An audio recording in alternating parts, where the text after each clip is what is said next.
Hello. Oh, yes. 1 second.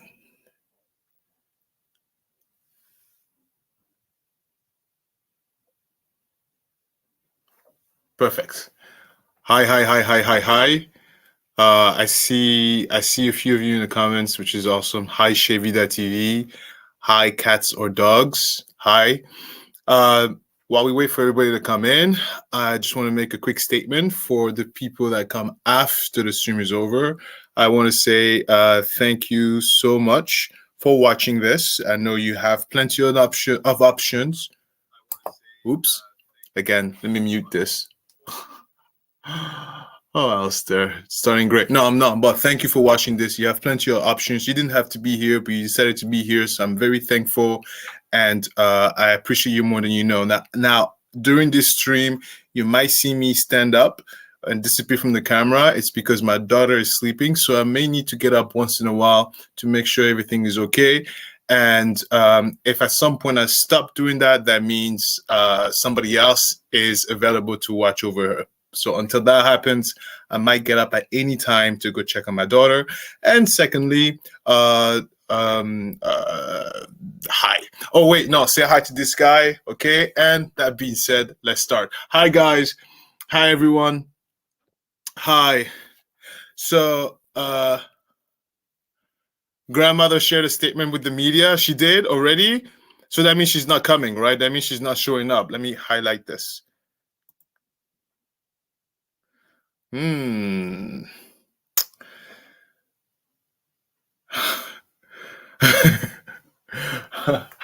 Hi, sir.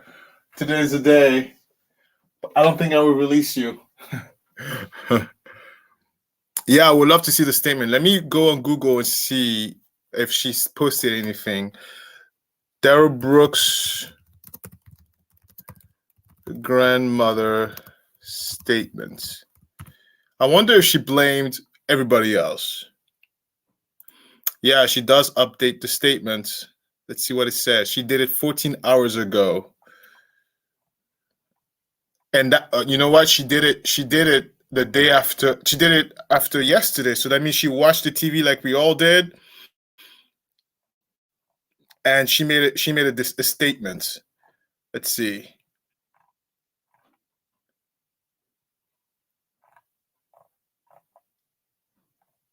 Oh my God. No, listen. I didn't even read through the whole thing, and I'm already like, what? She couldn't have had figure Zoom. Did you read some of the letter she wrote? The first sentence, I was already eye rolling. Oh man. Okay, so yeah, sorry for the victims and whatnot. There's come on, ads, stop it.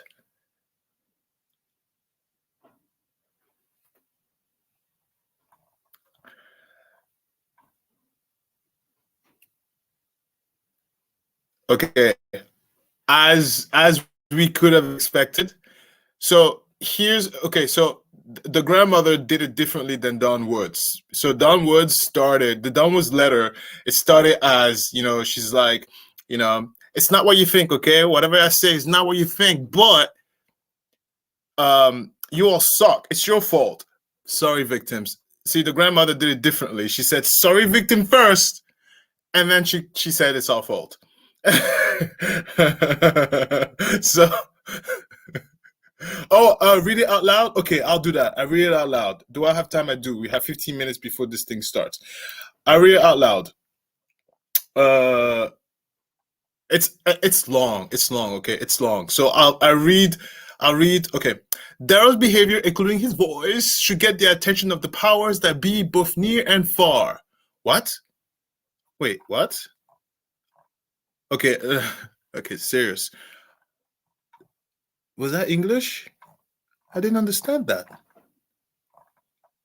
There are so many ads on this webpage. Like, come on. Like, okay, I get it. So many ads. It keeps like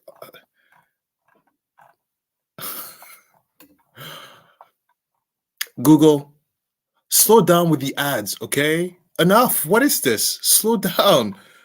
Can I have a normal web page? Jeez.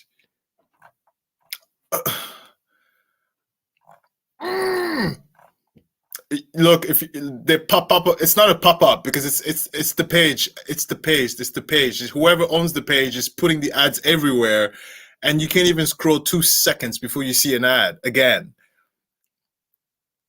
My God. Can I finally get to it? Can I finally get to it? There you go. Finally. All right. Sorry about that. I had to literally swim through ads. My name is Dr. Mary Darlene Edwards. Oh, doctor. Oh, doctor. Doctor. I'm grandmother of Darrell Edward Brooks Jr. I asked to be here today for 2 reasons. First, from the bottom of my heart, I want to offer my sincere apology to the families of those who have lost their precious grandmothers, the family of the little boy, and to all whose life has been damaged by the overwhelming tragedy caused by my grandson. That was, do you see that? That's how you start something, right? It's not about you, it's about the other people. And then, as the minister of gospel of Jesus Christ, I want to give you the promises that the scripture blesses others. Okay, then she goes to scriptures. And then she goes about, like, I've heard that some of you have said that that you will never forgive. Hopefully you will not be like the man who drank poison and hope his enemy would die. Okay. So skip that. And then Darrell's behavior, including his voice, should get the attention of the powers that be, both near and far. So when she said his voice, she means like the voice in his head. I'm assuming, right? Because who talks about someone's voice, right? To address mental health issues in ways that will make a critical difference. There it is. There it is. Truly, we must start with the younger generations. There it is. Darrell has lived with bipolar disorder since the age of 12, and that disorder drove his impulses. It is my prayer that he be treated for this illness and managed in a facility that addresses mental health concern. Guys, didn't we see this before? Who talked about that? Don Woods. Who else talked about that? Actually, it's only Don Woods. But no, we heard this before. Finally, I am 80 years old and I have been an ordained minister for the gospel of Jesus Christ for 47 to those 80 years.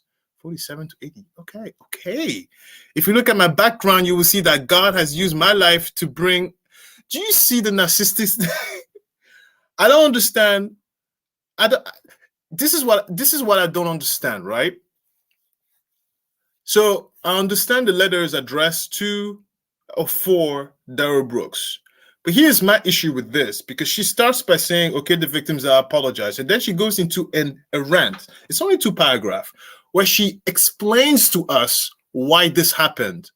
And I think, and maybe because they don't understand the purpose of the day, it's not to explain to us because he's found guilty. There is nothing to explain, right? So I don't get this whole shoving down our mouth the fact that it's the mental health that's caused them to, like, he's guilty. He's guilty, ma'am. He's guilty. He's guilty. I guess, you know what? Maybe I'm biased. I guess because in my mind, I'm not open to any other explanations, you know? Oh, look, Melamo, she's not even a blood relative. Yeah, at that. Yeah. It's a very short letter. Half of the paragraph is to the victims, which I agree, and the other 2 paragraph is pretty much saying Darrell Brooks is sick, that he needs hopefully he'll get some help. You know, it's nuts. It's completely bonkers. Let me tell you something. Okay, and about this whole mental disorder, not getting the help you need. Let me tell you something, guys. Let me just make sure I don't talk out of my ass. Okay. Darrell, having lived with bipolar disorder since the age of 12, and that disorder drove him to his impulses. So in my family, one of us of the 5 kids has gone through this very serious mental situation. Very serious. Very, very, very serious. Not once did they harm someone. And their diagnosis was very serious. It was not bipolar. It was even worse than that. And not once did they hurt someone. Okay? She's taking her meds, and with the medications, she is fine. Do you understand? So that whole concept that because you have a mental stuff that you automatically become deadly, bogus. Completely bogus. Bogus. Okay, now let me look at the comments. I wasn't paying attention.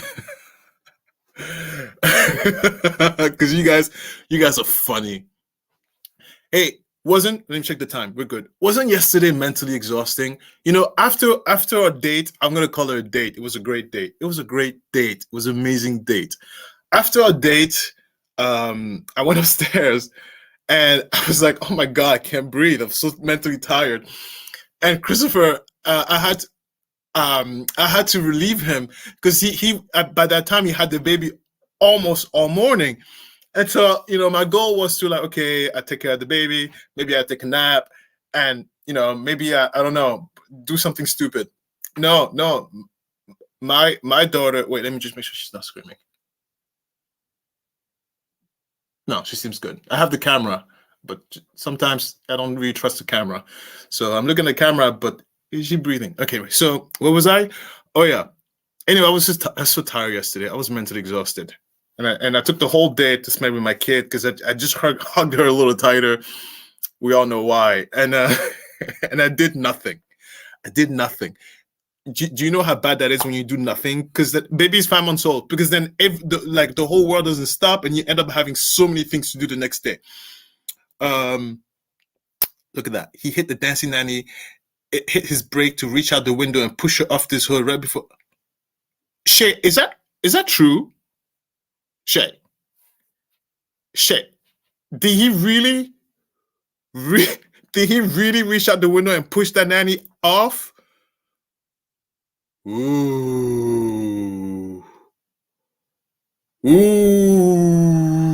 What? You know what? I wish someone would just take that and show it to the grandparents. Oh, bipolar doesn't do that, man. Bipolar does not do that. Oh.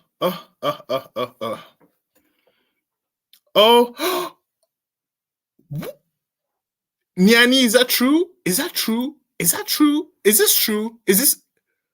Oh my God.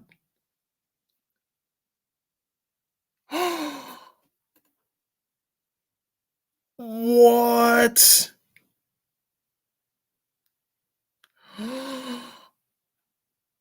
Guys, oh my God, I can't cry today. I can't do it. I can't do it. I think I'll explode inside. I haven't recovered from yesterday. I can't do it. Ooh.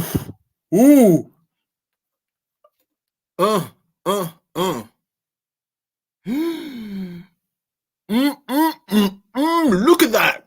Look at that. Wait, let me click on you. Look at that. Look at that. What?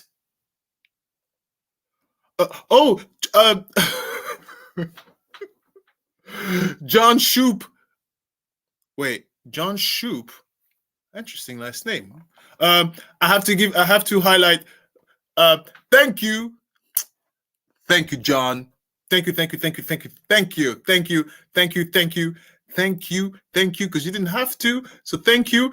By the way, on a side note, I don't even understand how this has happened. I feel like our little community that's forming is amazing. Who are we? It's amazing. Who are we? What? Wait, I gotta pay attention. Okay, no, it's not on yet. Who are we? It's unbelievable. Like, what? It's insane. Thank you, sure did. Your name, sure did. Thank you, sure did. Oh, what? Scorp. Cass and Doug, I know. Where's Shay? Look at Shay's comment. Oh, wait, I gotta be quiet. She's sleeping. Wait. Okay. Look at Shay's comment.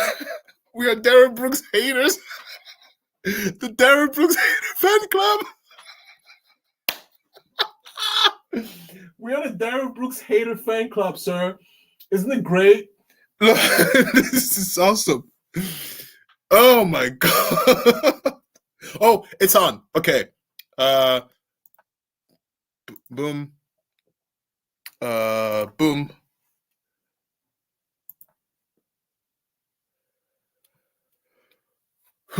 Okay. Oh, unpopular. Okay, I will.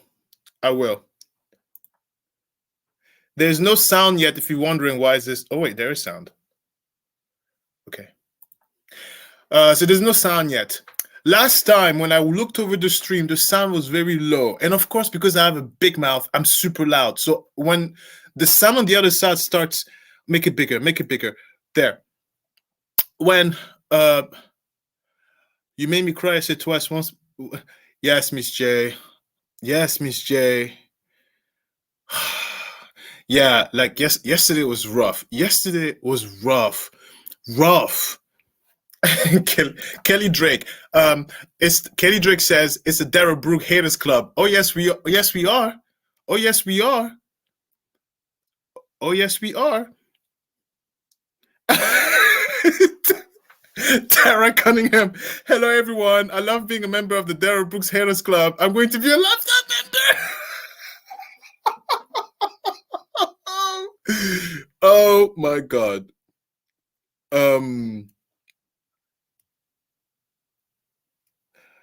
Cheyenne. Hey Nadira, how you doing? Nadira. Wait, Nadira. Cheyenne Carter, did I do something inappropriate or is it to make you single me out? I felt so seen and welcome here, but not anymore, so thank you. Oh wait, what happened, Nadira? Who's bothering you, Nadira?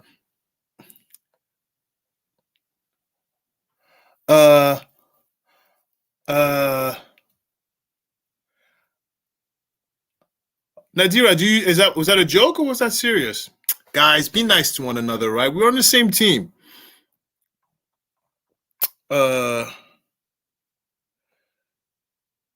It's about to go down.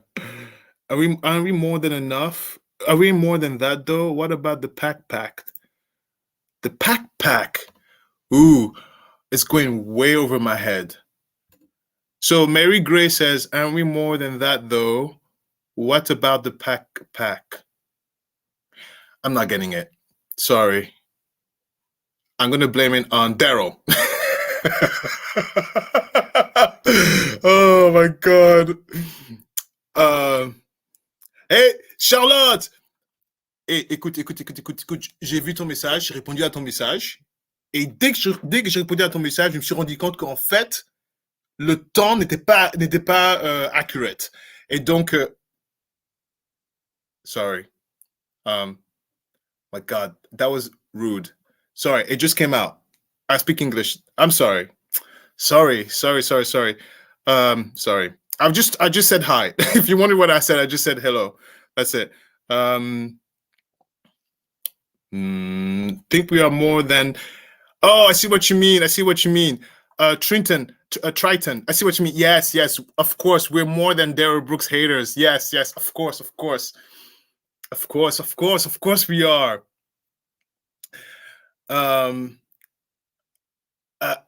He's going to have a meltdown today. Yes, he's going to have a meltdown. Pal Ryder says he's going to have a meltdown today. And if you're wondering why I'm repeating the comment, because some people might not be in front of the computer screen.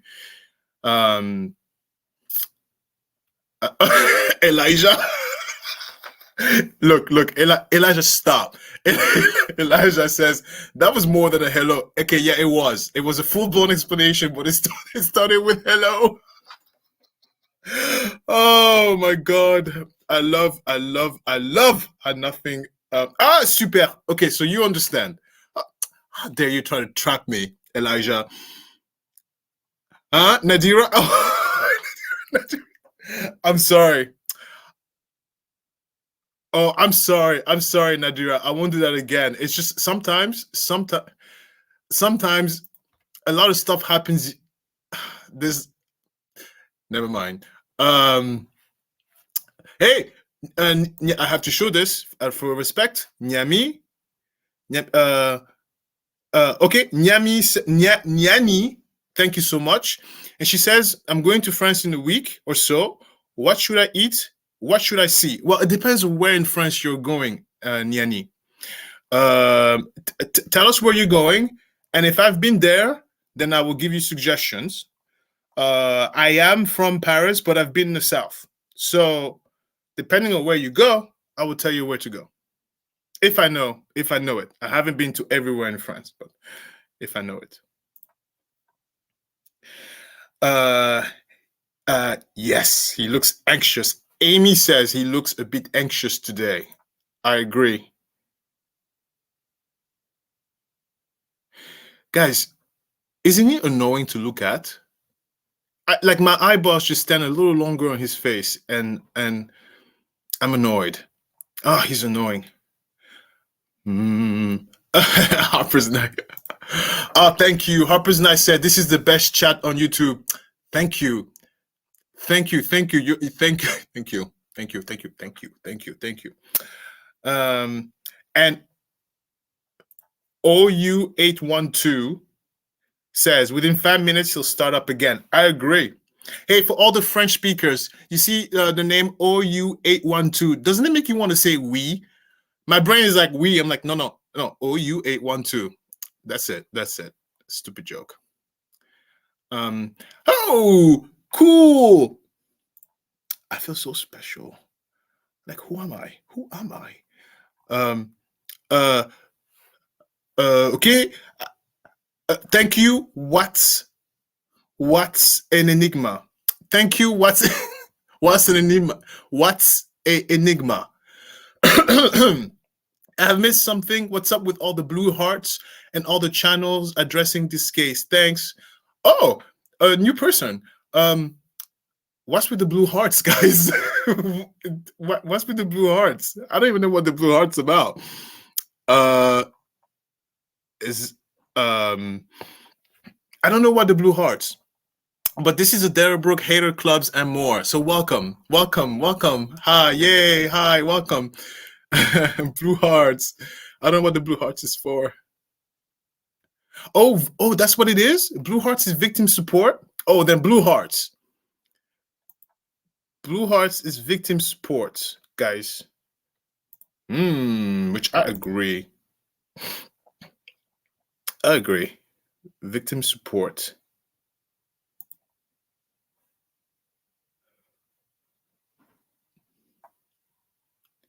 Thank you, everyone. Please be seated. Started. He's on his way. Okay. It's the loudest I can be, guys. So I'll keep quiet for us.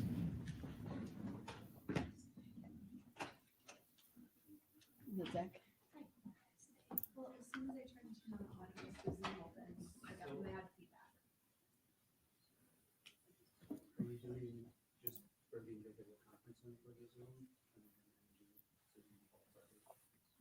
I'm outside of the remote right now, like she would be.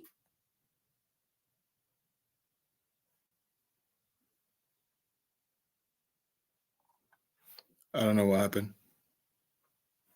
It's on their side.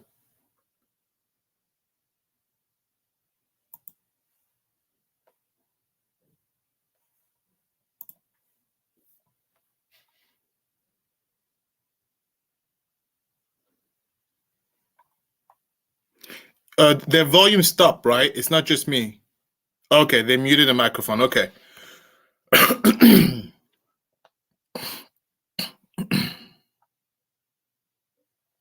Okay. And by the way, since it's quiet, let me just take the time again to say hi to everybody. I can't say hi to everyone, but there's a lot of you I recognize, and I want to shout at your name, but then I don't want to be annoying. So hi to everyone again, and to anybody that's new, thank you. Thank you. Blue hearts, of course.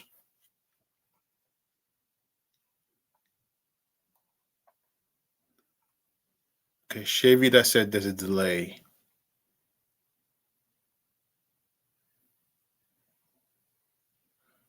Okay, so there's a delay. It's on. We don't hear anything. So I'm going to check Court TV. Everyone, The court will call State of Wisconsin versus Darrell Brooks, case number 21 CF 1848. May I have the appearances, please? Good afternoon, Judge Sue Upper, Leslie Basie, and Zach Wichow, appearing for the state of Wisconsin. Good morning, Your Honor. My name is Darrell Brooks, Jr. Here for this matter without prejudice by special appearance, and I would like to ask, if it pleases the court, that someone can please render the account for me at this time. All right, the appearance of Mr. Brooks is noted. The court will not be addressing that last request of yours. We are here today to continue with the sentencing hearing. I do have the Zoom up. I have not brought in any of the individuals from the waiting room just yet. I wanted to know if there was anything the court needed to address before bringing those individuals in and then turning to Mr. Brooks to start his portion of the sentencing hearing from the state. There's two issues that I'm aware of, Your Honor. One is we're requesting if the court would briefly allow a young girl by the name of Brooke, who provided an impact statement yesterday, to read that statement again. She felt like she did not get a good chance to do that yesterday. And it's a brief statement, if you would just allow that. And then I just wanted for the record to let the court know that at the close of today's hearing, we will be prepared to address the motion for stay pending appeal.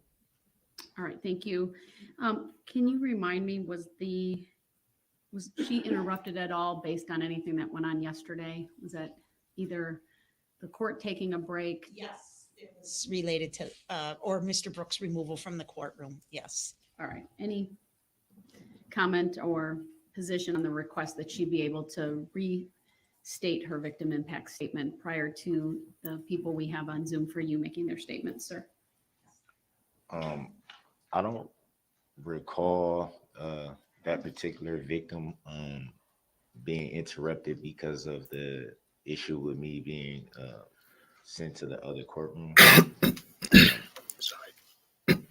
I think it may have been a break. What? That may have cut that particular victim off from the statement.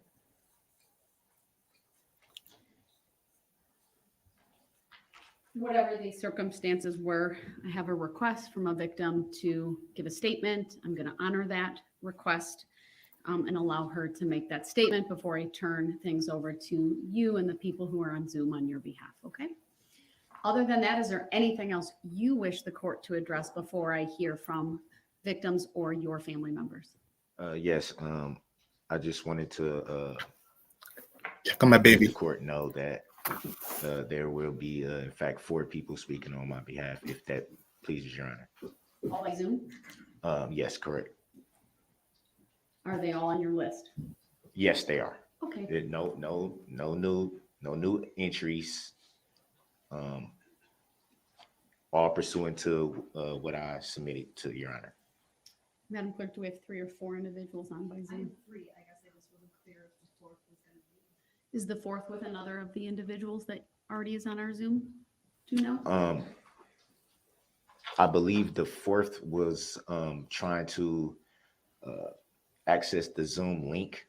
They expressed that they had already had the Zoom ready to speak on my behalf, but they were having a little bit of trouble, I guess, accessing the link from the courts. Tell us the individuals you have on by Zoom right now. I have Mary Edwards, Dawn Allworth, and Dawn One. The mom is here. All right. Who would be the 4th then? So Miss Marsha Winters. Marsha Winters. Okay, we don't have a Marsha Winters on. I know your mom has the Zoom information. It's an ID, a meeting ID and a password, not a link. So hopefully that can I be. think he sent the link. Oh, he created the link. All right. That should be both. I'll have Madam Clerk also put in the chat to the Zoom the meeting ID and password once again and indicate that it can be provided to Ms. Winters. Yes, Miss Winters. Correct. Should she need it? That might be the mix up maybe she was having. Maybe she thought it was a link Or I'm not There sure. can be a because- link and the clerks have that as well, so we'll get it. Okay. We'll Yeah, put it in 'cause- the broadcast. There's a chat function. We'll get it in there so they can pass it on and hopefully at the appropriate time, she'll be able to join. Thank you, Your Honor. You're welcome.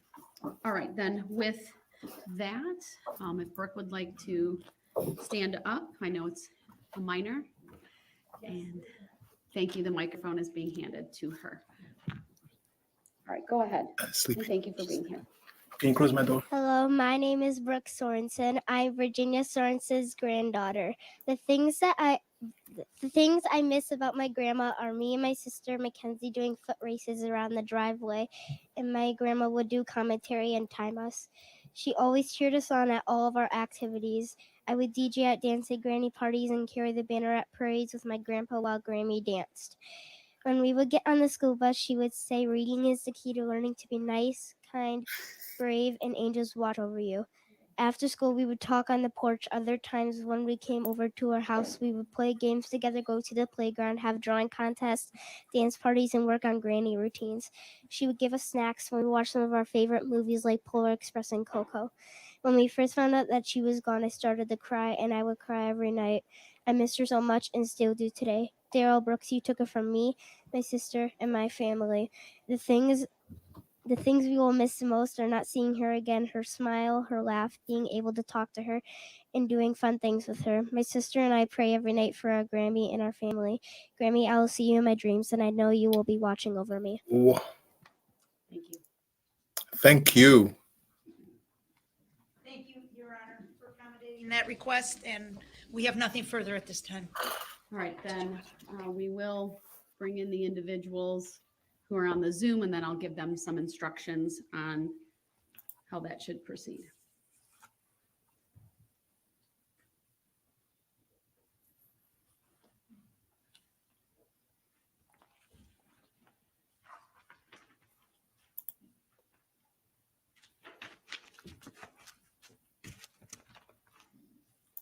Do you have all three trying to join?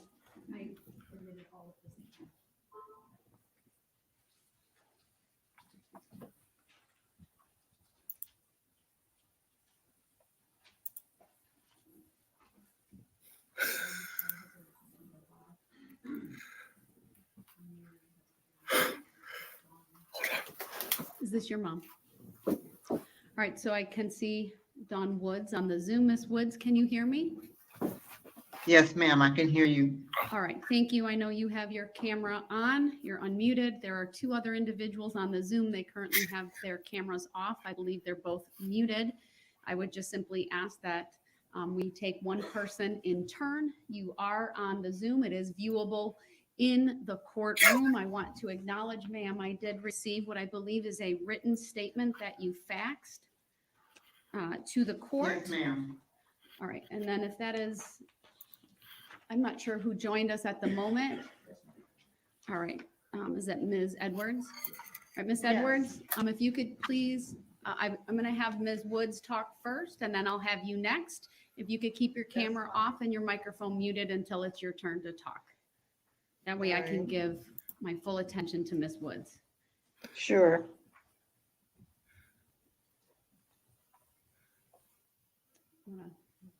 There we go. Very good. Thank you. All right. So once again, Ms. Woods, I believe you sent in a fax yesterday. Is that right? No, I believe it was this morning. Oh, this morning. All right. I have Yes, that ma'am. and I've read it.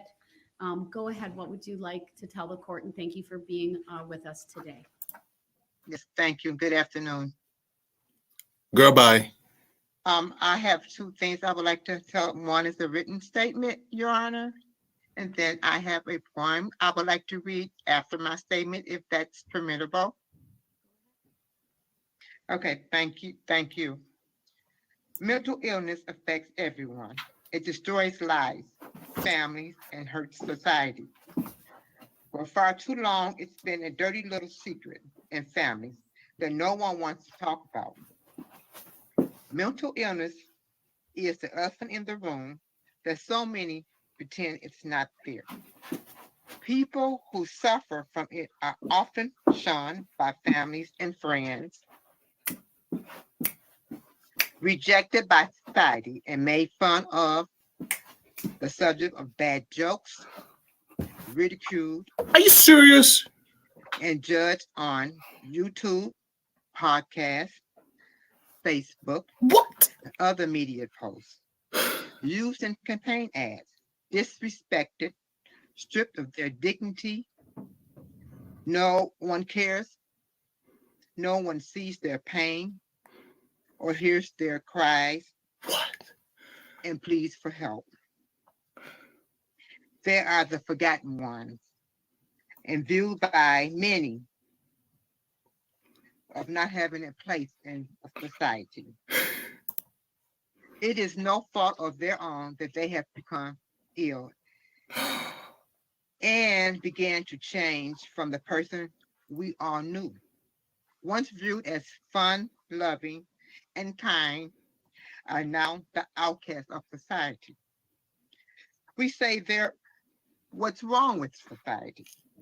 They're idiots, unfit. They need to be disposed of, thrown out with the rest of the trash. They serve no purpose. The same my brother's keeper doesn't apply to them. And the Bible, in the book of Philippians chapter 2, verse 4, it says, let each of you not look only to his own interests, but also the interests of others. Mental illness calls them to do the unthinkable. What? They must be punished. Yes, I agree. There should be some accountability Some? for their actions. But we also must render help. What good is punishment without correction to prevent the act from happening again? In their cases, or many of their cases, treatment, Yes. therapy, medication, hospitals, and institutions that specialize in helping those who suffer with mental illness need to be offered. And I believe these places can help those who suffer become mentally well. Oh my God. I believe lawmakers and society as a whole need to recognize mental illness. Mental illness cannot be eradicated A mess. with prison bars. Mental illness is going to always be there. It's invasive. With treatment and therapy, medication, and hospitals and institutions that specialize in the treatment of mental illness, it can be controlled. What else can we do as a society to help those who suffer from mental illness? How about showing a little compassion, empathy, and some understanding? Families need to advocate for those who cannot speak for themselves or who struggle to understand what's happening to them. Lawmakers should support by providing resources to individuals so they can get the help they need. Now, I've been dealing with mental illness for over 30 some odd years. Clearly. And here's my take on it. And I think I have a little insight on it. Clearly. From the surface, We I know. believe that treatments need to be offered. I believe that if treatment is offered early, when the signs of mental illness first shows, and it's addressed and stayed on top of, instead of let people lagger and fall through the cracks, just maybe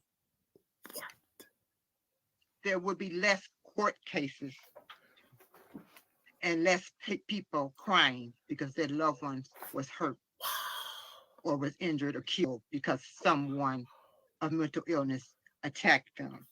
Wow. Maybe that needs to be done. Treatment needs to be done early and right away and stayed up on, and not let people fall through the crack holes, and not be shunned out the door. It's the same.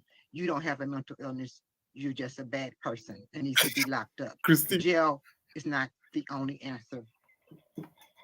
Help, treatment, hospitalization, and medication. It plays a big role in preventing this where we are today if it would have been offered sooner. Now, I have a poem that I have adopted, not just for my son Darrell, but for all the people who suffer from mental illness. And I let this be my theme and some inspiration. And I hope that Darrell will find strength in this poem. I sent it to him. And it's a poem that was written by the late, great Maya Angelou. I Oh, the cage bird. don't know if you're familiar with her writings, Oh, but she God. was a brilliant poet. And she wrote this poem back in 1969 Yeah, we know. for a totally different reason. It was during the racial injustice Mhm, era. of course. But I believe it applies to those who suffer from mental illness as well. It's called Cage Bird. A free bird leaps on the back of the wind and floats downstream till the current ends and dips his wing in the orange sun rays and dares to touch the sky. But a cage bird that stalks down his narrow cage can seldom see through his bars of rage. His wings are clipped and his feet are tied, and he opens his throat to sing. The cage bird sings with fearful thrill of things unknown but longed for still. And his tune is heard on the distant hill, for the cage bird sings. Are you serious, lady? The free bird thinks of another breeze Is she crying? and the trade winds that when soft winds with soft signs through the trees, and the fat worms waiting on the dawn's bright lawn. And he names the sky his own. But a caged bird stands on the grave of dreams. His shadow shouts on the nightmare scream.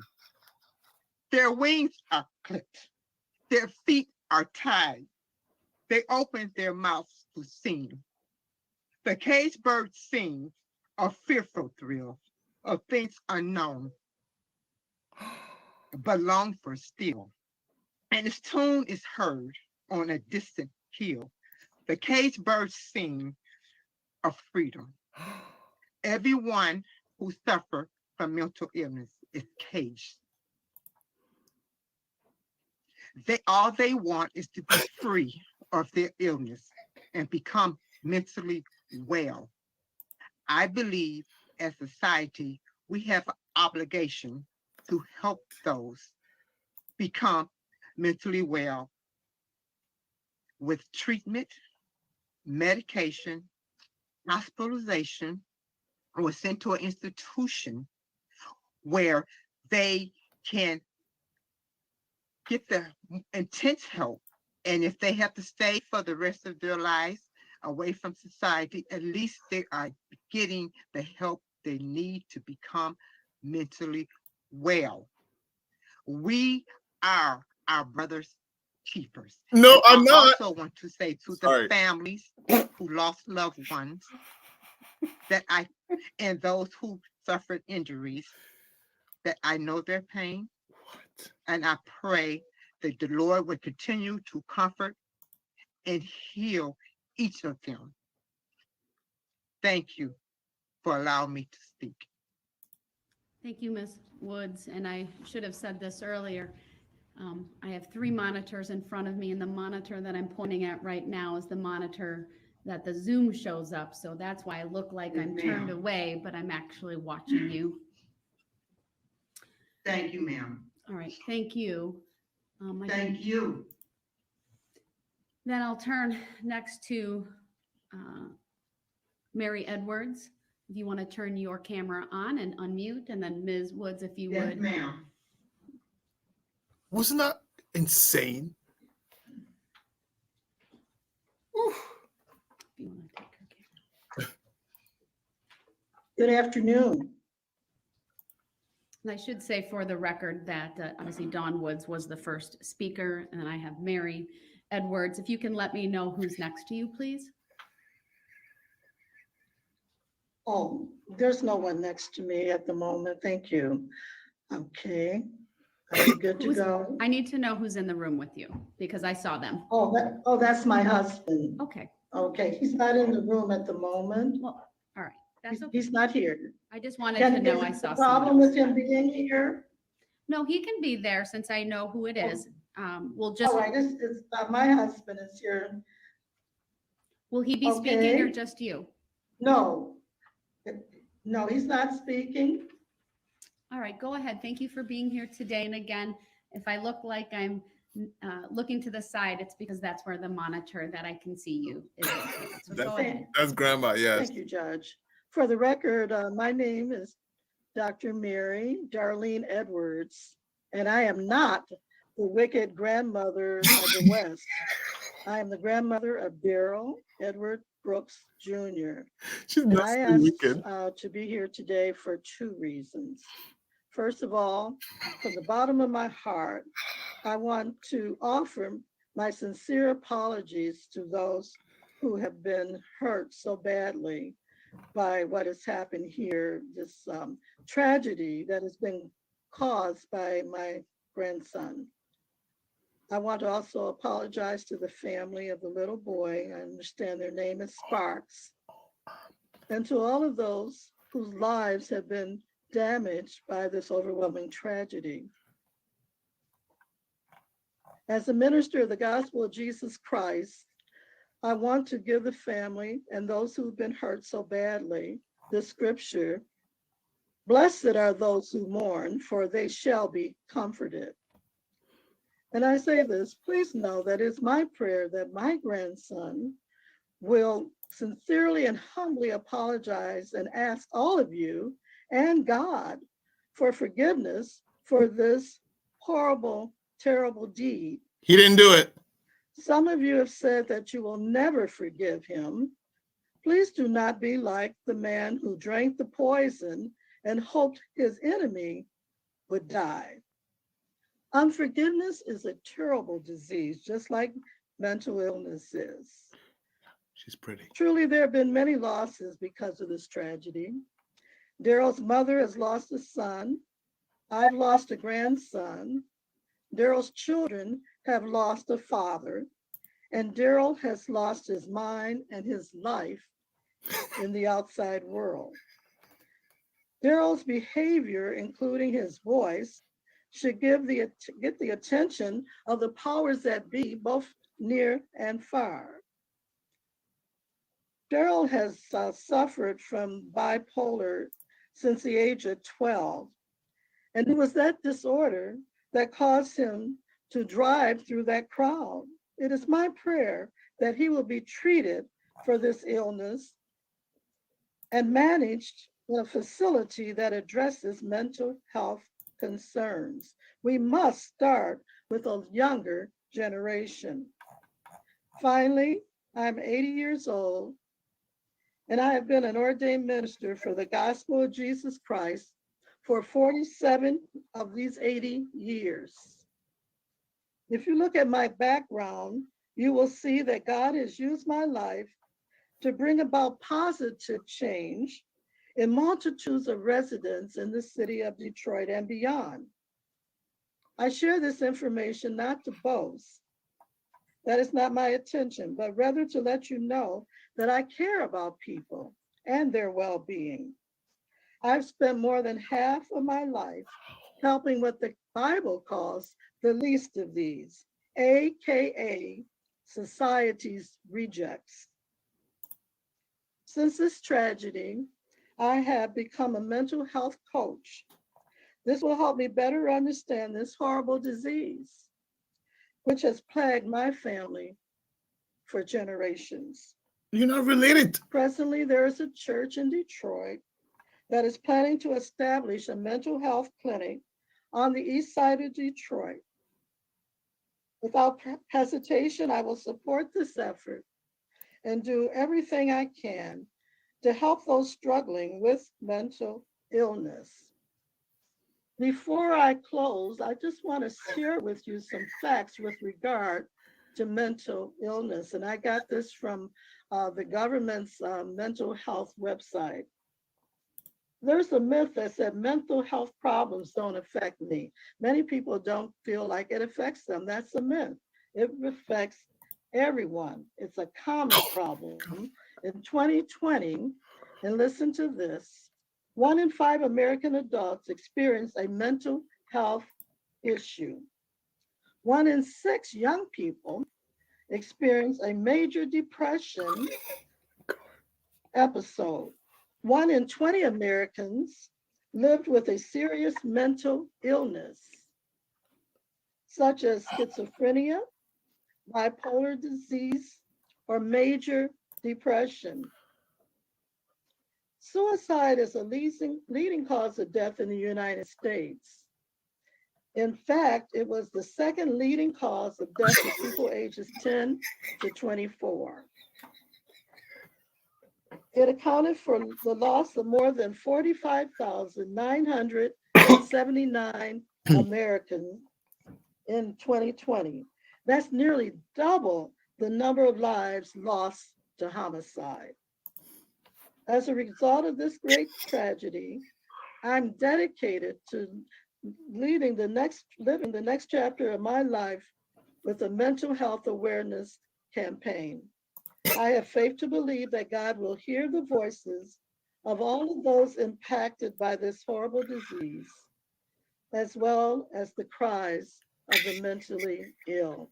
I thank you for this opportunity to share with you from the bottom of my heart, and my prayers will continue on for those who have been infected. God bless you all. Thank you, Ms. Edwards.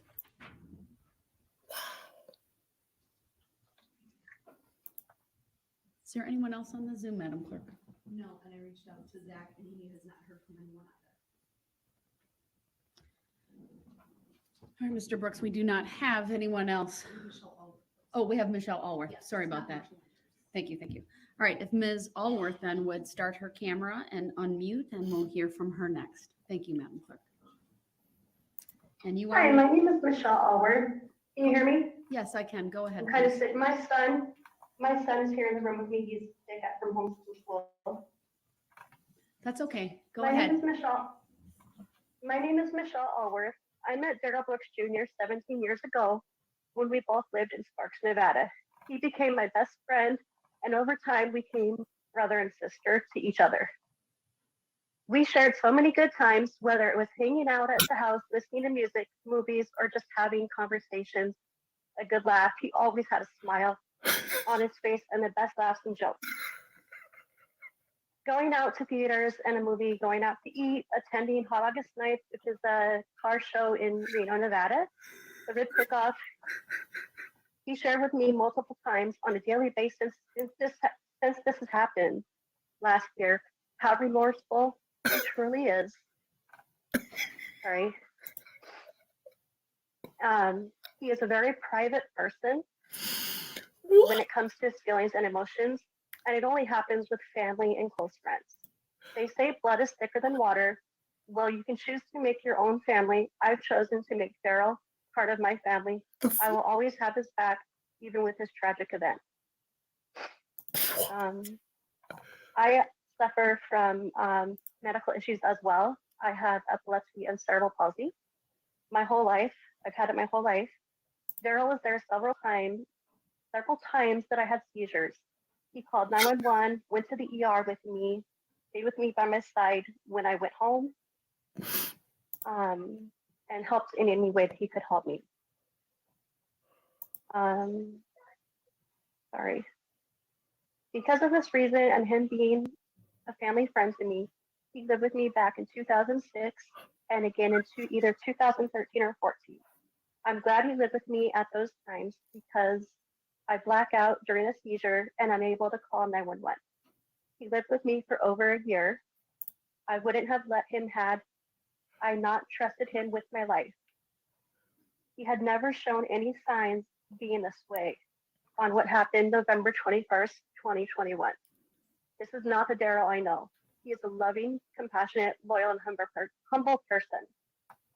He would give a complete stranger that needed it the shirt off his back, the last dollar in his pocket, or a place to stay.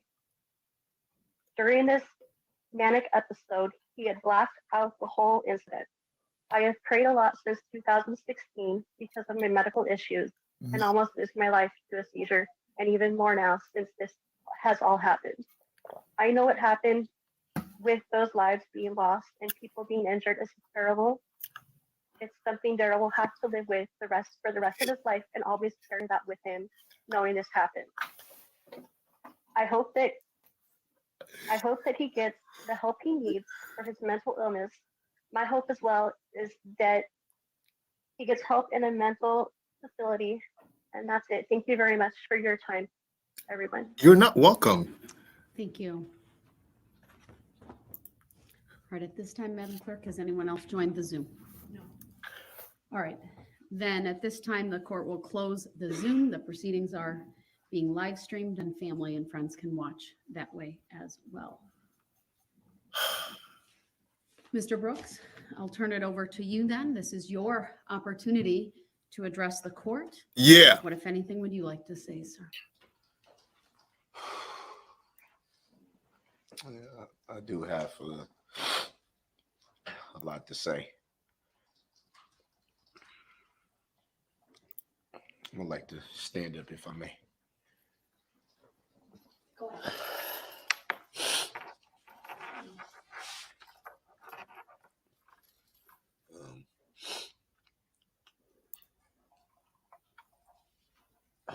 It's emotional. I apologize for taking so long.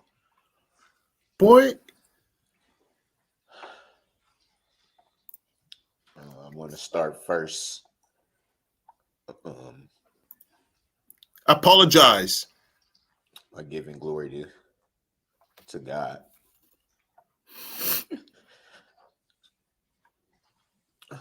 I believe in Jesus Christ wholeheartedly. I believe that Jesus Christ is the Son of God. I believe that he was sent here by the Father to die for all of our sins, everybody. Yeah, everybody in this courtroom today. Everyone walking this planet. Mostly for those of us who will believe. I believe that he was crucified on the cross at Calvary. We know that. He shed his blood on that cross. Yeah, we read the book. He died. He was buried. And that he rose again after 3 days to glory. Took his glorious place at the right hand of the Father. The Bible says that he was exalted, given a name that is above all names, so that at the name of Jesus, every knee shall bow in heaven, on earth, and under the earth, and every tongue shall confess that Jesus is Lord, to the glory of God the Father. Look at that comment. It's not just something that I was taught by my family. It's something I believe in my heart.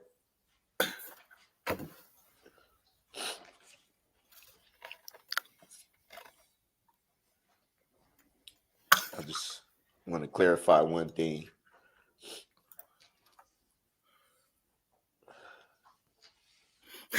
A lot of references was made to one of the things I said regarding my conscience being clear. What? And conscience cleared. Having the time to think about it last night and to understand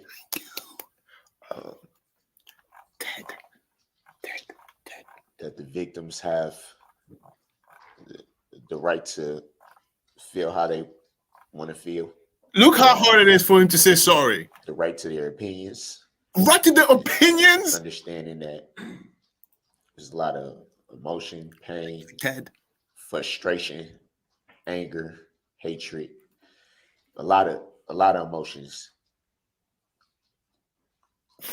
But I don't want that comment to be twisted. I don't want that comment to become another narrative that's ran with and taken out of context. Nice. That comment was made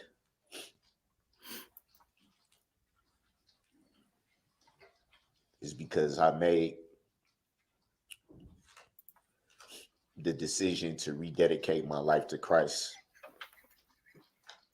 Look at that comment. When this tragedy happened. In no way did that comment refer to not having any remorse, not having any understanding.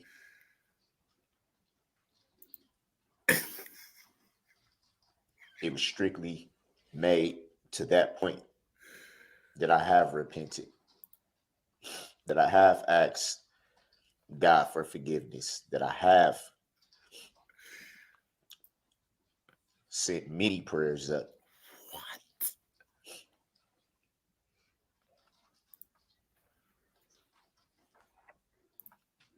Learning how to wrap my head around this whole situation has been extremely hard. Extremely hard. Look at that comment. You get minimal time to reflect in a place like this. But one of those minimal times that you get to reflect in a place like this is when you're alone in your cell. What? When it's just you and the walls.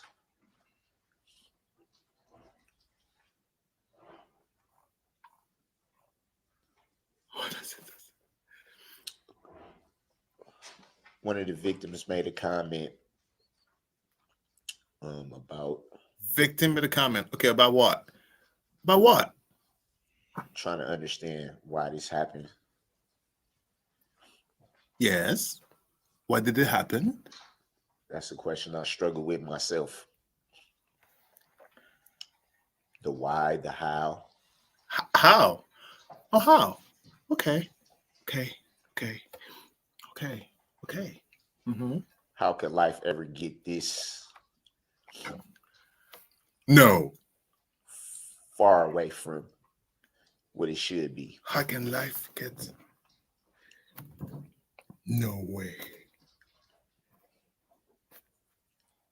Regardless of what a lot of people may think about me, about who I am, about my family, about my beliefs. Wow. I know who I am. God knows who I am.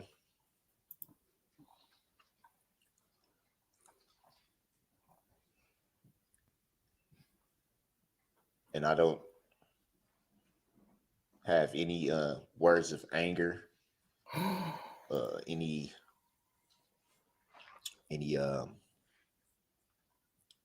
shots, so to speak, to throw back. As I said before, I had to look inside myself and understand why the comments was being made. Yes. Why people feel the way they feel, and they have the right to. Yes.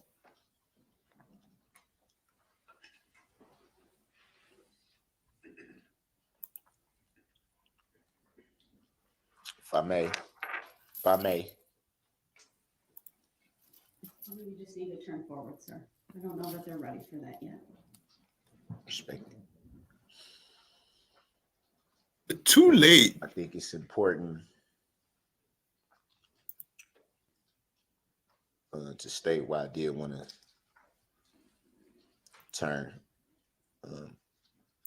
Comment was made about this mask. It's something that I've worn the whole year of this incident. I know. I don't. Well, I'm not gonna say don't, but I don't feel like I needed to go in too wild. Chose to wear this. There are a lot of different reasons why.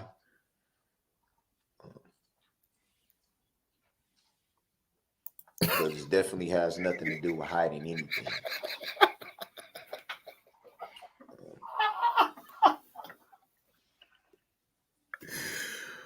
There is nothing to hide.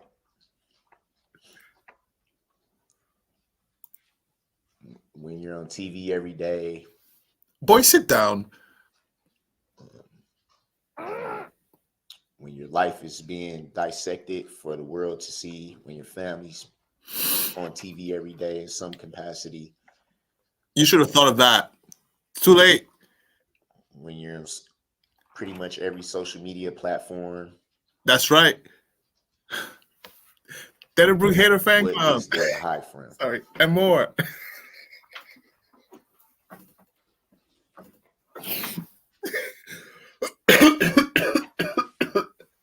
I want each and every victim in this incident,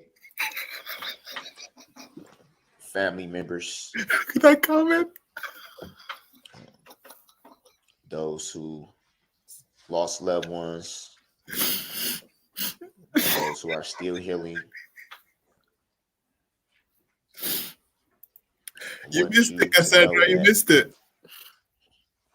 no matter how you felt during this year, no matter how you felt yesterday,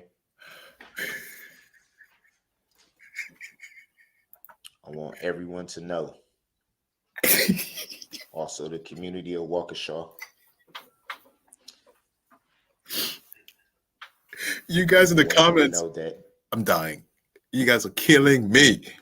not only am I sorry for what happened,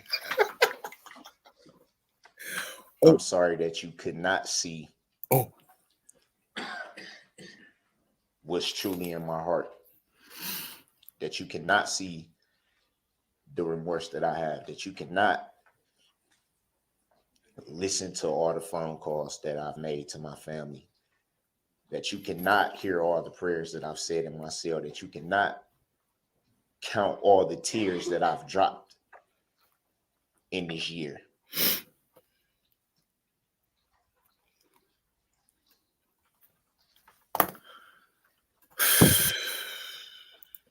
The truth is hard a lot of times.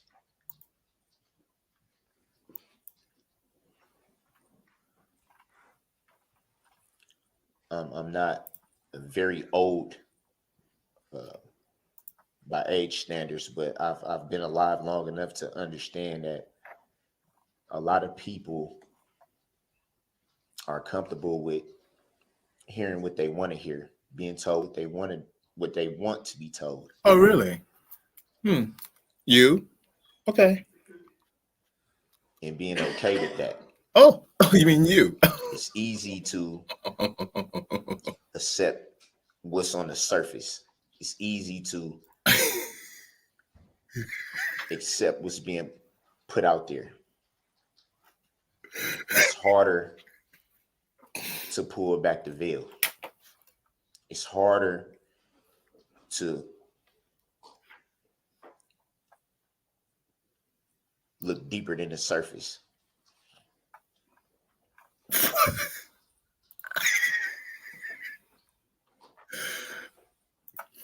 Nothing. And regardless, He's learned nothing.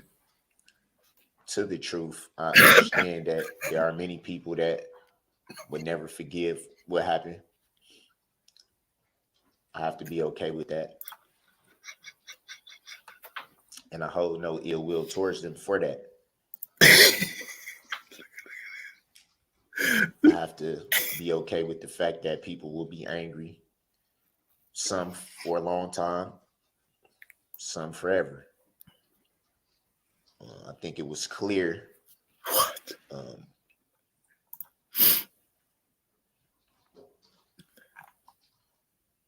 with respects to how I'm viewed. Thank you.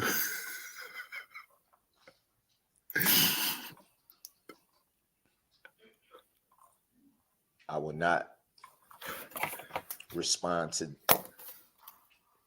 those comments in anger either.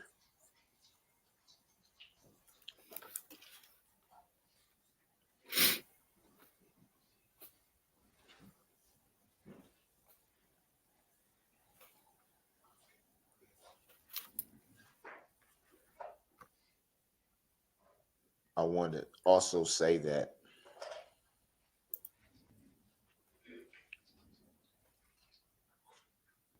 it is not me that can take any pain away, replace what was lost.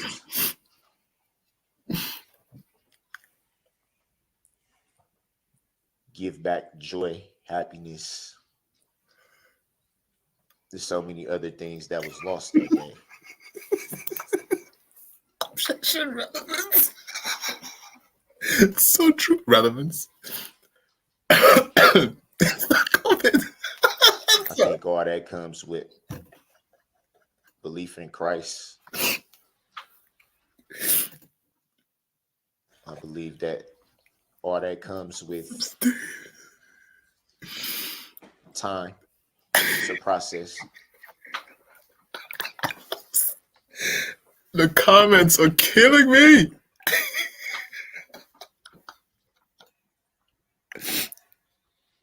It's a process that we all have to go through.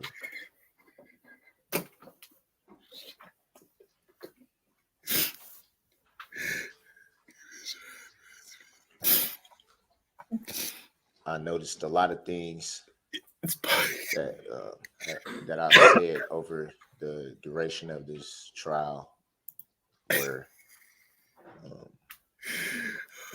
should I get you, Spark? Did I get you, Spark? There's a lot of misconception. Oh, yes, yes. I don't consider myself to be a man of God yet. Yet. Keyword. I'm learning. Learning. Oh, how convenient. I'm sorry, I had to interject that. With time. Yet. With audacity. Faith, with study. Steady. Lord willing, I will make it to that point at God's appointed time. Something that I'm learning.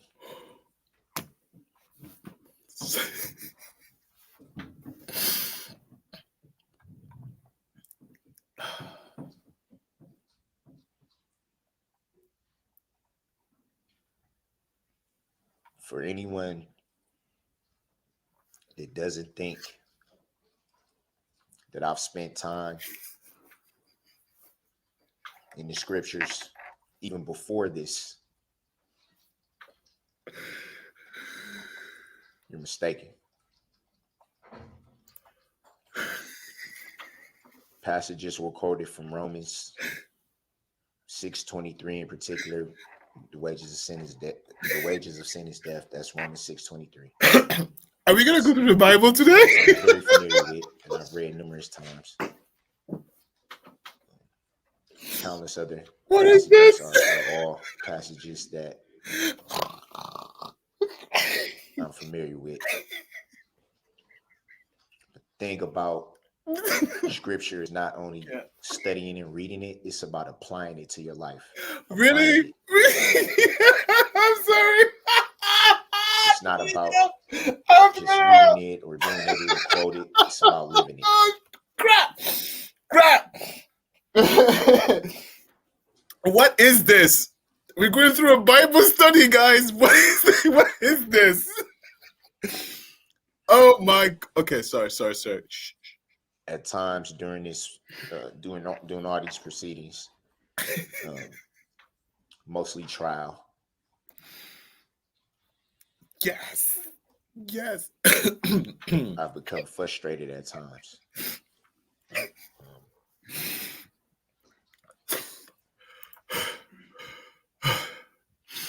want you, Your Honor, to know. I want the entire court to know that regardless to what you may think about those particular incidents, they were not personal. Oh, he's being here. He apologized to the throughout judge. this year and the constant learning how to deal with everything, learning how to take everything in. What you see, what you hear,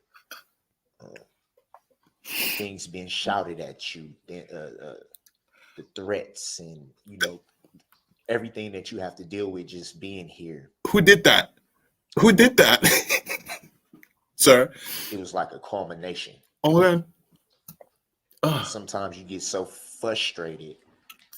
Frustrated. Because you feel like your hands are tied. F-U-S-S. You don't know what to do. And for a person like me, it's easy for me to get to that point.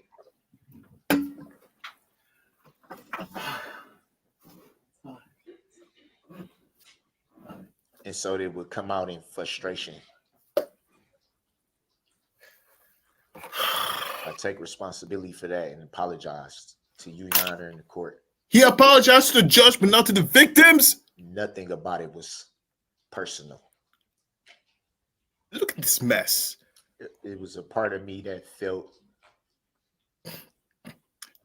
true that I haven't been able to defend myself. Whose choice is that?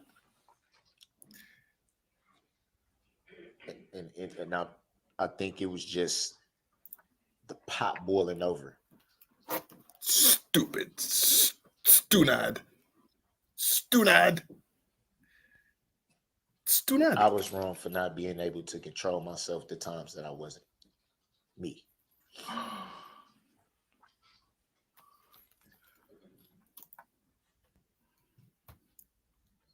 Crime Corner. That's exactly why he said sorry. By the way, how do you reduce 900 years? Long as I can remember. You get 100 years. I can't. Oh, Darrell. Darrell. A lot of issues. With Darrell.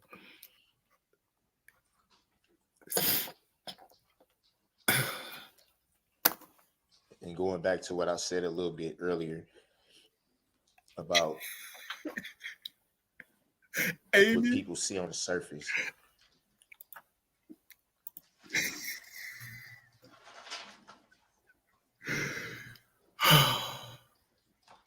A lot of people don't understand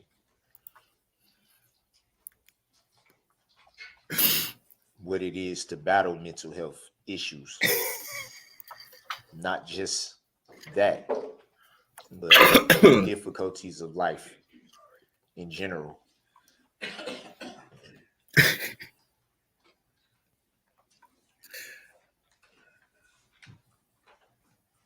The childhood I had.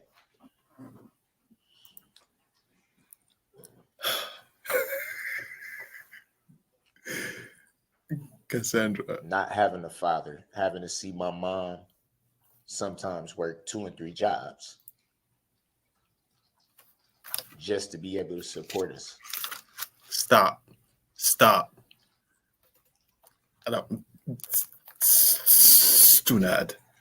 I remember being a child and me and my sister, my mom only had 2 children. My sisters passed away. She went to jail too. I remember just being saying. a I'm just child saying. and I'm just saying. I'm sorry. I'm me sorry. and my sister and my mom standing in the welfare line to get milk, to get cheese, Hi. bread, Hi. spam.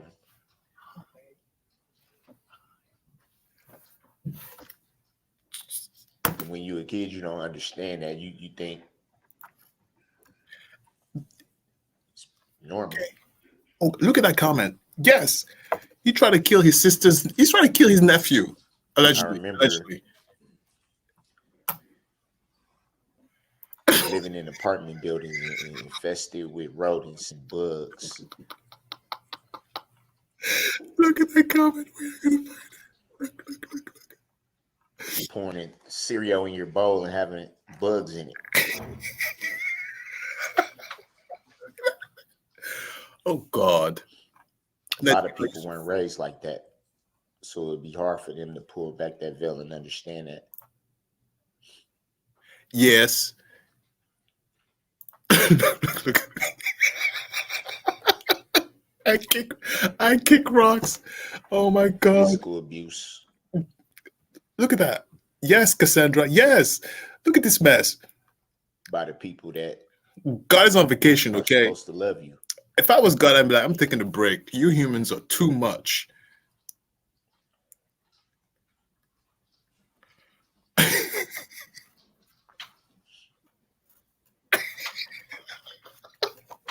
Trying to understand why your mind thinks the way it does.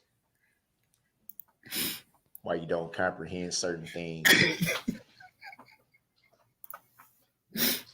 Oh my God. Sorry, it's not COVID. Why no one can provide the answers that you want. I want to scream so loud. This is funny. Look. Okay.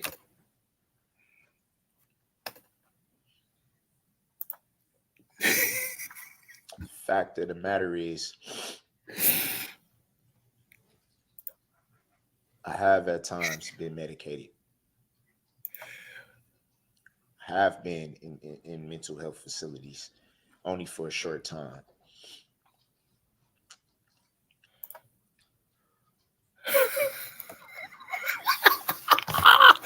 Extra protein.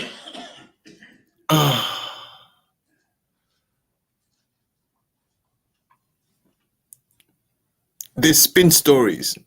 The stories mental health. They spin stories. I can honestly say that life was better. It helped.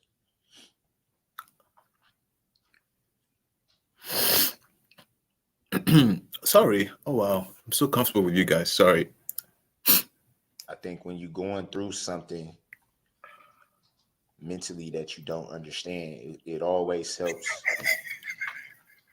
when you have people not so much that can relate. That also helps, but it's more. It's not the relating part of it. It's more of the that you can feel comfortable being yourself with. Someone to listen, someone to tell you that, hey, it's all right. You can't let your guard down.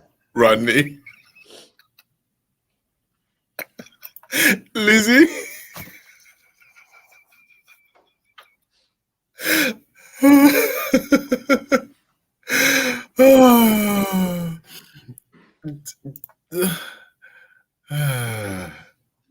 What?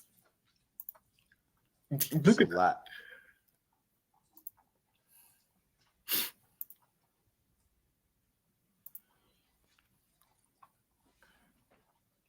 It's a lot.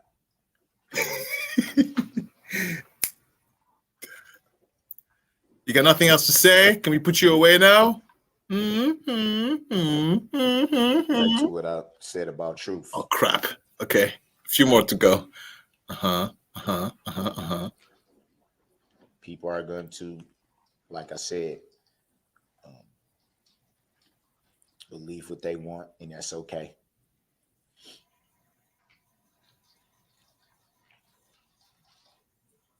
This needs to be said.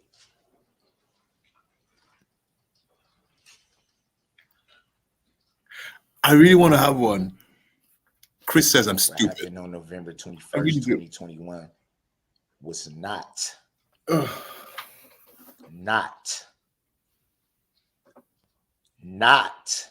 an attack. Sorry. It Your was not comments are killing me.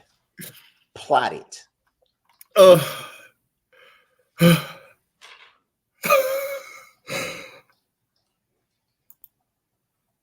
What a mess. When you constantly hear that perpetuated, constantly pushed, constantly pushed, constantly pushed. Yes. Right after. That's why he's stalling. You wonder why. Why?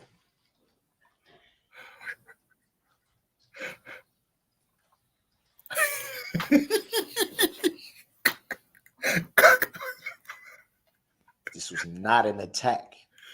Really? Yes. Put your foot on the gas. Thank you, This Sally. was not an intentional act. Yes, it was.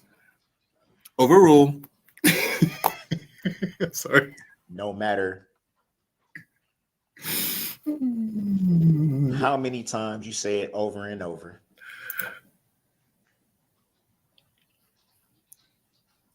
it was not. Overrule. look at the faces. Girl, what is he doing? I don't know. Sir, are you done? Can we continue this? What's going on? I have no idea. What's happening? I don't know. Sir, can you arrest him? I have a lot of, and this has nothing to do with the victims, the families of the victims.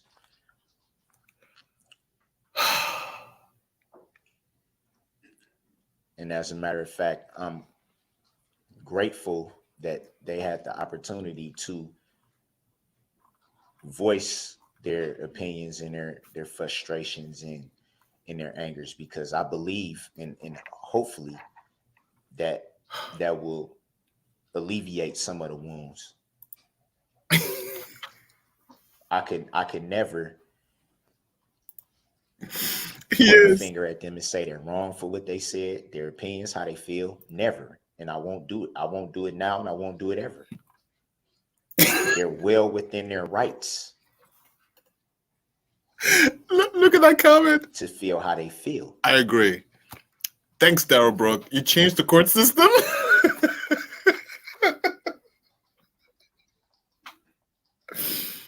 Oh my God.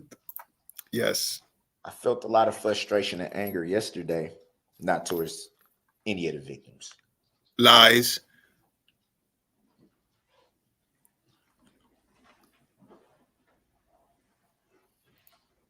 It was towards Miss Susan L. Opper. And I won't even throw shots back at her. What?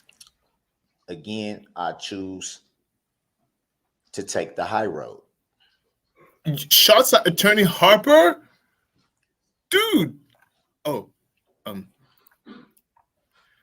In spite of the mercy, clear language that was used by her.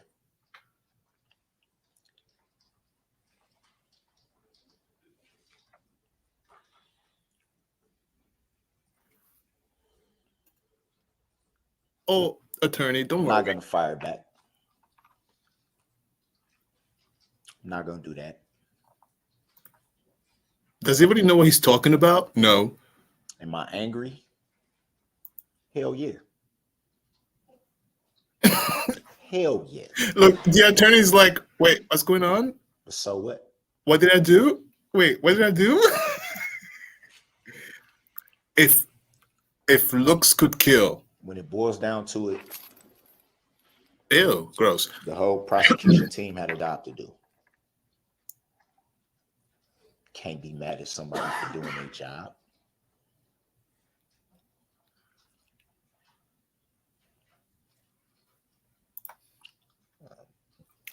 Okay. Attorney Basie, Attorney Witchow, I respect you guys. No, you don't. Regardless of what you may feel about me, I respect you guys. No, you don't. I really do. No, you don't. Okay.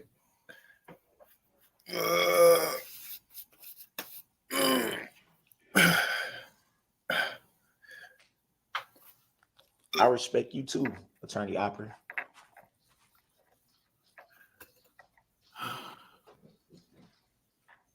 Pinocchio. The difference between all you guys is you, Attorney Opera, I don't respect how you did your job. And I never will. How did she do her job, sir?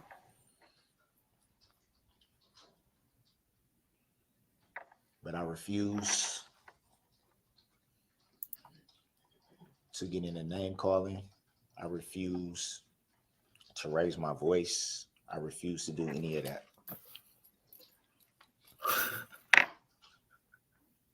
And I realized that last night. The part of me that I don't understand why it goes the way it goes had every intention to come in here and lay into you.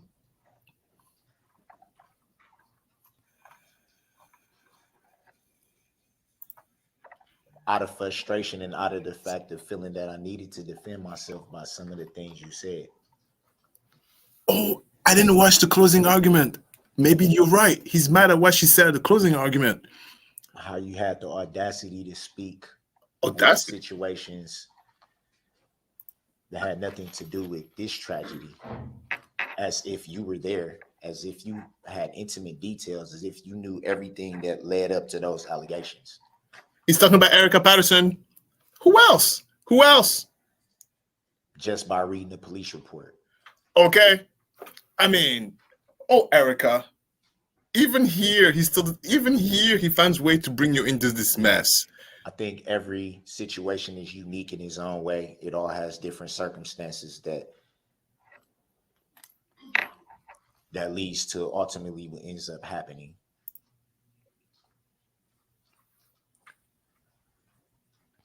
Reading the police report doesn't give you the right to pass judgment on a situation that, frankly, is none of your concern. Here's his true self. Look.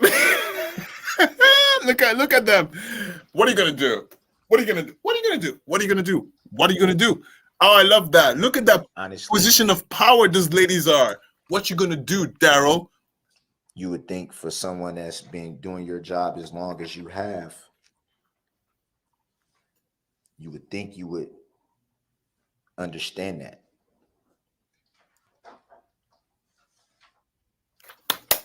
You would think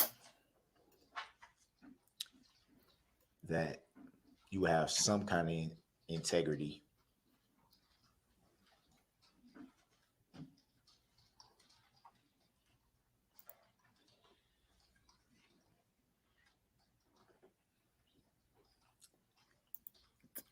Even with that,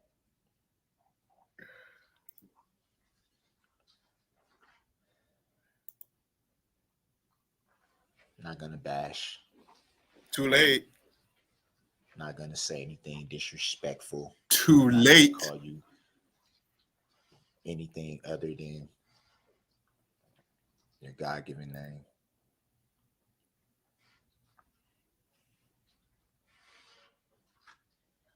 She called him a chicken? Oh, coward. Okay.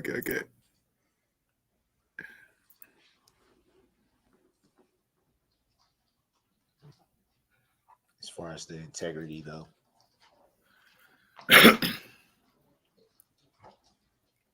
Integrity?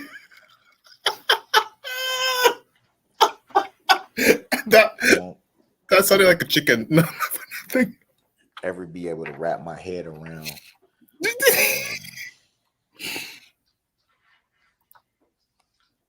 I know. Like, what are you arguing? Okay, fine. I'll give you a break. I give you 300 years. Go away. Like, why you did things the way you did it. Do you do live call-ins? I don't know how you do that. Made reference to this being an open and shut case. Nadira, I don't know how to do that. How do I do that? Yet you needed a whole team. Invite? To prosecute an open and shut case, as you say. And again, no disrespect to Attorney Basie, Attorney Whitchild.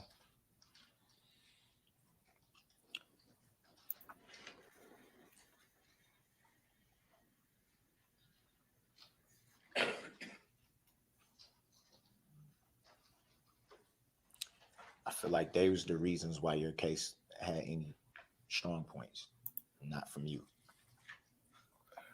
Oh, I missed that. 300? It went over my head. 300? 300?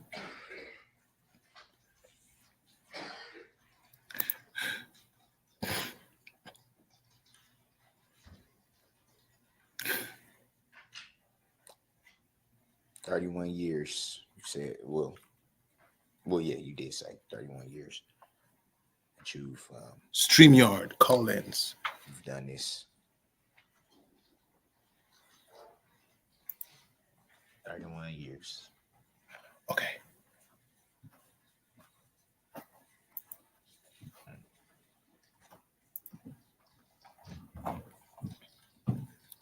How do I send a private message? I don't believe you're that bright. Sorry.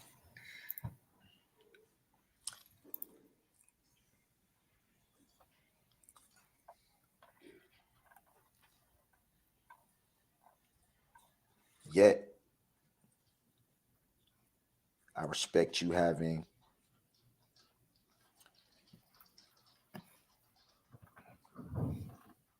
the resolve to take on something of this magnitude. You mean to take on you? For this community. Can't do nothing but respect that. Okay.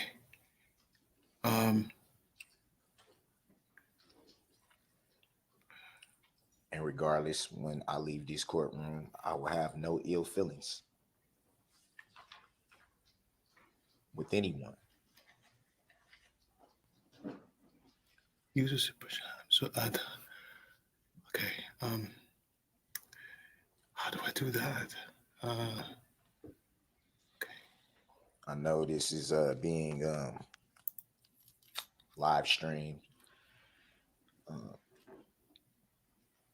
I believe even in other countries. I've gotten some mail from Germany. That they don't like you? Belgium. A lot of it hate mail. Which doesn't, I stopped reading it months ago. So it doesn't really affect me. It's irrelevant. I do want to say something to everybody watching as far as those who take the time, spend the energy and money to write and spew hate, not just against myself, but my family, my children.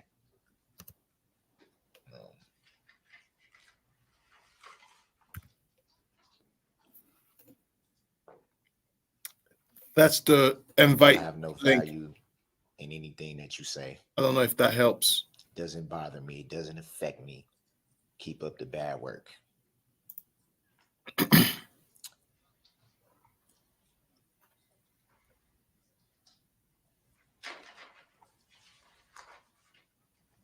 To everyone else, the people that have sent letters of support, I thank you for that, because it's not an easy thing. Support? To show love and support to someone who's a murderer? The most hated man on the planet at this point right now in time. It's not easy. It takes a lot of courage to do that. And I thank you for that. My family thanks you for that.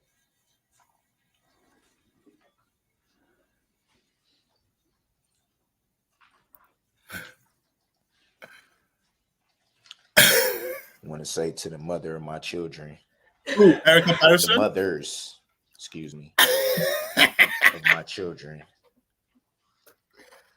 Girls, Um, I don't think they're watching.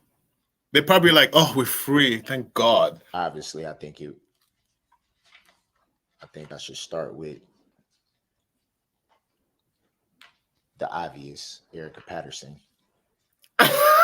Erica Patterson. Oh, I Erica. want you to know, if you're watching, Mm-hmm.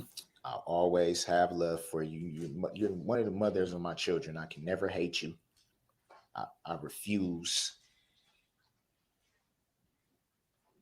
to go that route. Erica, I hope you're not listening. Always have love for you. Erica, he wants you commissary. I always respect you. We got a beautiful daughter. Erica, he wants your money. I haven't always been right in the things that I've said, Erica, don't listen. things I've done in Turn the regards to TV you. off. What I will say is, it always takes two. Oh, sorry. Did he just say only takes two? Did he just say that? I can't breathe. I pray that at some point you will reconcile with your children. Oh, he is throwing shade. And that you remember Who made you? who I am here in my heart. That you remember that. I can't. My oldest son, who's an adult, his I- mother, What? beautiful, beautiful What? spirit.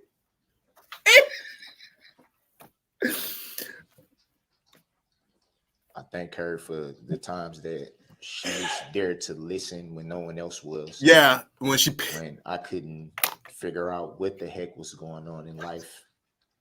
And I was being pulled to this direction or that direction and just couldn't figure things out.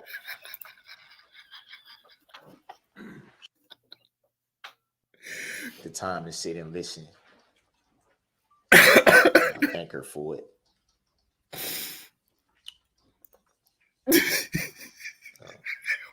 Times where I had nowhere to go, she would find me in the back of abandoned cars or trucks or something of that nature, and she would do things to help. You know, it's a lot of people, a lot of good people out there in the world still. She's one of them. Look at the judge. Angel. That's her name too, by the way, Angel.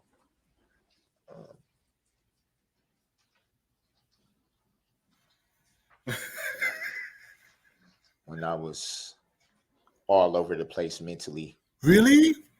Really? Couldn't sit still.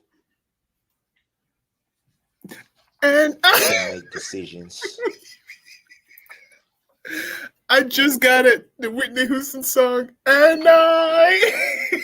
Trying to figure out how life would go being young parents. You guys. The both of us. Those comments are killing me. She never once judged me. She never once ridiculed me and downed me because of my issues. She always was willing to be there. I'm eternally grateful for that. Then, when I was at band camp, Jessica, my youngest daughter's mom. Oh my God, we're not done. You have to go through his baby mamas. Oh my God, he has like 4. I believe it's the reason why God puts anyone in your life at the time that he does. It's not COVID. What?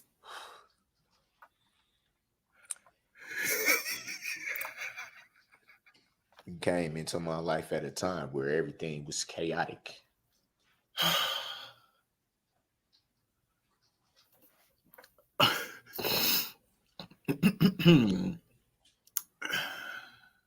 didn't have a clue how to even begin to put one foot in front of the other. So you took a car? What is he talking about? You came into my life at a time where I was pondering, what did I even have to live for?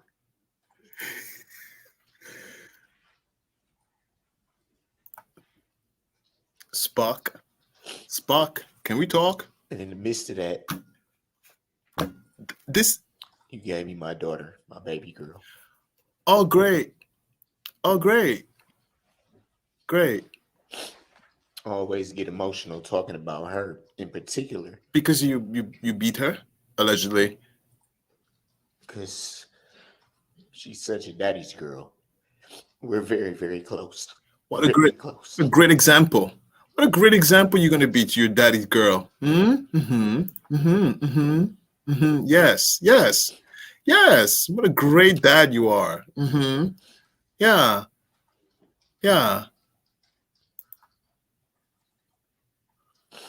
I felt like when Missy was born,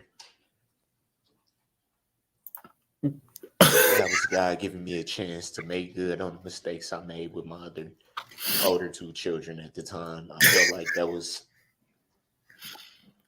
redemption. Everything that I didn't do right before I had the chance to right that wrong.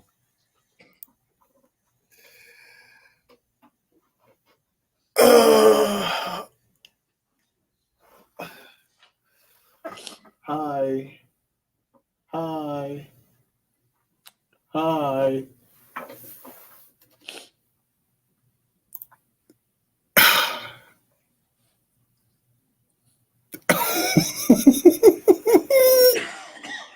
Look at that comment. Probably the single-handed reason why I'm even still breathing.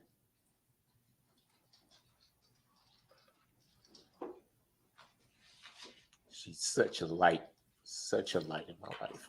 Such a light. Oh, yeah, hit the like.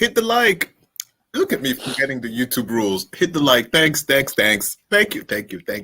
Look at the judge. The judge is like, the judge fell asleep. Wait. She doesn't even. Did you see that blink? Understand the extent of everything. This was the judge. That's going on. She doesn't know what it is not to be able to talk to me when she wants to be able to see me when she wants to. She just doesn't get it. And I know that. I'm gonna go to the bathroom. Be right back.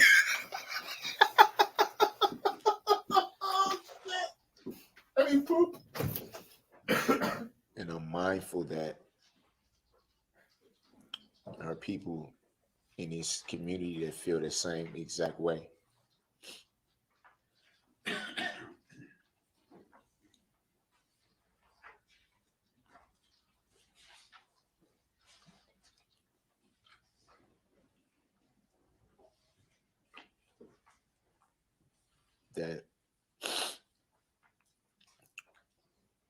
That lights in their life that were taken.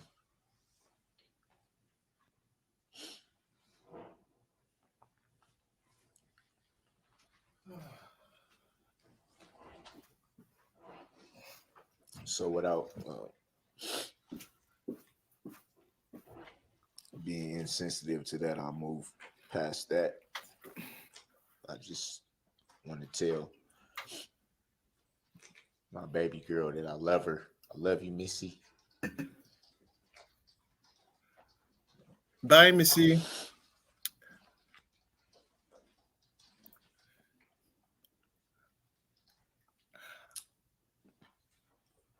My baby boy.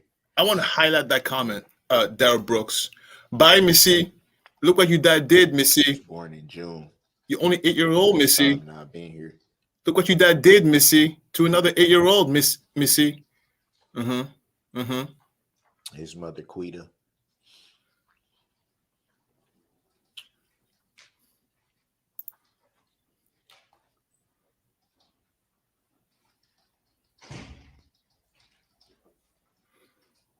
I regret not being able to be there for the times that both of them needed me the most.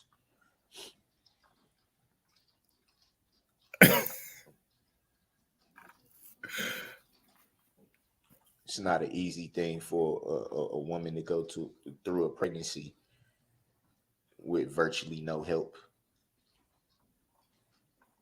Wait, why are we pregnancy now? What's going on? What's happening? What's going Having to move residencies because of this tragedy, not feeling safe while she was pregnant, not feeling safe, receiving threats, things like that. Look, even he's bored. And I wasn't there. Whose fault is that, sir? Wait. Hi. Hi. Hi. Hi.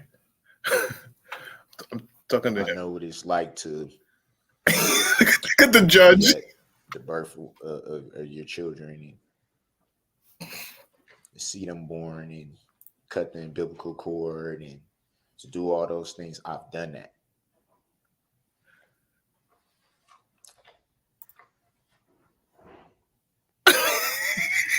And not be able to do it for her and for him. Crystal.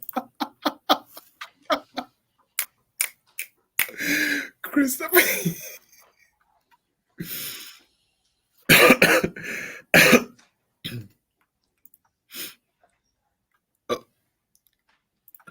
To only know what he looks like.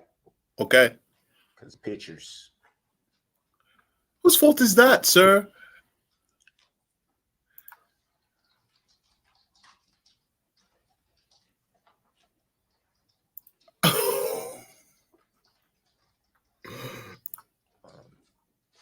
For her to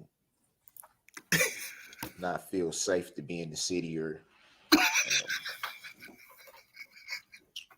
be around my family members to build that rapport. Because she can't mentally deal with everything that comes with. Oh, spark. Thank you, everybody. Thank you. Thank you, everyone. And for me to not be able to help her, for me to not have any words to uplift her.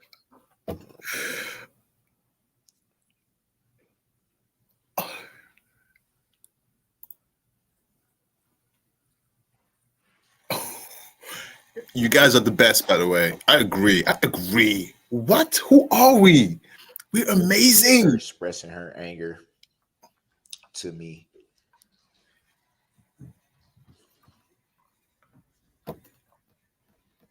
Not knowing how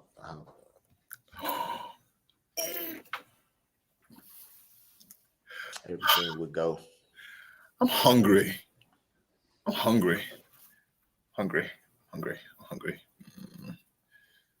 It's hurtful.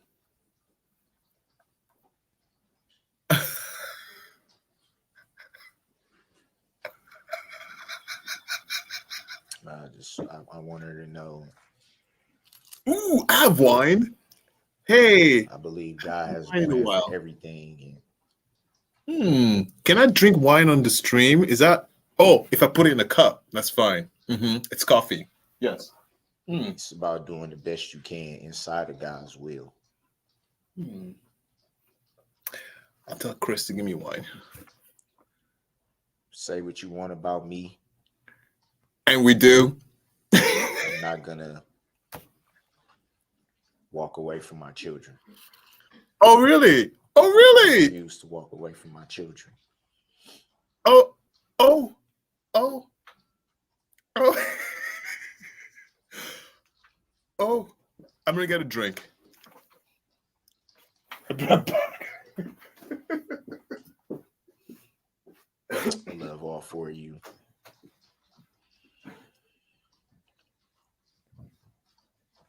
And that won't stop for nothing, no matter what.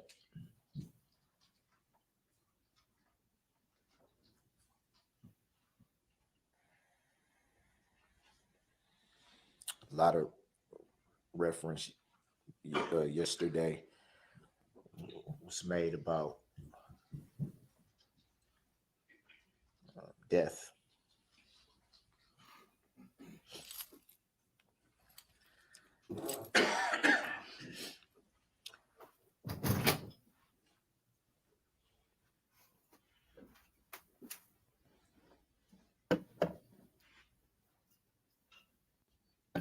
In reference to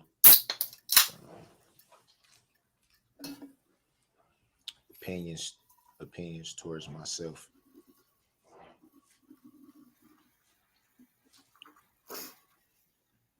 I do not fear death. Not one bit.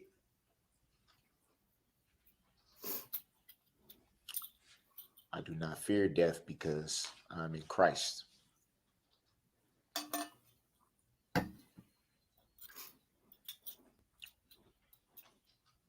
Whether we believe it or not,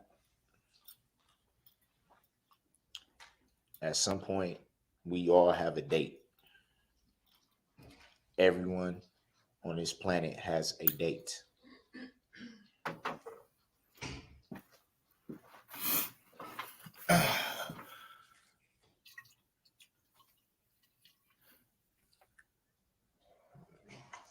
In the word, it says that it is appointed to man once to die.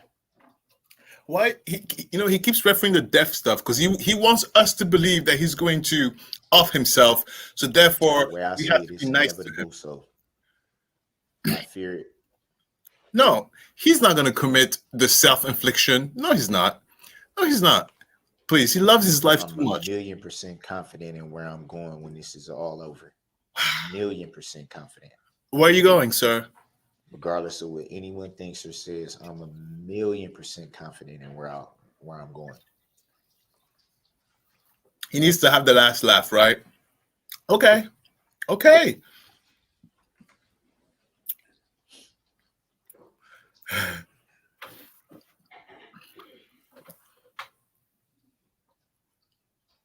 We all got to stand before the judgment seat of Christ at some point. Mm.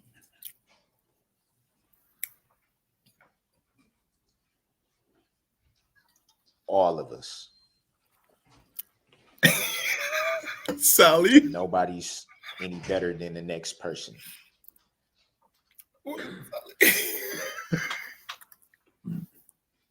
Rigor mortis. Contrary to belief, I do not feel like I'm above anyone. Oh, really? Oh, really? I don't feel like I'm superior to anyone. Sorry. I breathe air, I drink water, I eat, I go to the bathroom, I bleed just like anyone else. I'm no better. Really? Okay.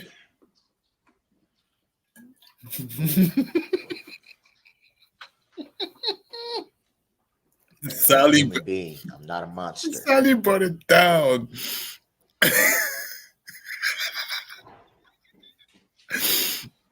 Mm.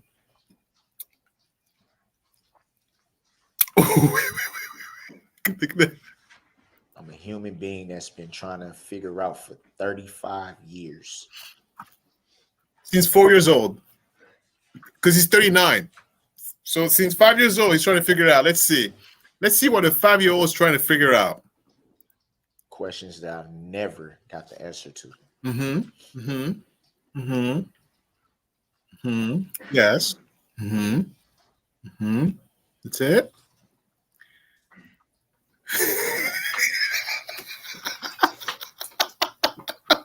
I noticed yesterday in a lot of the victims' statements that a lot of the victims are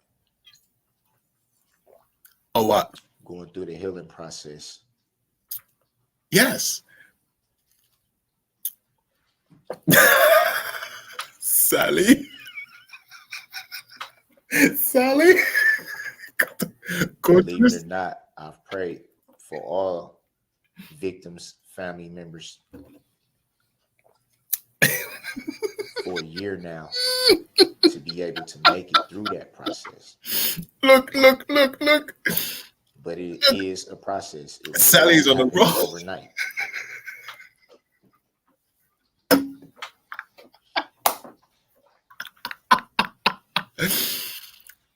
Oh, I can't breathe.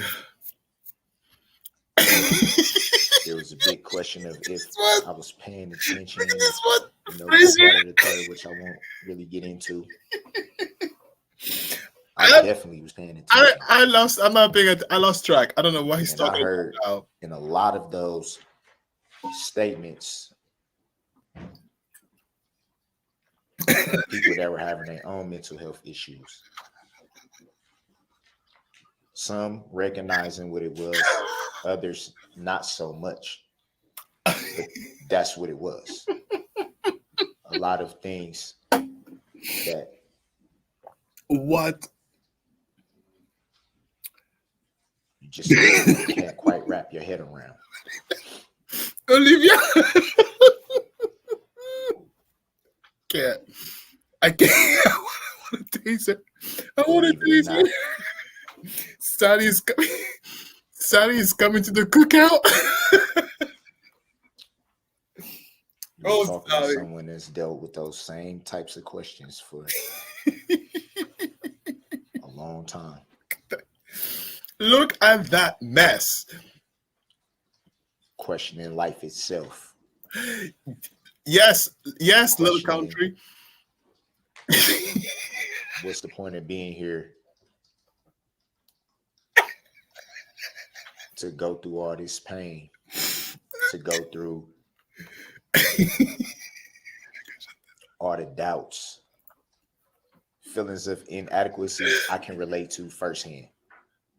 Yeah, narcissists are insecure. We know you're insecure, boy. We know that. We know. Being made fun of, being joked about, being jeered at, being bullied. Wait, hold on. Growing up, I can relate to all of it because I've been through it.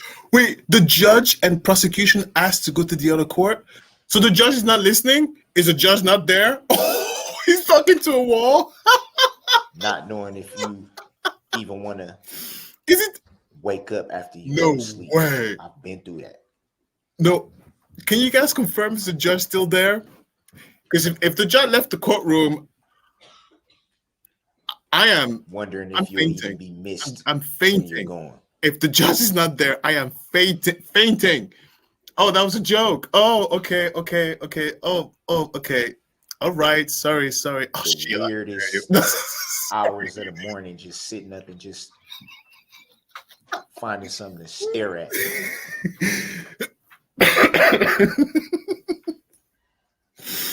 Oh, okay. Sorry. Hoping that an answer may just Thank you, fall out of the Nature's sky. Beauty. Thank you. Oh, my baby's up. Uh-oh. But Chris is here, so he'll handle it. Me, myself, I've, like I said, raised Christian, but it's been so many times through the years that I've doubted God. It's time. I think everyone in this room can say that. If you believe, you've doubted, you've questioned, 1 hour and you've 10. wondered.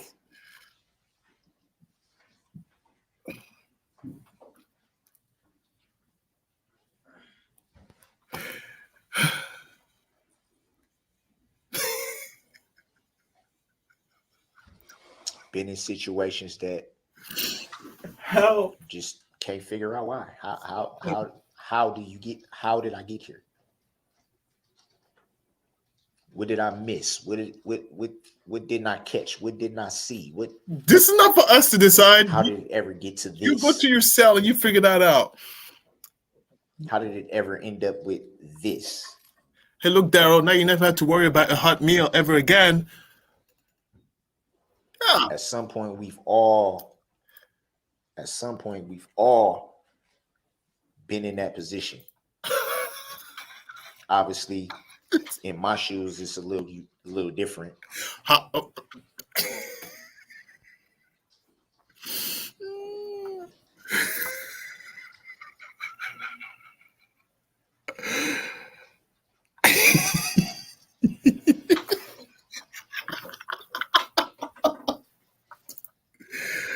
Oh my God.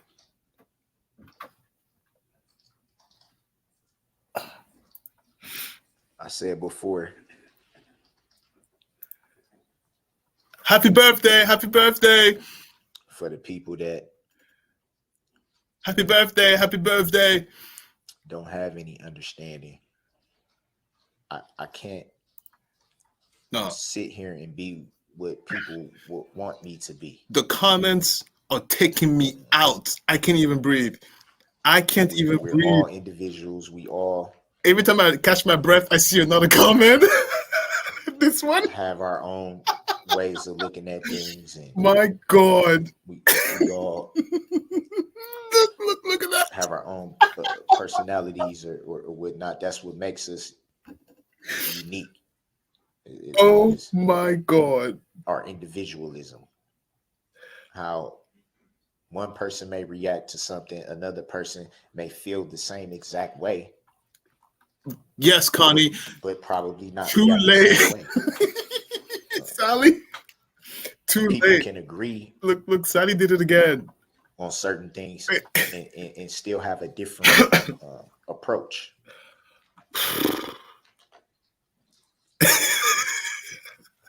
The red lever, pull the red lever. Oh, where's the comment? I lost it. Find the comment, Alistair. Find the comment. Where is the red lever comment? All the victims yesterday that can't find it. Find it. Had the courage to speak and comment and state their opinions. Are you? Vent their frustrations and their anger. And, okay. And everything.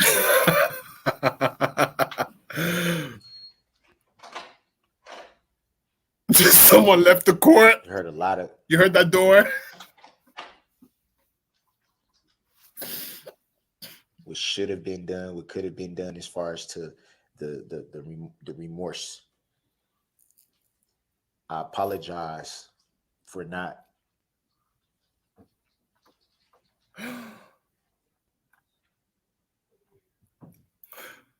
showing people what they wanted to see. I just ask that there be understanding to. After this, no, we're not. That there's a side out of the courtroom that's not seen. Erica Patterson stuck What's seen in the courtroom is just a small piece of the whole puzzle.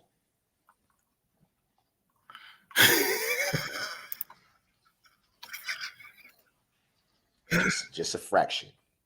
Oh my God. The majority of the time, I'm not standing in the courtroom or sitting in the courtroom. No, come back, come back, come back. It's not a day. Come back, come back. It's not an hour that goes by that I haven't thought about. Sally. Sally. That I haven't tried to wrap my head around how something like this could happen.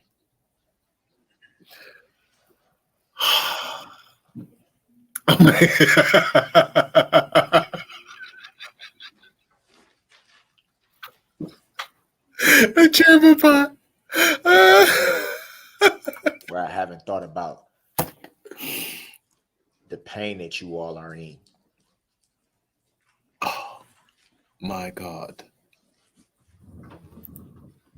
What was lost and in the fashion that it was lost. Yes. Yes. Contrary to what people may think.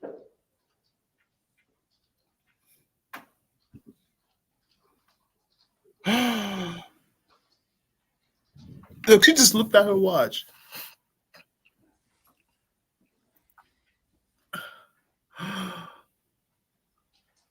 You get to a point though, and obviously it's different with me being in this position and you being on the other side of the coin, so to speak. It's a different position.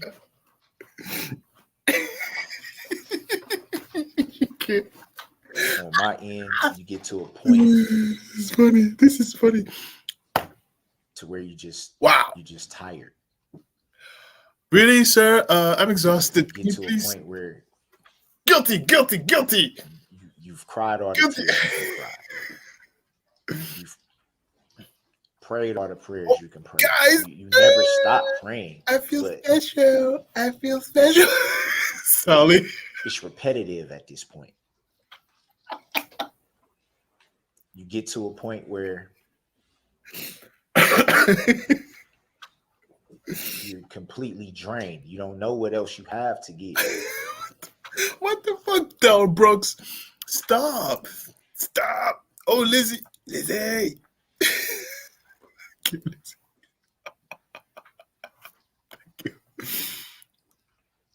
Wow. There was many court dates in the beginning of all these proceedings that I wasn't even sure if I can even come in the courtroom. Thank you, Shay. Without breaking down. Oh God, Darrell. It was times where I didn't even feel like I was going to make it through a court proceeding.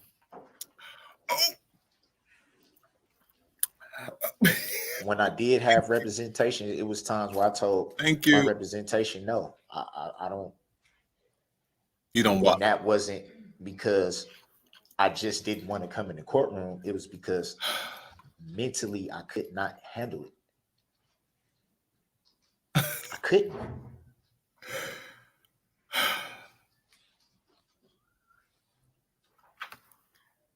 Having to be prepped for everything that I was gonna walk into. Them telling me, it's gonna be telling you what atmosphere. That this is what you did. Expect this and look, would you slip? I couldn't handle the defense telling me that I took this car and I did this.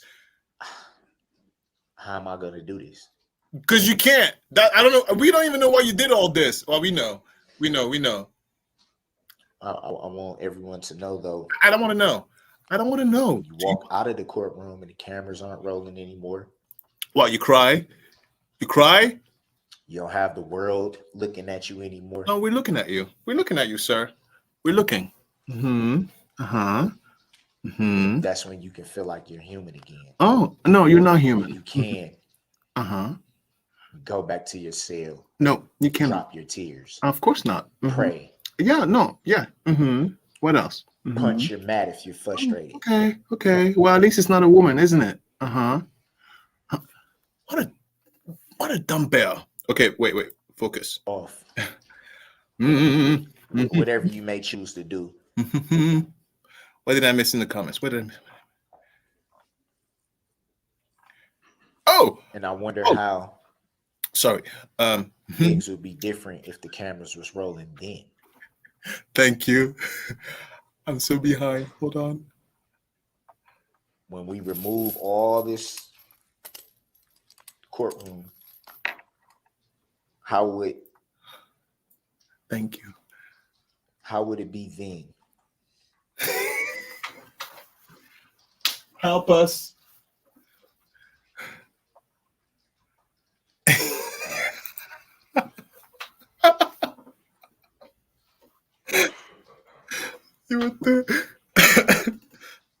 We all done things in our life that we regret. Not like that. We're not proud of.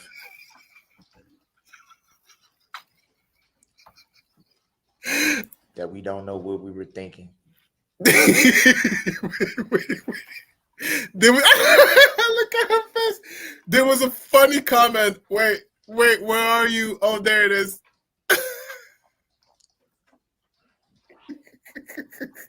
That's been like a roller coaster for me in this year, a roller coaster.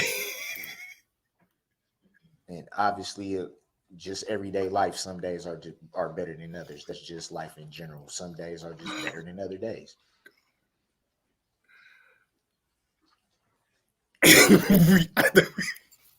I don't know what he's talking about. I've lost track. I've lost track. Look at their faces. I can't. You heard my best friend I guess. speak a little bit earlier. Oh my God.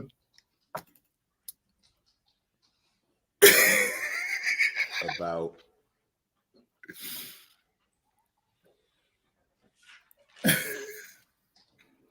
I guess it would be more happier times, but even then, John Shoe. There you go. you put on a smile Oh wait, no, there you go. to hide the John pain. Shoe, thank you.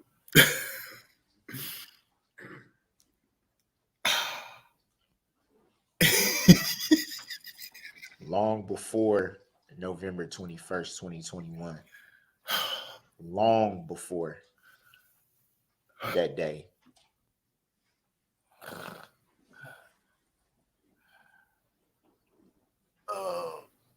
I was struggling. My electric bill, because I have so many lights here. I've been stupid. Oh, thank you. Dead inside.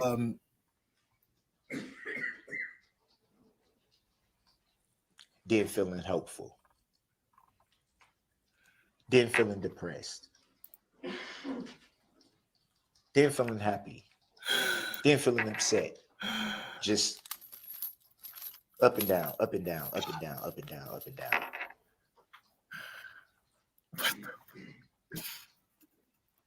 90% of the time, not even knowing why you're going from point A to B.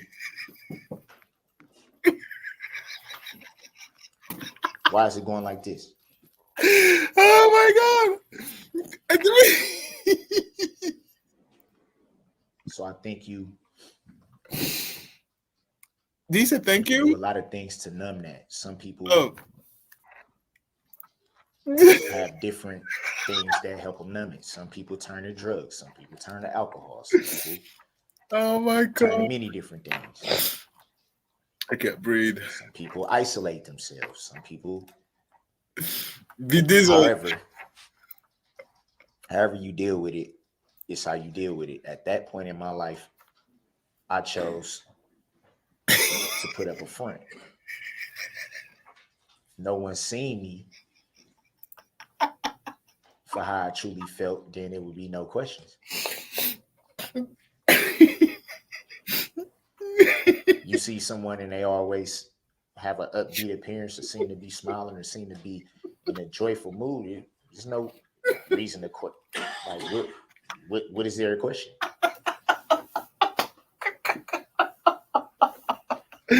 How much turmoil could it be? The first thing they would say is every time I see them, they're okay. Oh It's my not okay. God. I think it's Judge. Come on, sir. It's not. Sir. Oh God. Look, the judge is like, this is it? Is this it? This is it? Sally.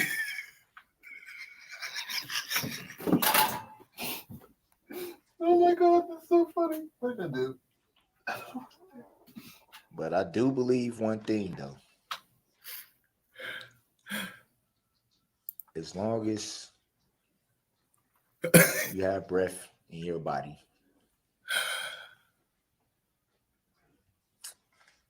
no matter what you're going through, where you may be, I'm exhausted. what struggles you have, what you can't figure out,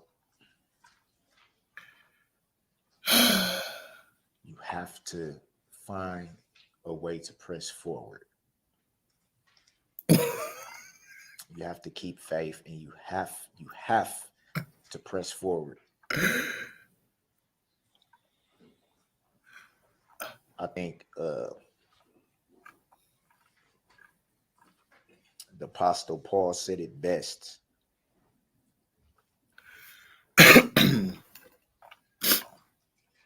Apostle Paul said it best when he said,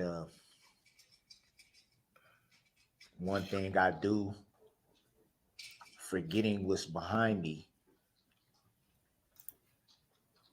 and straining toward the upward call, of which Christ has taken a hold of him. Wow. Straining forward, which Wow. acknowledging that it's difficult. Acknowledging that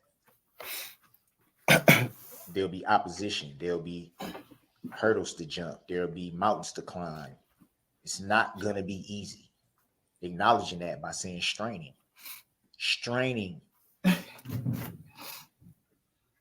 to move forward.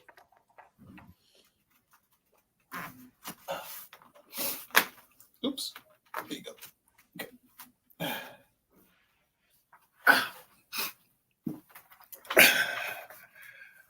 Fix my chairs. That's what I've been learning.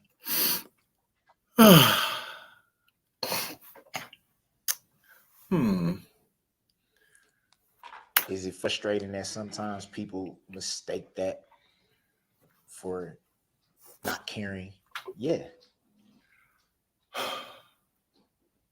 Very frustrating. What did you guys have for dinner yesterday? Let's type in your dinner, yesterday's dinner. I'm hungry. What was yesterday's dinner? Because he's talking. As hard as it is, I'm gonna highlight the dinner. Turn back the hands of time. You can't. As much as I wish I had the power to do that. Ooh. I can't. Ooh.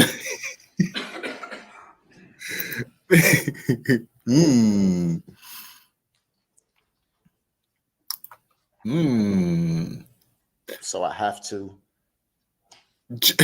look at life going forward, not backward.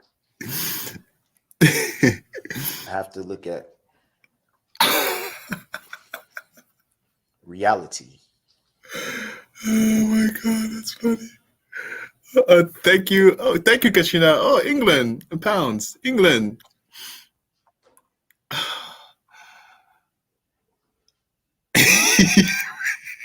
Look at Nadira.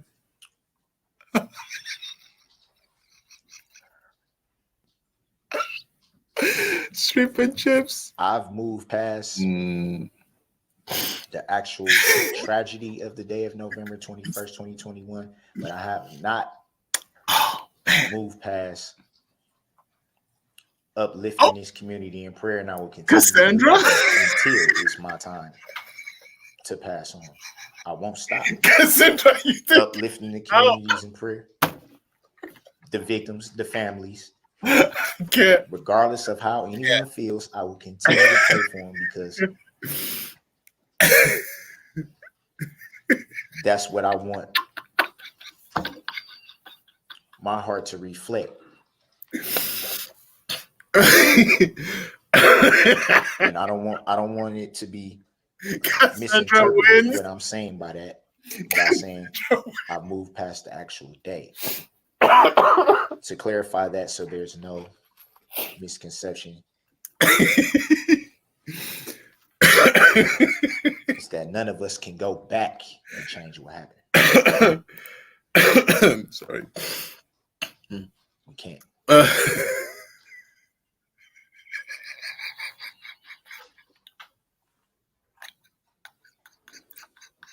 that doesn't mean that my life has to continue to be defined by that.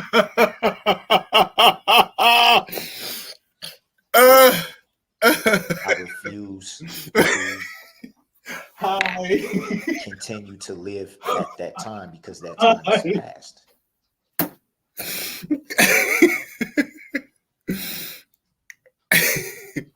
Look at the We can always say shoulda, coulda, woulda. Nobody knows what they'll do until they're in that situation. It's easy to say, I would have did this, I could have did this, I should have did this, I would have did that. You never know what you're gonna do until you actually there. I'm sweating from laughing so hard. Does anyone think I haven't asked myself that? Man, why did not what does it matter now? Oh my God. Oh my God. How many times can I pound my fist against something and say, how could this how many times before you just like have to move forward?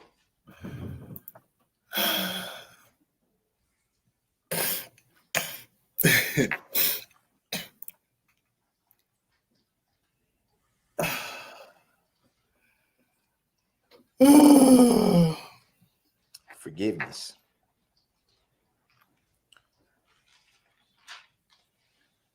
Matthew 6:14-15. Forgiveness. He is not going through the Bible, is he? I mean, what? Thank you, Katrina. For if you forgive other people, he's not reading against you. Oh, he is not reading the Bible. Your heavenly Father will also. Oh, he is not forgive you. Reading the Bible. But if you do not forgive others their sins, your Father will not. We're not going to bed. Forgive your sins. We're not going to bed. We are not going to bed. We're going to be here till tomorrow because Darrell Brooks said so. Darrell Brooks said we are all going to have a problem. He will come Jesus today himself, and he said, God himself. You are all going to have a problem with me.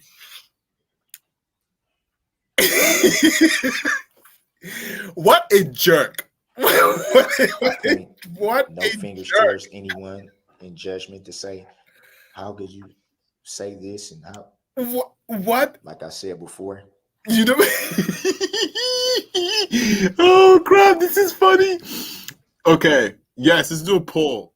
How people process this tragedy is a mess. How they choose to. Oh, wait. A fucking mess. Oh man. I could jump up and down and yell and scream about what was said in regards to me. But why?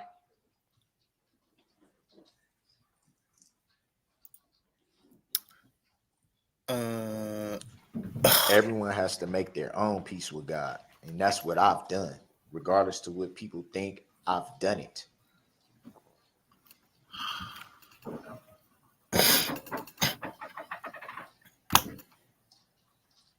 I can't do a poll. It's not. It's like freezing. I don't want that to be confused with weird. Being at peace. Everybody type in. When do you think this process is done? I know it's not. I've made my peace. I say he's gonna be done tomorrow, yo. He's gonna take all my bandwidth. My battery, my phone battery. I have a good one. Is about to DIE.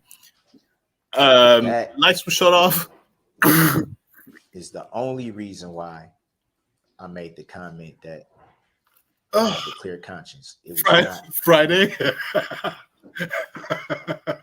Pertaining to remorse. Oh my God. It wasn't mockery. It wasn't to thumb my nose at anyone. My battery. That wasn't what that comment was about. I have to find. Hold on. I have a portable charger. I'll be right back. My battery's dying.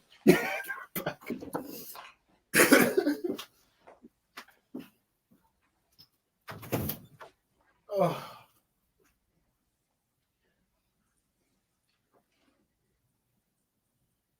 I've chosen to do that because it was needed.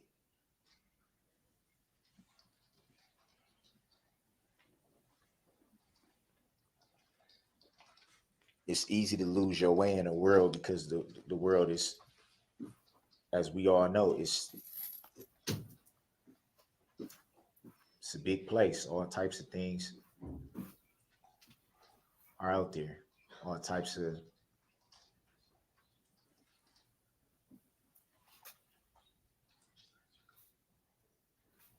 it's easy to get caught up in the world.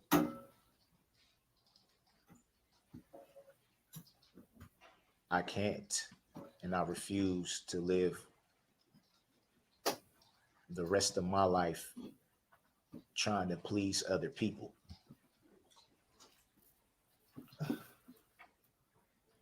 Oh boy. I still have a long way to go to get to where I need to be.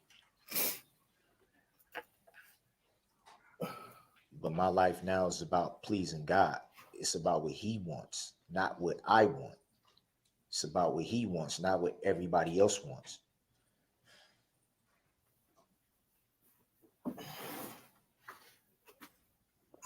Oh, crap. I brought up God's will. Hi. Yet another comment that was taken out of context. A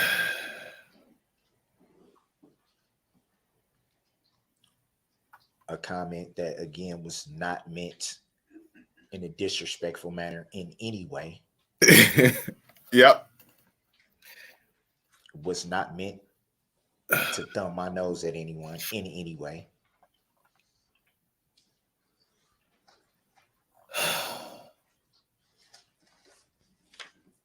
It was the acknowledgement that God is in control of everything. Everything. The good, the bad, and the ugly. He is in control. He's doing That's the what that was pointed towards. That and that alone. Wow.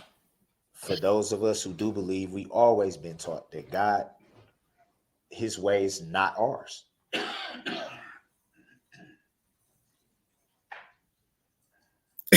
What he sees fit to do, we can't stand in the way of it. Hi, Stella from Greece. No matter how much we wish we could, Hi. we can't. Welcome. We've been here for hours. Welcome to the sand trap. Welcome, Stella. Hey, have a Frankly, seat. sometimes that sucks. Sand trap. Oh my God. Oh my God. I never thought I would be standing here not being able to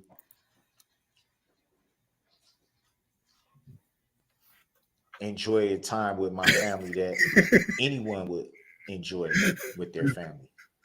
People lost loved ones. Oh my God. I'm sure they feel the same way. They never expected to be Oh around my something like God. They're playing a game. Let's that is not lost on me.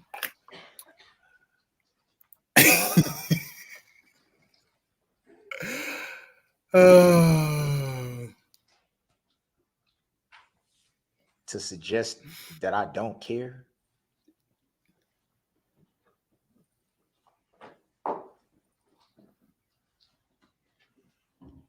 Out of everything that's been said during this whole year, that's probably the hardest one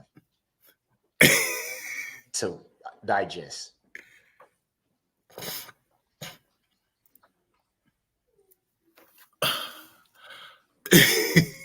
Someone has a dart gun.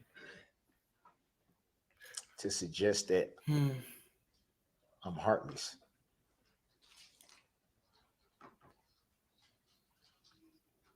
Oh my God. I don't know how is this not enter. Okay, looks like What do you think this court should do as far as the sentences are concerned with all of these convictions? smart judge interjected. Okay. Finally, judge. Yeah, what do you think she should do, Darrell? Honestly, Your Honor, Mm-hmm. What do you think she should do, Darrell?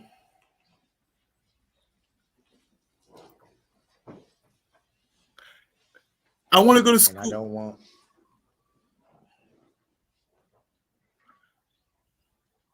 I don't want this to be taken out of context. Oh, set me free. Set me free.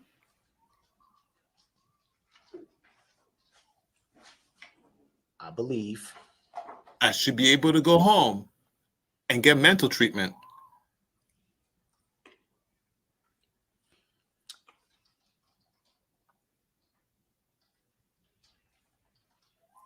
there's issues with me attempting to answer that. And here's why. Oh no!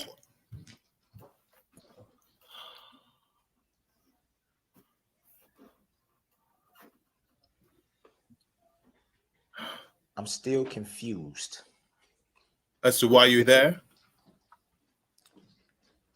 I'm still confused on Subject matter jurisdiction. and cause of the charges. No, subject matter jurisdiction.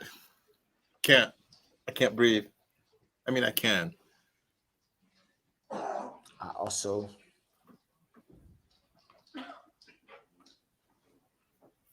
What?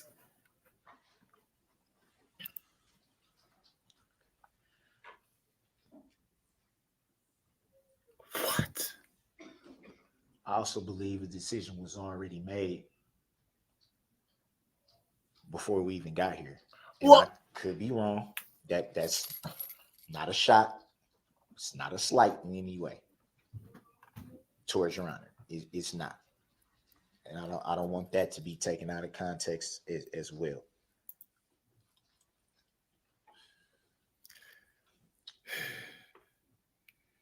I will say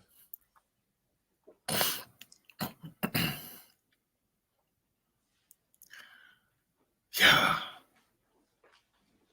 I will say help is needed. Didn't I tell you? Let's go to the hospital. Oh my God. When you've dealt with certain things as long as I have,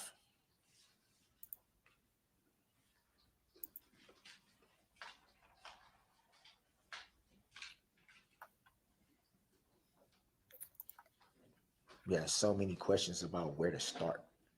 Where to start. We have so many questions about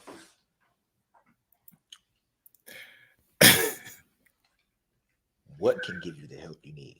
Who can point you in the direction to get the help you need.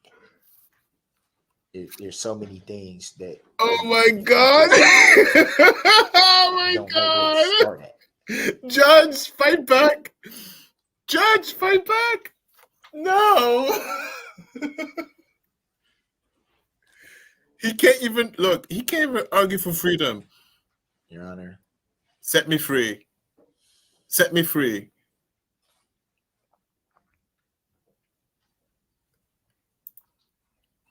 I think that throughout these proceedings, and I've noticed this, that you've been very observant.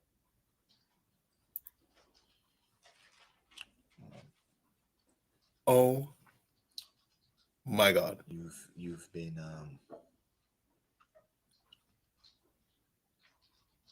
very attentive.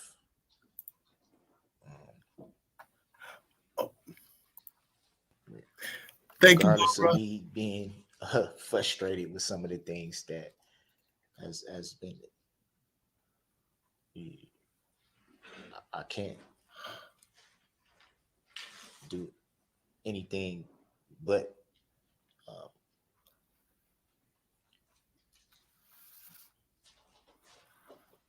look at what you have done, which is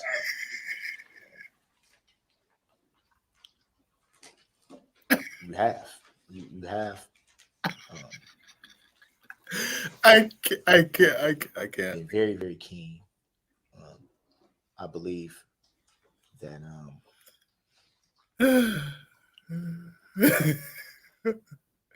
Can you imagine living with that? Oh, still a Erica lot of Patterson. Oh, Erica issues here. Patterson.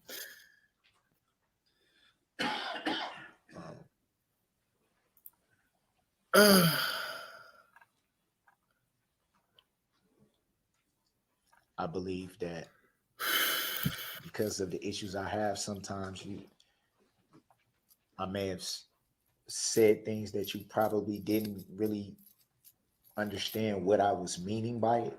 I'm not. Yeah, he's kissing ass. Judge, sharpest knife in the drawer. I didn't mean to yell at you and scare you and potentially harm you if I could. My mind probably works a little faster than I can articulate something or pronounce something or say something.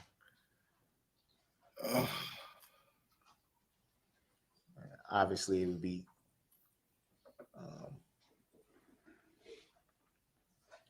hard to top what was already said about you thus far. Exactly.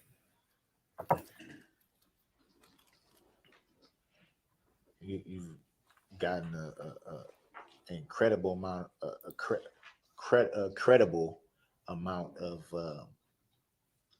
love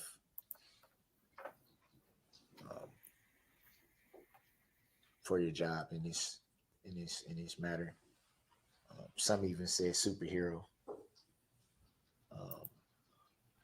Some people, I'm sure you know this, but some people have even dressed up as you for Halloween. Mr. Brooks, I'm not looking for accolades from anyone. I'm looking here today to sentence you in this case. Thank you, Judge. I'm frankly more interested in your thoughts on that than your opinion of me and how I conducted myself during this. You tell him. You flick that hair. On that part, I just. That judge got good I have a hair. lot to do today. That judge It's got. not an easy one. She got a lot to do today. 76 counts. Okay. I'd like you, if you can and if you want, to tell me how you think I should do that. Go ahead, Mr. That's Brooks. what the victims have stated. That's what the state. That's right. Right. They provided their recommendation. I know. I'm trying not to yell. Is one thing that should be taken into account is the time that I've served. Been here a year.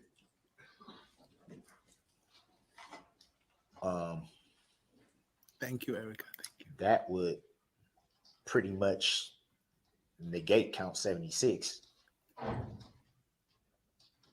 So there's that.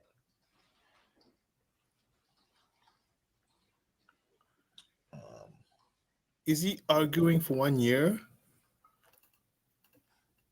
Okay, sure. 895. Your Honor, I'm confused. I don't understand the true nature and cause of the charges. So I can't really consent to being sentenced when I'm still trying to. I don't understand. It's not a delay tactic. That's totally a delay tactic. If he says it, it's a delay tactic. It's not attempting to be disruptive. If he says it, that means that's what he's aiming to do. Yes. It's not intended to stop the proceedings. Yes. Yes. That's exactly why he's doing it. Opinion. I have trouble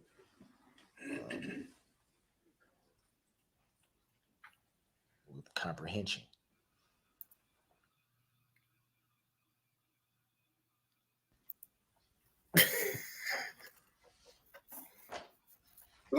I can't say with 1,000,000% certainty. Wow.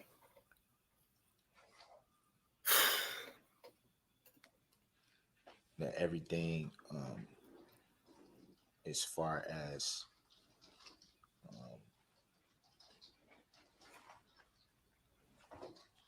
in regards to me, everything should be looked at in what?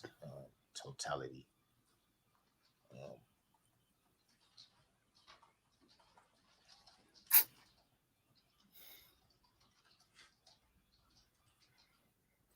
The You know what? I'm going to put that because that's important. mental health issues. Yeah. I believe that you've seen them rear their head at times. I believe that I know that you've seen that rear his head at times.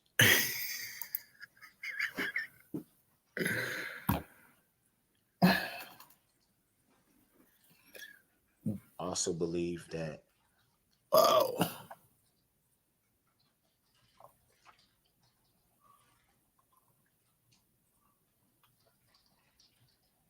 you recognize the need for the help that's needed.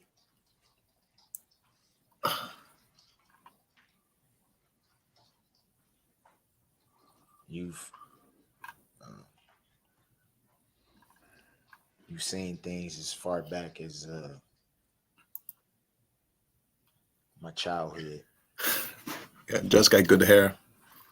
And I believe that you understand the certain needs that would benefit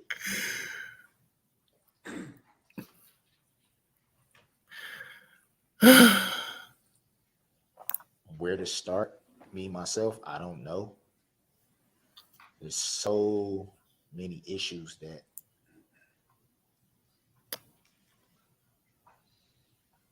I've been trying to address for a long time. A very long time. And I don't know where to start. I have no idea. Time serves puts not even a Tell you single that dent. I want to be able to get to a point in my life where I can have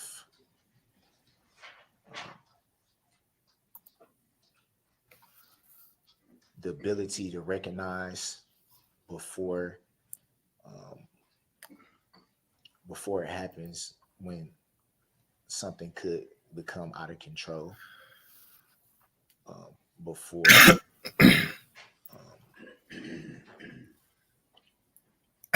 That's an outside source can maybe pinpoint it and say maybe something's wrong. I would want to get to a point where I can be able to recognize the signs on my own. I want to get to a point where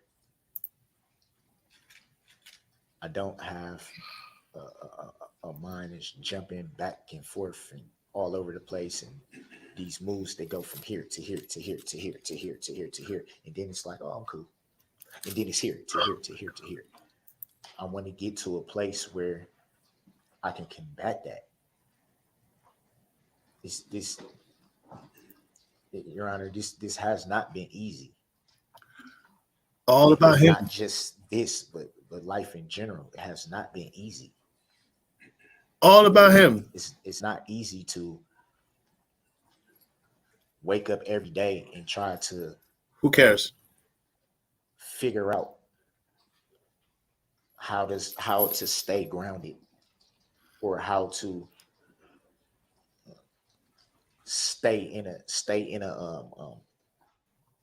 I don't want to say a box, but to be able to, It's a box. It is a box. Oh my God. to stay in a straight line, to be able to take life as it comes, to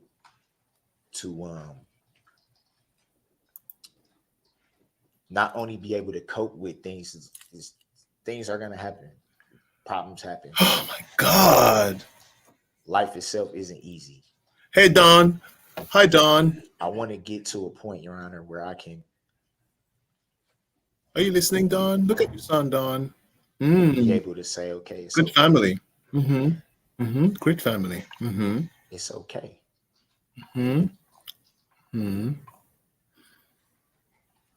I can be myself. I can say, you know what? Oh my God. You aren't the only person going through this. This doesn't make you any less than anybody else. What? I wasn't asked to be born this way, Your Honor. I wasn't. I was not. I don't understand it. But the fact of the matter is I want to get to a point of happiness again. But that's not the court's job, right, Don Woods? To be able to be medicated and not care what people think. Oh. To be able to speak my truth without having to feel ashamed that some people may think of me lesser than a person because I have to be medicated for life, or because they feel like it's not normal. Which lends to the reason why I said not wanting to live to please anyone else anymore. But for me to be okay. Here, for me to be okay. Because I haven't been for a long time.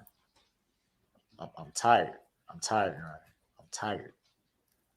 Some days I don't know what's up or down. Some days I don't know. I want to know. Mr. Brooks, it's going on 2 hours. I feel like we're starting to cover the same ground over. Thank and you. over. So I'm going to ask you again, because I'm really interested in your perspective. I want to know, as I consider and contemplate and finalize what to do in this case, if there are any sentencing recommendations you have on your own behalf to make at this time. That's it. That's it, Darrell. This is the end. You have one more sentence. I don't.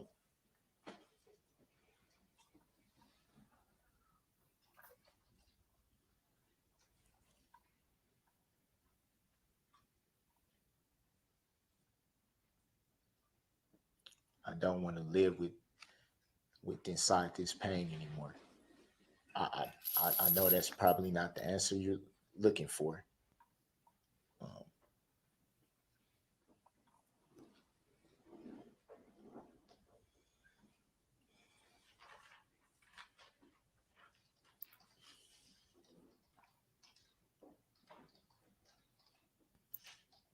Your Honor, I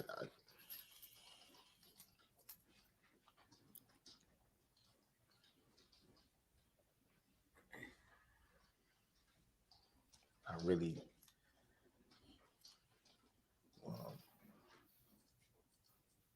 would like Let me to. ask it this way, sir.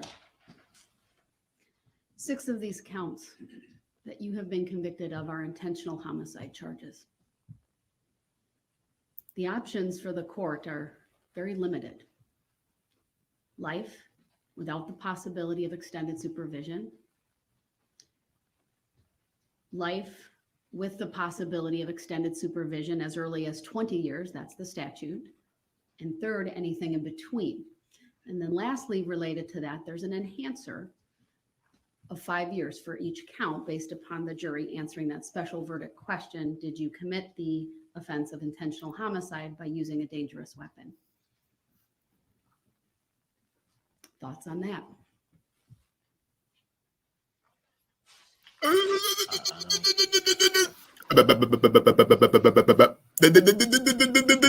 should spend the rest of your life in prison without ever seeing freedom outside bars. Come on, Darrell. Where's your tongue? The extended supervision. Cage bird. Should these counts run consecutive or concurrent? meaning one after the other, or serving them at the same time. What are your thoughts on those things?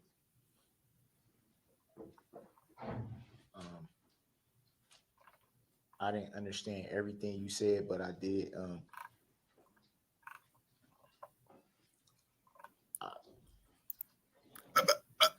I can't live a million years. I understand that. I understand that. I feel like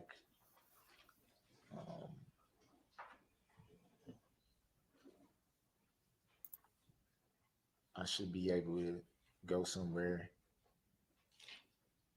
where I can be helped, where I can be properly evaluated, where I can be properly medicated. If that is an extended period of a long, long time, at least I know that I'm getting what I need. Not what I want, what I need. At least then I would be able to say,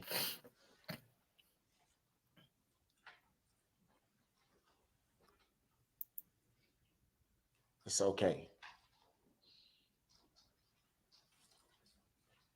You can be you. You can be grateful for the fact that Oh, Darrell. you have experts, or I don't know if that's the right word, but On tax dollars money, by the way.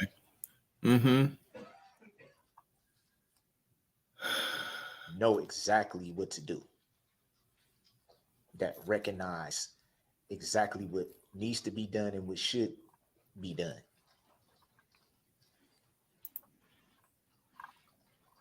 To be able to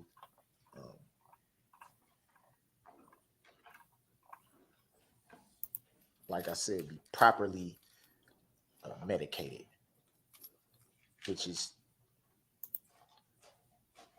extremely needed. I don't know if that answers. I'll follow it up again. What I hear you saying, sir, is that you don't have a specific recommendation in terms of how long the sentences are, whether they're life, whether they're consecutive, whether they're concurrent, but you're asking me to take into consideration your mental health needs and your desire to get help. Would that be fair? Yes, I would say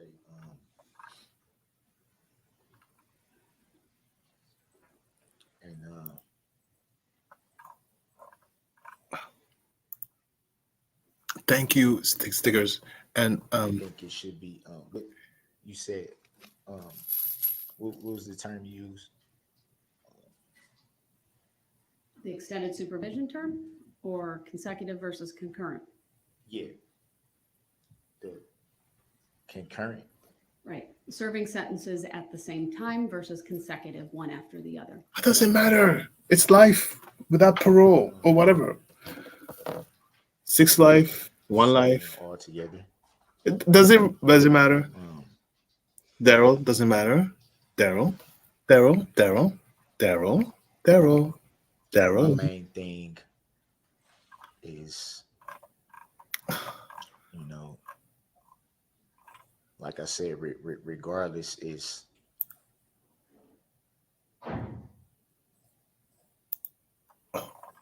to not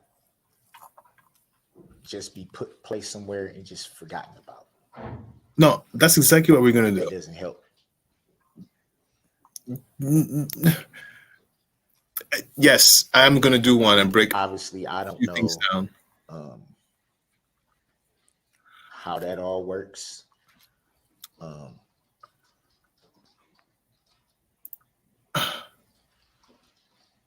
But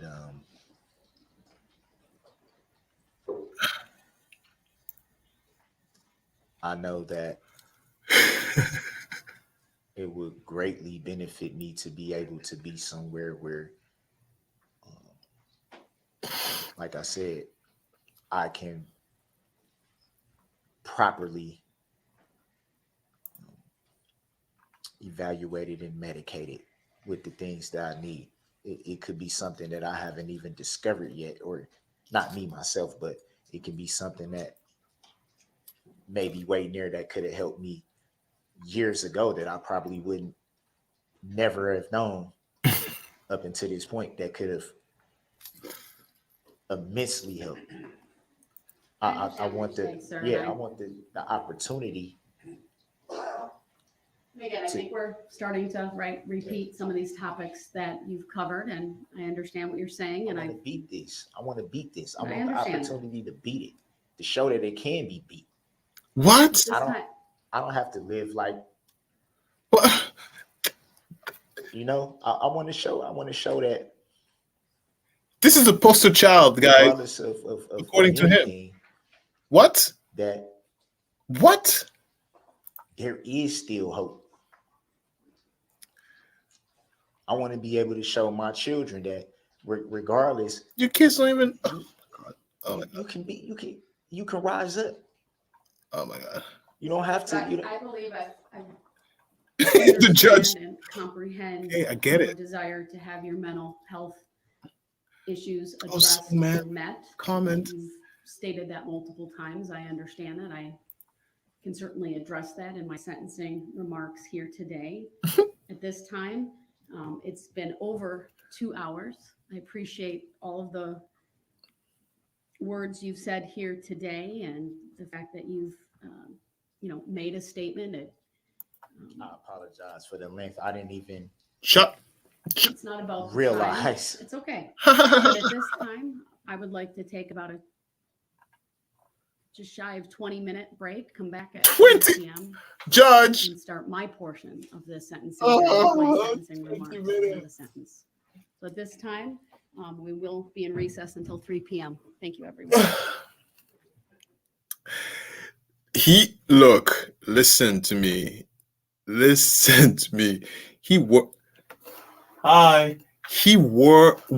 us out. Oh my God. I don't. Oh, right. Wait.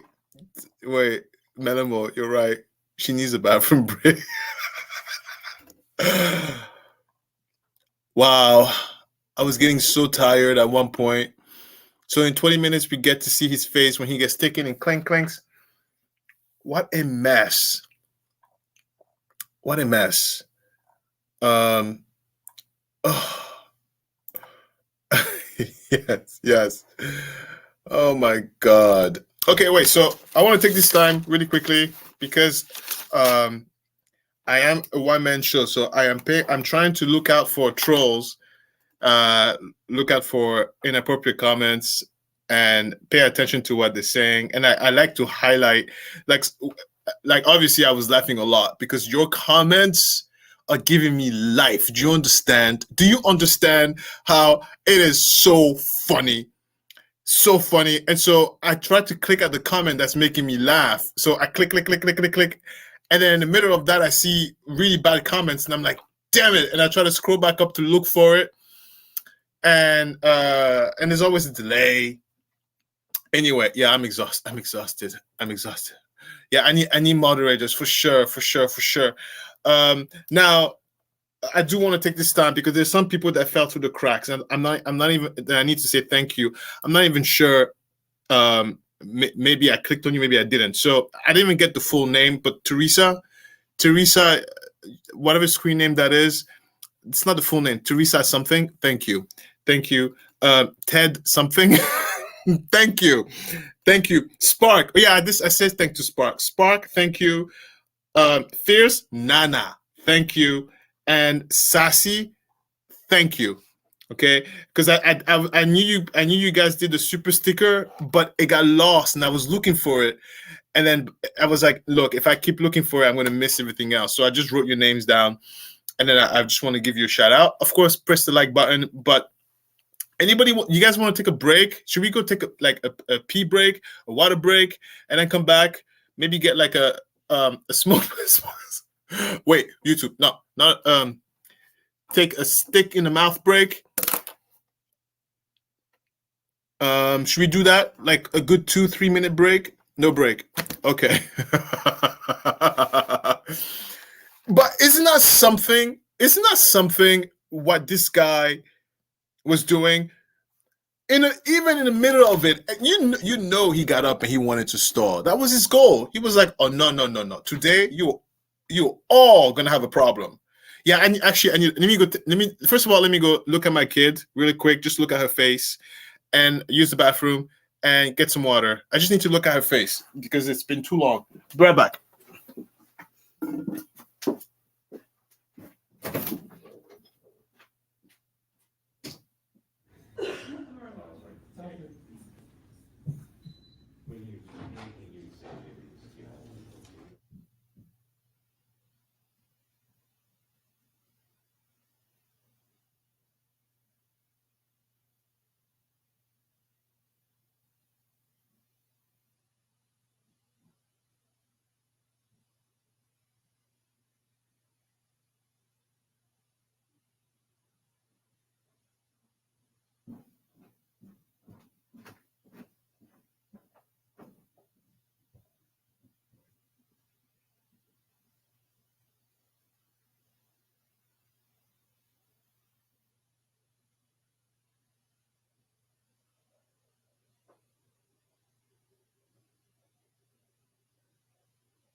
Okay.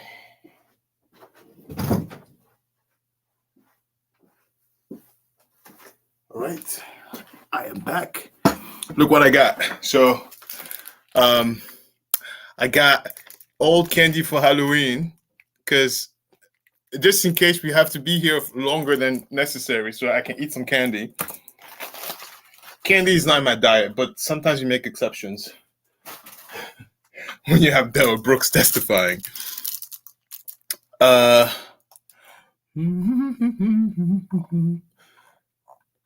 know, I thought I slowed down the comments, but they come up really fast.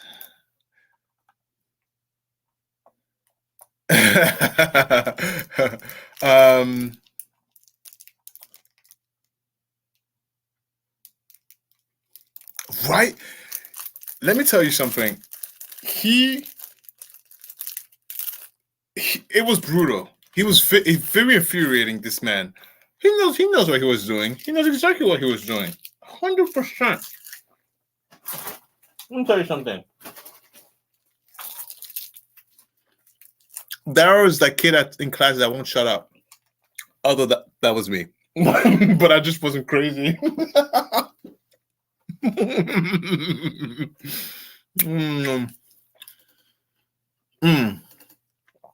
He was doing the most. What is LWOP?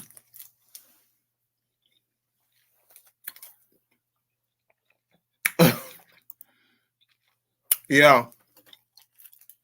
Oh, cool. Yeah. Thank you, sure did. Thank you. Only this story was no good. Yeah. Thank you, sure did. Every time I read your name, it's like sure did. I love it. Yeah, so I just went upstairs to see her, but I found out that Christopher took her to my mother-in-law because my mother-in-law wanted to see Olympia. So I miss her face. I just missed her, that's all.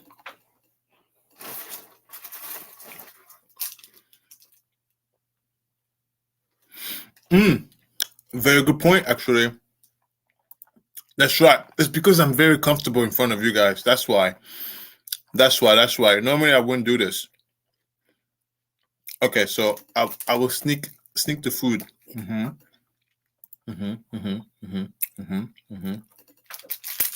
Yeah, and my mother-in-law, let me tell you something. My mother-in-law cooks so much. She's Italian. And let me tell you something. Like, even if I wanted to, sometimes I have to take the food and stash and hide it. She won't let me not take food. At one point, during our dating years, I was like, I can't eat. She's like, you're not gonna say no to my mom, are you? So funny. Anyway.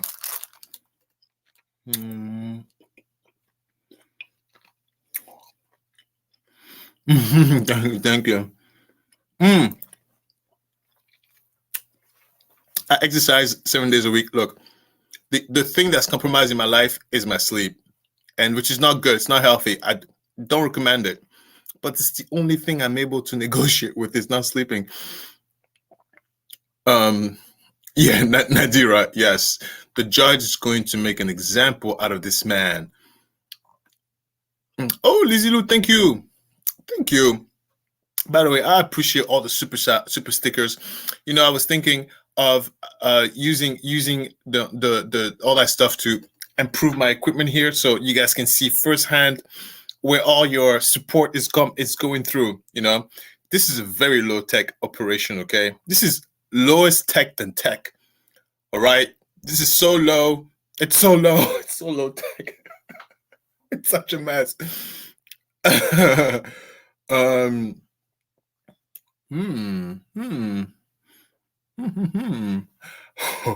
Oh, yes. Do you think he's gonna cry when he gets sentenced? Daniel, yes. Children, I know. And nobody tells you what it is, how it's like until you experience it. Yeah, French food is good too. Sure.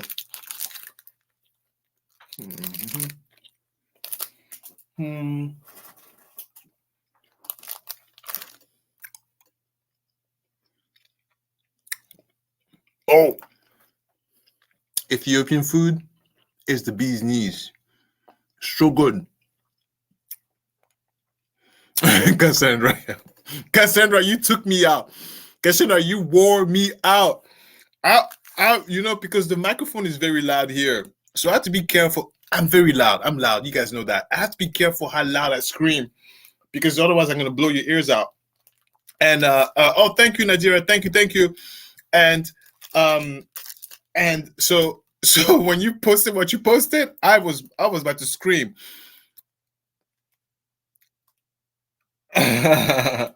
Oh yeah, hit the like, hit the like. Thank you, guys. Oh my God, we have the best community. The Darrell Brooks Haters Club. Whoever said no, Darrell Brooks Haters Club and more.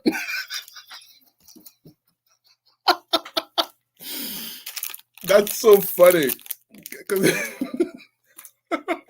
What are we? Darrell Brooks Haters Club and more.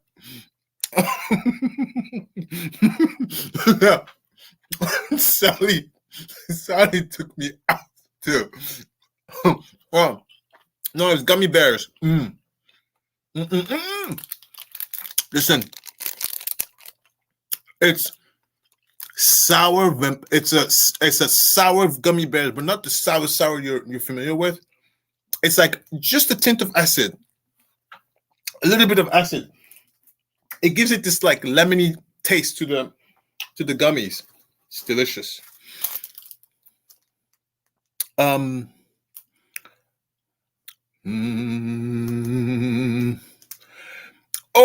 you look, Daniel, you make a very good point. No more tough guy. He was all about like, please. You remember him? They were asking him like, so how much? What do you think you should get? I should give you. Like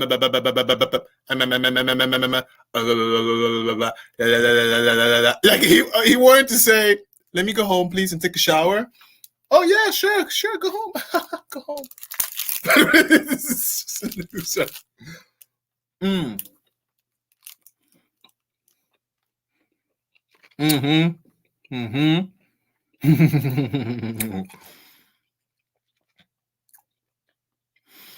Really?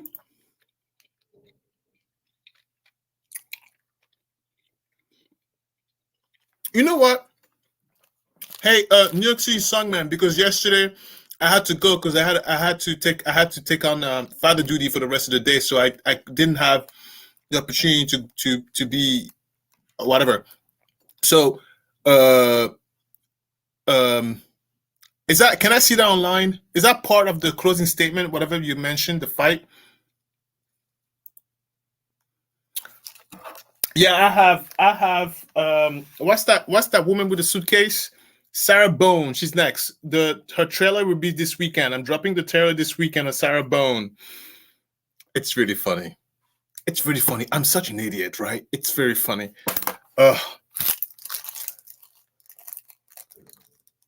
Kick Dane? What happened? What happened with Dane? Who's Dane? Doku's a troll? Oh god, oh god. Where are they? Oh. Okay, so block Doku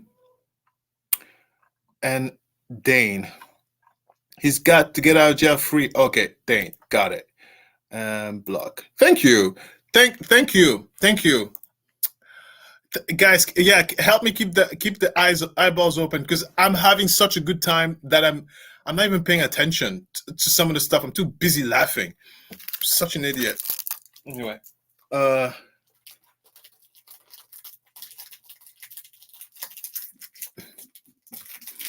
yeah, hold on.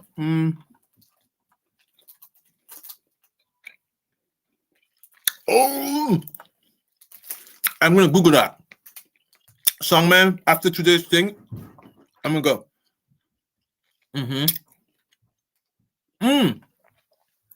So, Cassandra, I asked Christopher if that's okay, and I don't think YouTube is going to allow me to, but Christopher's okay with it. But I can mod since I work from home. Just hit me up, because he's. Oh, thank you, Cassandra. Thank you. Can I have multiple moderators? There doesn't have to be one person, can it?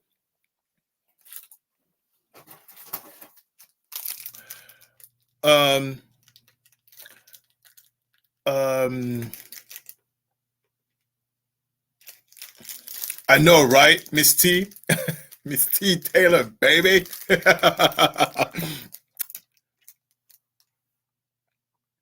Oh, you sent a super sticker?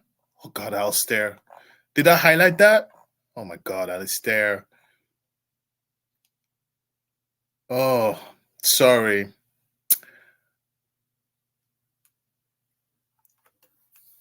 Yeah, okay. So, sorry. Okay.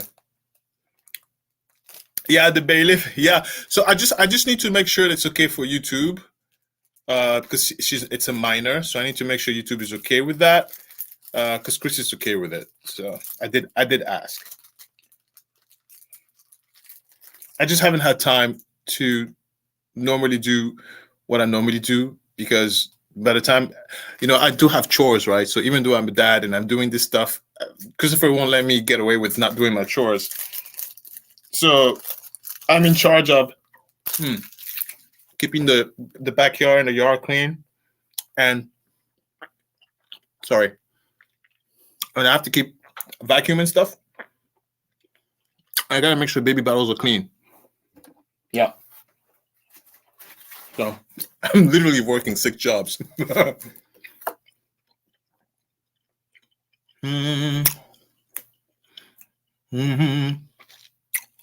Oh yeah, Barbara, look at the comment. Barbara mentioned that Darrell put up gang signs during the speech, allegedly, to Barbara. I don't know anything about gangs. I tried to Google it, but nothing came up. Right. Oh, Valkyrie. Okay.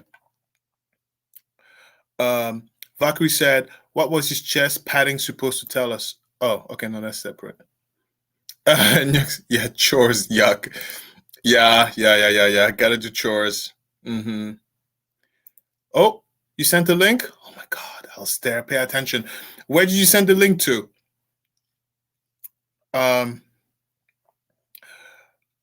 Because okay, Nadira, I can share with you the invite stuff. Look, copy the invite because I don't know where else to send it.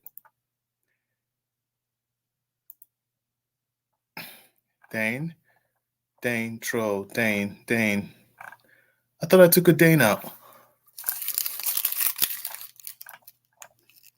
Dane. Okay.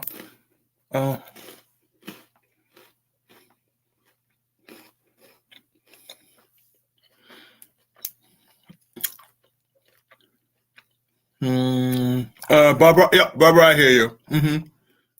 Oh, it's back on. Sorry. Alistair, pay attention. There you go. Is there sound? Yeah, no sound yet. Okay.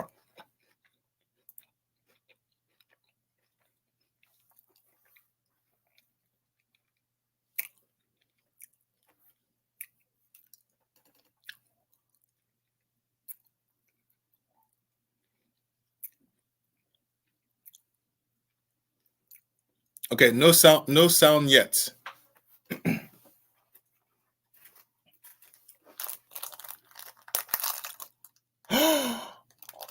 It is. Here it is. Thank you, everyone. Please be seated.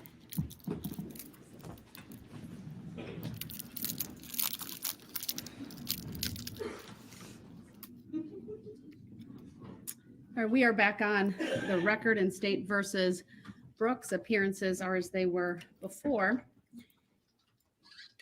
I want to give you all a little bit of my roadmap for my remarks here today and what will ultimately conclude with the sentencing. I'm going to start with a review, frankly, of Mr. Brooks's NGI plea. Now, wasn't going to start out doing that, but I feel compelled to make a record of certain things in light of many of the statements that were made here today by Mr. Brooks and his family. Following that, I'm going to talk about the case, the strength of the case, the witnesses and evidence that was presented, and some of the things that really impacted me throughout that time. Yeah. And throughout the nearly 4 weeks of trial. Then I will spend some time talking about the victims, their victim impact statements. And again, things that have stood out here to me. I cannot comment on all of the victim statements that have been made. But there are a few that I do want to highlight. And then ultimately, go through the sentencing factors. Because all of these things I'm going to talk about relate to those factors, which in Wisconsin, there are 3 primary factors: the seriousness of the offense, the need to protect the public, and the character and rehabilitative needs of the defendant. So I want to start sort of near the end of all of the remarks over the last couple of days, and that is with my thoughts on Mr. Brooks and his mental health. What? I'm not here to debate that you have had a history over time of intersecting with the mental health agencies and that you may have in your history trauma, emotional pain, and things of that nature. I have read through not 1, not 2, not 3, but 4 reports from experts, people who are well known in this field of what we call forensic psychology and psychiatry, individuals who have an expertise in evaluating a plea of not guilty by reason of mental disease or defect. Because I don't want there to be any doubt in my sentencing here today that I've considered that. But I also don't want there to be any doubt that somehow this trial was missing something. Because the fact is, Mr. Brooks entered a special plea of not guilty by reason of mental disease or defect in the early summer, maybe late spring of this year. And this court ordered 3 court-ordered evaluations, and the state retained an expert to also review the issue. Whether the defense team at that point ever hired anyone, they are not required to disclose that. I don't know, but I have 4 well-known doctors who have written this court based upon the orders that were made or one doctor being retained. And these are reports that are thorough. One report is 24 pages. Another is more of a summary. It's 8 pages. Another is 26 pages. And then another is 12. And they look at the discovery information. So police reports, videographic evidence, things of that nature. They have access to any mental health related records from prior stays or things like that. They look at a history. They meet with Mr. Brooks. I've referenced this in the past when competency wasn't so much raised by any of the parties here, but during the trial, there was, as Attorney Opper wanted to make a record one day of Mr. Brooks's competency. And I will restate what I stated at that point. I have absolutely no doubt that Mr. Brooks is competent.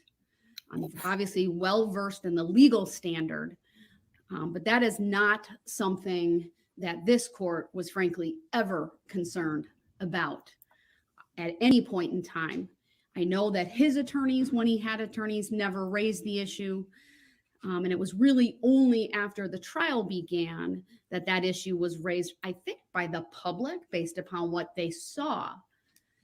But Attorney Opper, like myself, had the benefit of having reviewed each and every one of these examinations. And I'm not going to spend a lot of time, but I think it's important because it goes also to Mr. Brooks's character, which is one of the things that this court must consider along with his rehabilitative needs.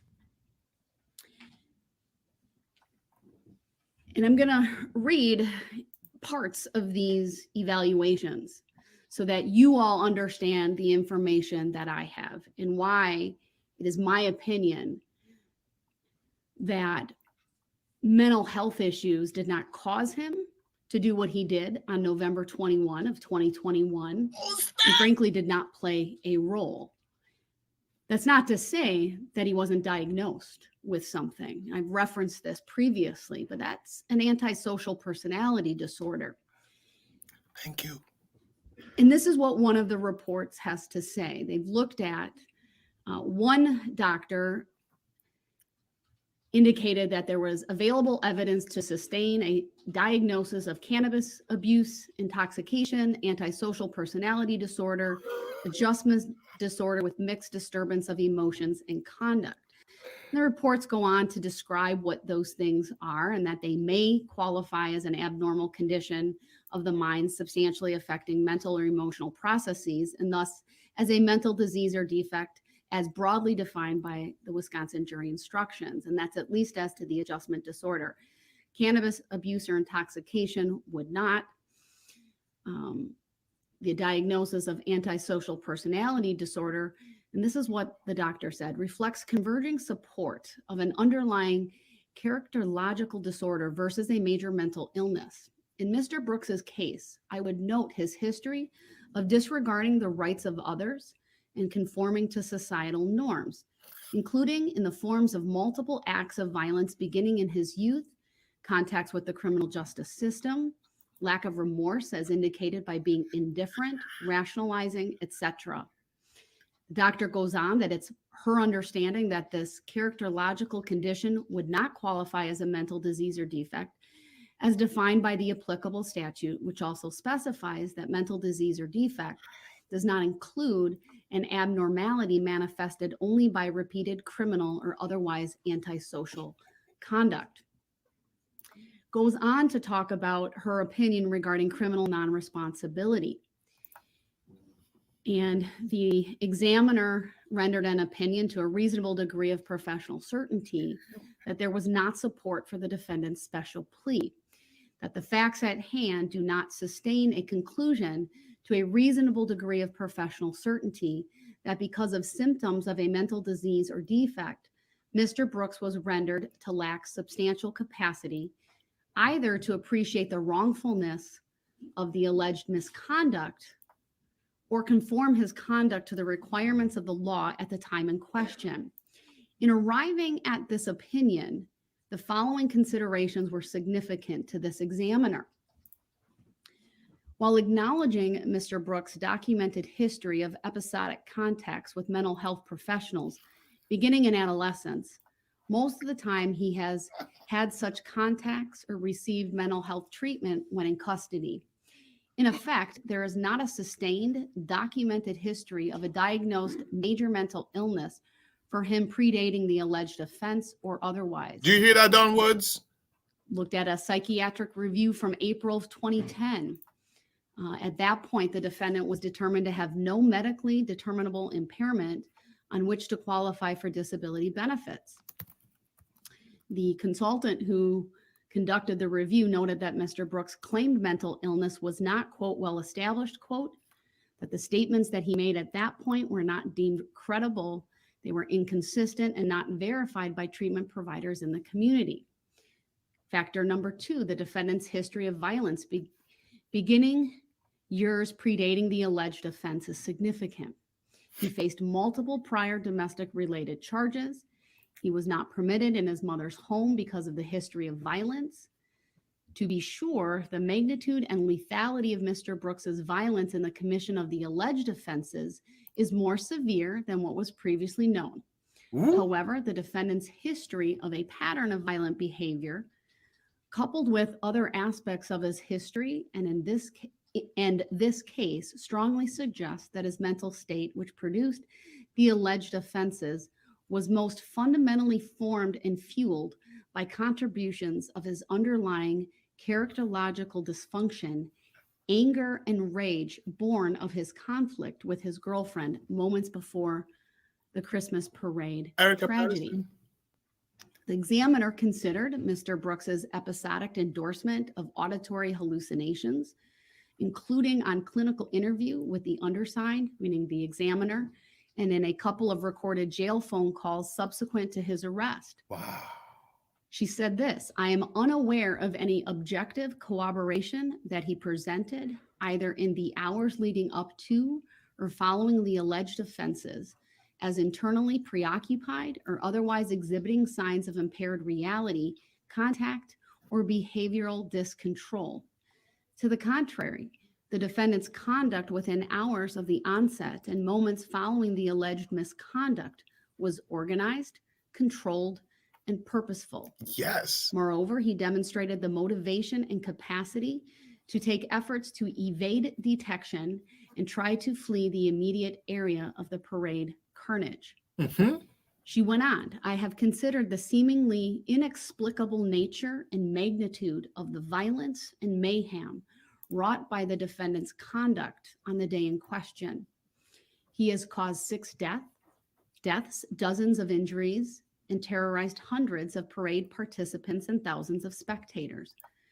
There is no indication in the extensive compilation of records and other information available that at the time of the alleged misconduct, he lacked substantial capacity to either control or conform his conduct to the requirements of the law, or that his reality contact capacity to appreciate wrongfulness was substantially impaired. In the context of rage born of his conflict and altercation with his former girlfriend turmoil, the defendant was disinclined to control his behavior or attend to its consequences. Notwithstanding the magnitude of the violence in this case, a mental disease or defect is not defined by the unnaturalness or enormity of the act. Moreover, temporary passion or frenzy prompted by revenge, hatred, jealousy, envy, or the like does not constitute a mental disease or defect. She goes on to talk about the course of functioning of Mr. Brooks, during the day leading up to the alleged offense does not suggest that he was behaviorally dysregulated or that his reality contact was impaired. Goes on to talk about what he did in the immediate aftermath of the parade, including fleeing the vicinity, making efforts to evade detection or responsibility, and other things. Went on to discuss other evidence, including the videographic evidence of the Ring doorbell and being on the porch where he sought to use the phone. He had apparently discarded a couple of small bags, later determined to contain marijuana. And presumably, this is the examiner again, he discarded items to evade responsibility for possessing them. By implication, such conduct strongly suggests his capacity to appreciate wrongfulness was then intact. When responding to law enforcement officials, he followed their commands. He lowered himself to the ground. We saw that on the recording of his arrest when he was taken into custody and detained. None of the behaviors nor verbal remarks at the time of the arrest suggest he was behaviorally dysregulated or that his reality contact was impaired. Following his arrest and being taken into custody, he engaged in an informal series of verbal exchanges with authorities. And none of his statements taken at face value suggest he was then actively psychotic or that his behavior controls were substantially impaired. She then goes on to talk about the Mirandized statements. This court personally watched every minute of that interaction with Detective Carpenter and Detective Stern, along with the one from the night before, which was at the hospital within hours. And I would concur with the examiner's conclusions that the content of his initial statements to authorities included multiple efforts to deceive or mislead. He changed his story multiple times, including he initially denied being in Waukesha the prior Saturday. He initially asserted he traveled to Waukesha on the day in question in a tan Kia with a friend. He initially asserted his mother did not own a vehicle, though later acknowledged as much, and that he used it from time to time. Other changes in his story over the course of his statements and the nature of them further suggest that he was making active attempts to evade detection or responsibility. By implication, such behavior strongly suggests that his reality contact was then intact. When he was shown photographs of driving in the SUV into the parade route, he indicated it was not him. And this is again the examiner. With the police. She's noting the police contact. It was not until Mr. Brooks was in the booking area of the Waukesha County Jail that he displayed some emotion. And this was to, I believe, Detective Stern, where he said, "I didn't mean to kill nobody." Such a remark indicates an awareness of the consequences of his actions and runs counter to a conclusion of an exculpatory mental disease or defect. There's other criteria or other factors. I'm not going to read them all. That was probably one of the more comprehensive explanations of why that examiner did not conclude that there was support for the special plea of not guilty by reason of mental disease or defect. All four examiners shared similar observations. Certainly their conclusions were that there was not support for the special plea. One examiner talked about, again, conduct after driving through the parade, abandoning the vehicle used in the act, altering his appearance by removing his outer layer of clothing, altering how he was wearing his hair, and then engaging in further efforts to leave the scene by securing transportation via a ride-sharing application.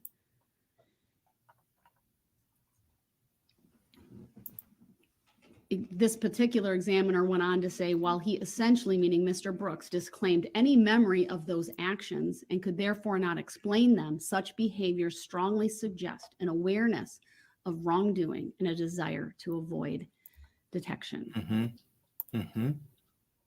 Another examiner had very similar things: antisocial personality disorder with borderline features, talked about the cannabis use disorder and full remission in a controlled environment. What's interesting about this particular report is the description of an antisocial personality disorder. The DSM-5 defines antisocial personality disorder as a pervasive pattern of disregard for a violation of the rights of others occurring since age 15 years, as indicated by 3 or more of the following: failure to conform to social norms with respect to lawful behaviors, as indicated by repeated performing acts that are grounds for arrest. 2, deceitfulness, as indicated by repeated lying, use of aliases, or conning others for personal profit or pleasure. 3, impulsivity or failure to plan ahead. 4, irritability and aggressiveness, as indicated by repeated physical fights or assaults. 5, reckless disregard for safety of self and others. 6, consistent irresponsibility, as indicated by repeated failure to sustain consistent work behavior or honor financial obligations. 7, lack of remorse, as indicated by being indifferent to or rationalizing having hurt, mistreated, or stolen from another. In addition, the individual is at least 18 years old and there's evidence of a conduct disorder prior to the age of 15.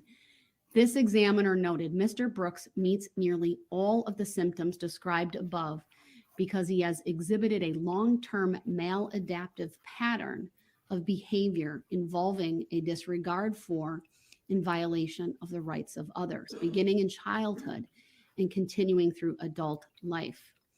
The borderline features reflect a general inability to sustain healthy relationships with others, including his domestically violent relationship with victim PPP. That examiner goes on with further analysis and conclusions, again finding that there is not support.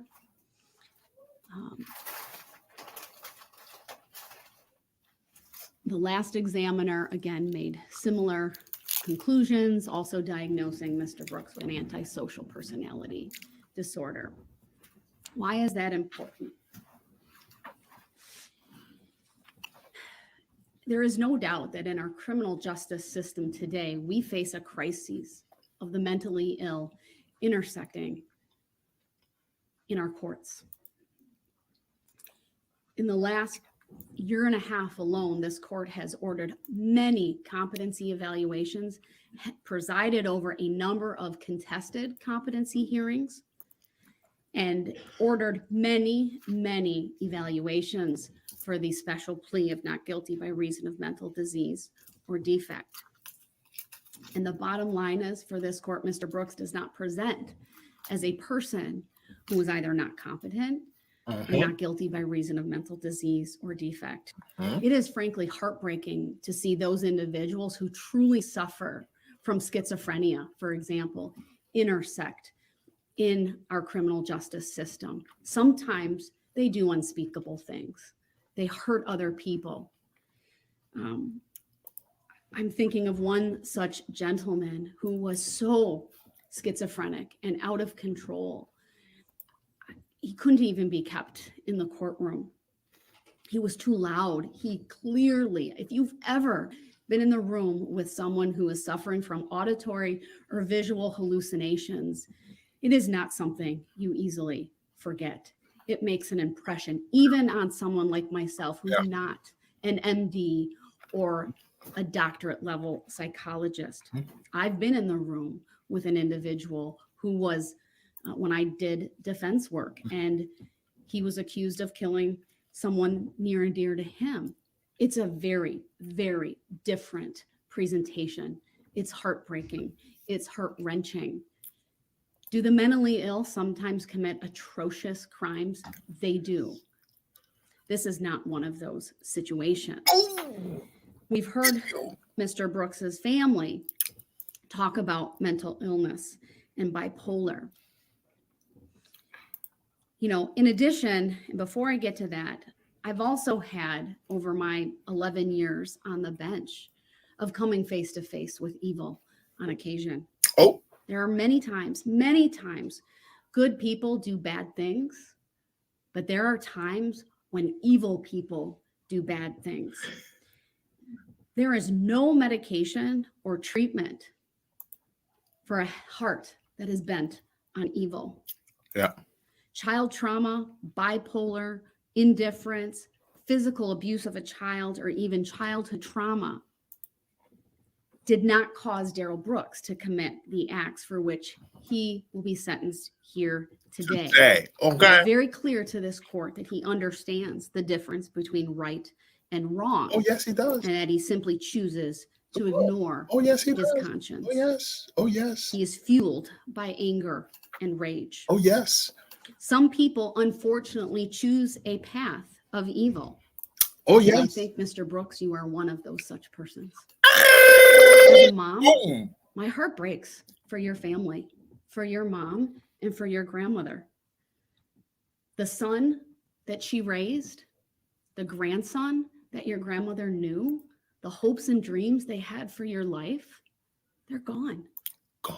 And I think it's perhaps far easier for them to blame a mental illness than to Hey, what happened? what their son did very, very bad things due to very bad motivations.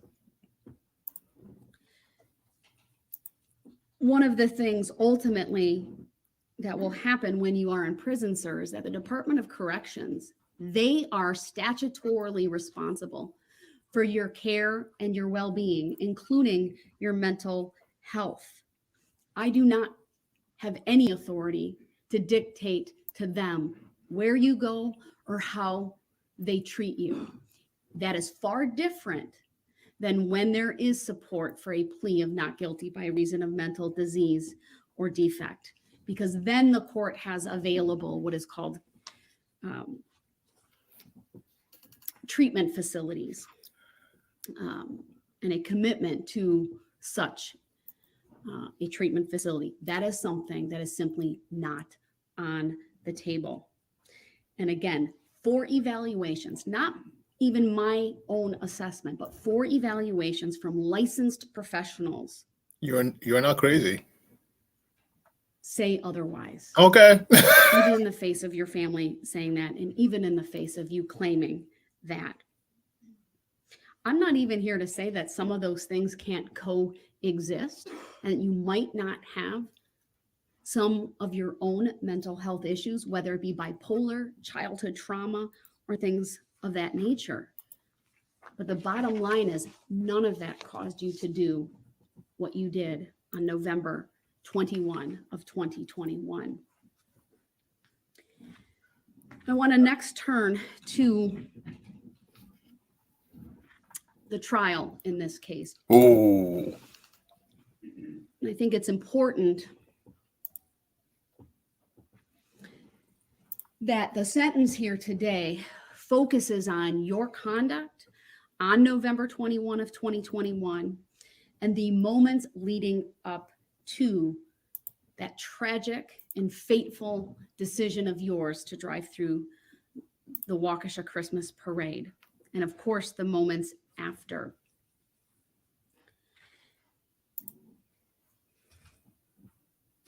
I, of course, through my sentencing remarks and ultimately what I do here today, I can't answer all of the questions. I can't address all of the issues, including the why. Perhaps the one question that will remain unanswered. Why? Why did you barrel down White Rock Avenue? Why did you not stop? Why did you keep going? Many of us in this courtroom sat through the entire trial.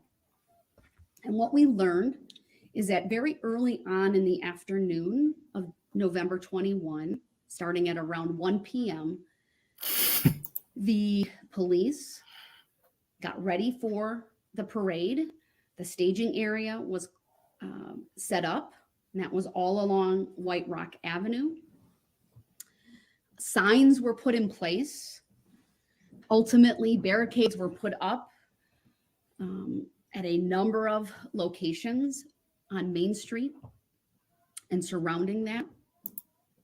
We know, because we heard from Sergeant Warner about what he had done, and he had, right before the start of the parade, had driven down the parade route. It was on his shoulders, his responsibility to make sure everything was safe and in order. What's important about that staging area, sir, is we know that that is where the altercation with Erica Patterson really came to a head. We all watched that video, multiple videos. And we know that even before that, you appeared angry and upset. 2 individuals testified about you being at that mobile gas station, how you turned the wrong way down a one-way street, waved your hands in the air, rolled down your window, either exchanged gestures or words with one of the drivers. Perhaps 30 minutes or so before the start of the parade, maybe an hour or so before you drove down the parade route. But what's important is the signage. Even you, at one point, I believe when you were talking with Detective Carpenter, noted, it was my words, my assessment, it was clear something was going on. I think what you said was a lot of shit was blocked off. You'd driven past those signs on the staging area. The fact remains they were there, sir. And the fact remains is you told Detective Carpenter that.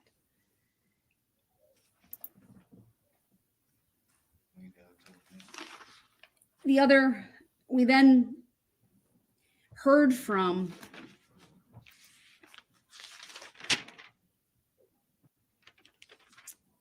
the witnesses related to Ms. Patterson. We heard from Corey Runkle. We heard from Erica Patterson herself. My impression, based upon Erica Patterson's testimony, who, by the way, she showed grace and dignity facing you, a man who clearly has no regard for her as a mother of one of your children, as someone you had a domestic partnership with and a relationship with at one point. It's awful. We know, and I would say this goes to your character, what was shown through that altercation and going up the hill, following her, slapping her. You know, the rules don't matter to you, not the rules of the road, not the rules established by court orders, not the rules even of decorum and decency. Oh. And I'll get to this more fully when I talk about your character. Oh.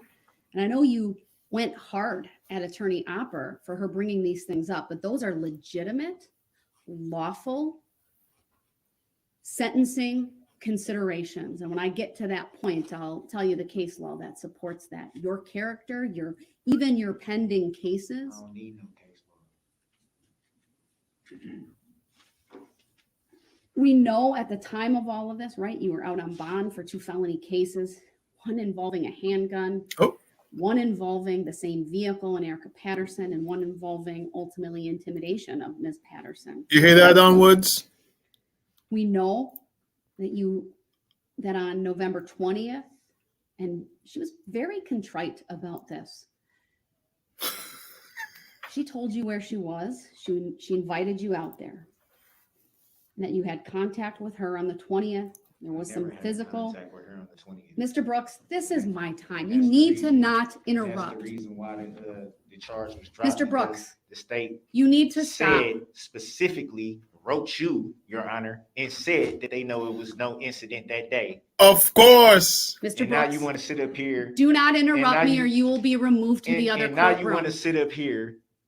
Stop. And try to add something in that you know for a fact never even happened. You want to sit up here and talk about who has grace and all this. You talking about someone with 5 kids that don't have custody. You need to stop none of right them. now or you will be removed. Remove me then. All right? Remove me He then. will be removed. He cannot simply Sorry. stay I don't quiet when consent this to being court talks. sentenced anyway. I don't consent to this. Just like I told Here's you, the I real don't know deal. He'll be the, in recess until he's I don't removed even from the understand courtroom. the Hi. true nature and cause. Hi, Don Woods. Hi. This is who you birthed. I'm sorry. And you know what? If Don Woods ever looks at this, you could tell her to send me a telegram. No, but honestly, all jokes aside, they wasted all of our time to tell us how great he is and how my son, it's all the mental health and the courts and the judges and the governors. Do you remember? Do you remember, sir? Do you remember? And now look, here's real I can't believe this guy, he couldn't take it. He could not take it. He couldn't take it. He couldn't take it. He had to say something. He couldn't take it. He hates Erica with a passion because he could handle everything else. But as soon as Erica Patterson came out, it was like, ugh. Yeah, seriously. Seriously, no. That judge is gonna finish what she started. They're gonna put him in that room, turn the volume all the way up, close the doors, close the windows, and press play. That's why, and be like, dude, put all the cameras on him. Yep, show him at the fool that he is. Man, the judge with the good hair. Finally, Erica. Yep. Mention Erica, loses it. Loses it.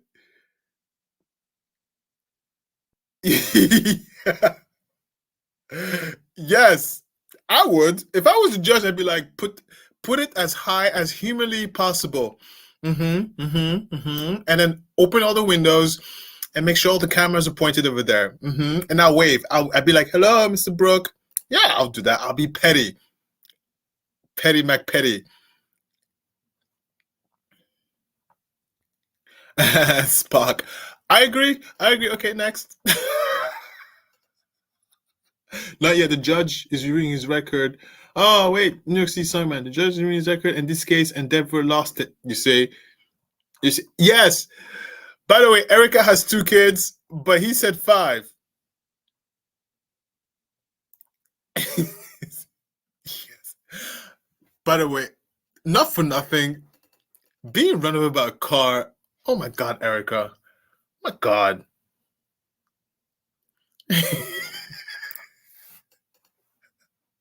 My conscience is clear. My conscience is clear. Oh, look, Miss T. Miss T Taylor, baby. Yes, another delay. Again. Oh, Brooke. Oh, Brooke. Oh, wait. I was there. Pay attention. Here. There I am. There you go. Oh, he's angry.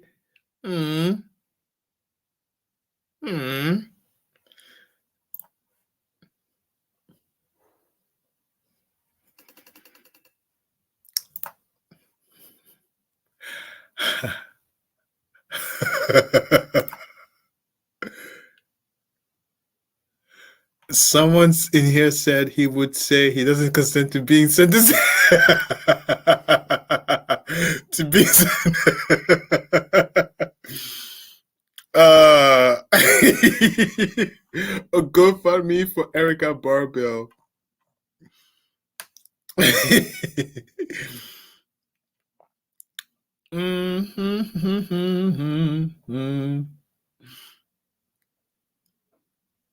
He does not consent to being sentenced. That's so funny. Yeah.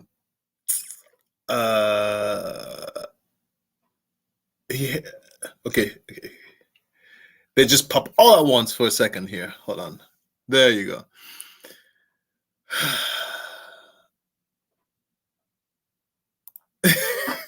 That's funny. Look, that's funny. Be seated. I need to first confirm that Mr. Brooks Brooks is able to hear and see the court. We do have the audio and visual on. If someone, I can see on the screen, there is a headset on the table should he choose, but I have confirmation that the audio and visual are working in There it the is. courtroom. Before I continue, of course, Mr. Brooks does have a right to be present for his sentencing. He's been present all along today up until his disruption. It was very clear to this court that he had absolutely no intention of stopping his tirade. I think there's really no other way to describe it. And this court needs to go through its remarks uninterrupted. And given the history in this case, which is well documented, of his disruptions and inability or unwillingness to follow the very simple rules of decorum and courtesy, which include not interrupting the court, I felt it important under Illinois versus Allen to remove him from the courtroom. As that is, of course, one of the options, and we have the benefit of the wonderful technology here in this courtroom and the adjoining courtroom, which I believe is the equivalent of being present. What I have referred to at times during this trial as the functional equivalent of being present in this very courtroom. But it is important that I go through this without interruption to make the record that I need to make.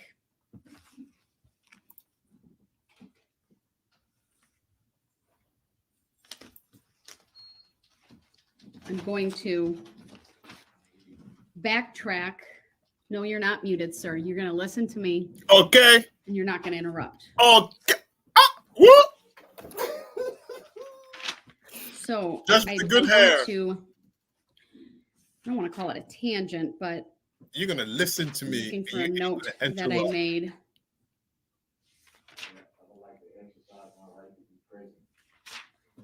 Then you need to pledge to this court, sir, that you will not interrupt me No. despite what you may not like me saying. Stop it. Can you do that? Judge, All right, he's not making Thank that you. pledge, and under Illinois versus Allen, unless he Thank makes that pledge, he's not coming back into this courtroom. You are not.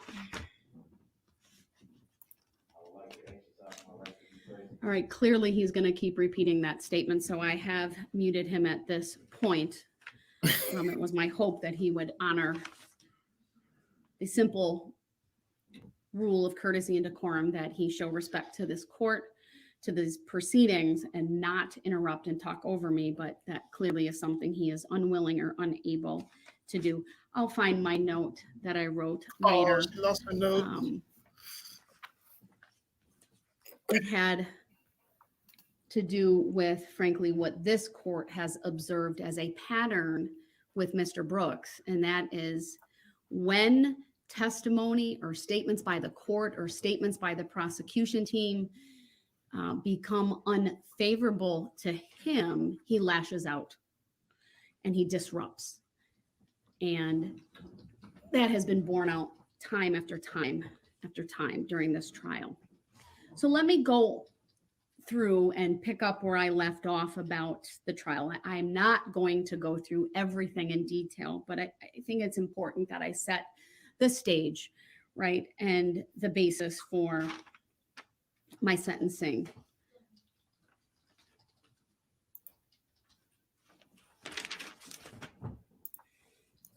One of the things that I did note regarding Erica Patterson's testimony, because frankly, I wasn't sure where Mr. Brooks was going to go with his own defense based on some of the remarks he made during his opening statement, which was actually later, but I guess I'll go back to my review of his recorded interview and some of the things that he tried to say. And at least it became apparent ultimately with the way he cross-examined witnesses. I wasn't sure if he would claim perhaps someone else was in the vehicle, We're not was interested. afraid of police. the tinting of the windows, some of those things. Here's where it frankly doesn't matter. Okay. Erica Patterson provided key testimony in this regard, that there was no one else in the vehicle with Mr. Brooks. And I'm aware that he wants to come back, but until he writes me a pledge that he will not interrupt me under Illinois versus Allen, he is not coming back in this courtroom. He has forfeited his right to be present during my remarks.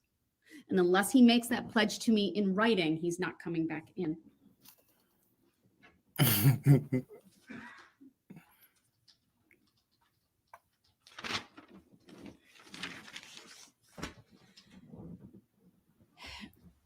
One of the things I tried to do in my preparation, and let me tell you, I reviewed all of my notes from this trial. I have, I think, 9 notepads.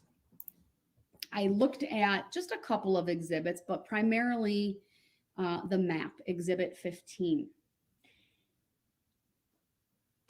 I really wanted to determine for myself how long this carnage took. We know the distance, right? From at least where he entered. It's a power stance. And you know what, Madam Clerk, put my screen up, will you? Oh, put my screen I'm up. gonna put Exhibit 15 up because I think it's worth doing that. All right. We know he entered from White Rock, where the first star is on the right side, where it says Fleet 1, unmarked sedan and marked SUV. And that's where Detective Casey was. And so we know he goes 1, 2, 3 blocks before striking anyone.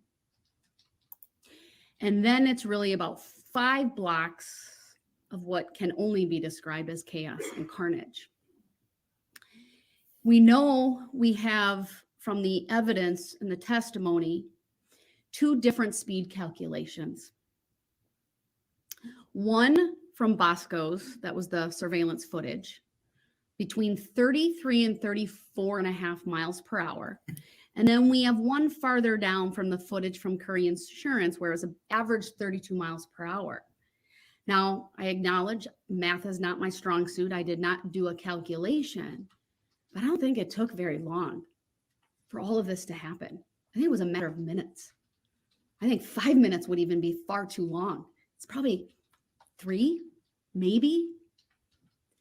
And it was somewhat hard to gauge during the trial because of how the state presented. And I don't mean this as a criticism, but they were very meticulous in showing video, breaking it down, showing it at half speed, sometimes 30% speed, to really get an understanding of what was happening. And at no point did anyone ever tell me or tell the jury how long this took. But even though it took just a couple of minutes, there were so many opportunities for Mr. Brooks to simply stop, turn around, turn down other streets before he ever crossed Barstow Avenue. Yep. And what we know is that at 4:37, Detective Tom Casey had the first police encounter with Darrell Brooks. Came face to face. Detective Casey at the hood of the car, coming eye to eye. The SUV brushed past him. And here's the thing. Detective Casey said he wasn't going very fast. To me, that tells me he had ample time to reflect about what he was about To do. If Yes. you look on that map,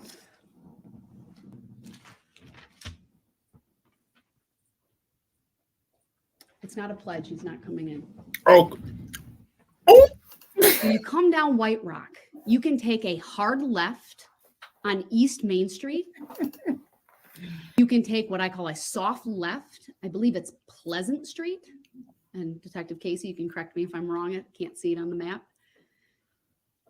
Frankly, you can turn around at any point in time on White Rock Avenue.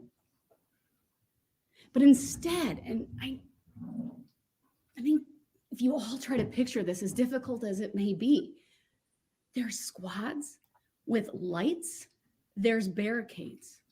Mhm. I know I read in the other act's motion that Mr. Brooks claimed at one point he was having a panic attack, and he, again, maybe I think he was going to claim at some point he was afraid of police. Why drive toward them? Okay. Why take that right-hand turn? There's no reasonable explanation other than he was angry, he was full of rage, and he didn't care who he came in contact with, what he came in contact with, whether he drove past, through, at, he drove.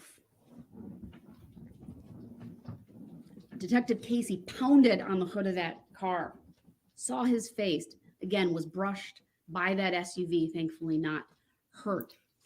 All of this preceded by the visual signs along White Rock Avenue of the staging of this parade, floats, bands, banners, signs, people. And as you got closer to Main Street, the spectators lining those streets, which both, I believe, Detective Casey and Sergeant Warner said were thousands of people. Before he ever gets to Barstow Avenue, he comes in contact with, after Detective Casey, Officer Buttrin and Officer Schneider. He has an opportunity, if you look at this map, he could go right on Buckley.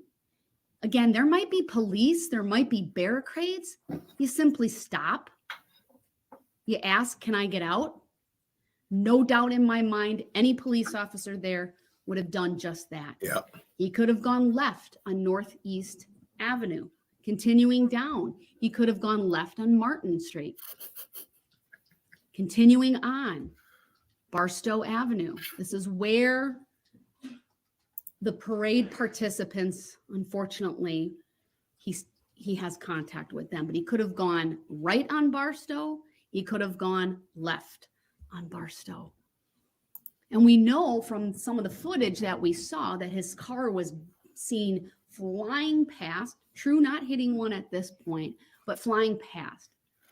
There's no logical understanding for Mr. Brooks other than he's in the middle of a parade and he can see them. Anyone driving a vehicle would see what's ahead. And we know from this map, right, what was ahead of him. We saw that video footage. We heard the testimony. Many police vehicles at these intersections with their lights flashing. There's no doubt in my mind that Mr. Brooks would understand a parade was going on. You can turn off my monitor. Thank you. We also know it was not yet dark. Dusk. This was from the battalion chief who talked about when he arrived after that first alert at 4:39, it was not yet dark, it was dusk. I think that aids to the visibility that Mr. Brooks would have seen all of these people. This is not under cover of night. It's, of course, downtown Waukesha. We saw city lights and many of the street lights I'm referring to in many of the videos as well that would have been on or coming on.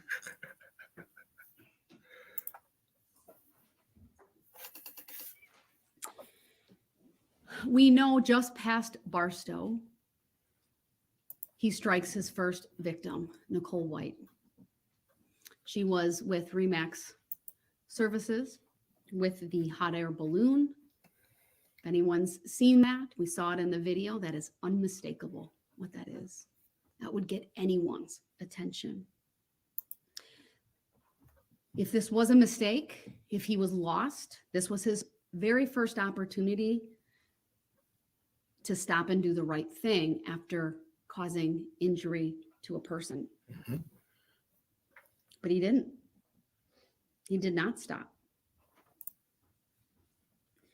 And then, of course, the Waukesha South Band.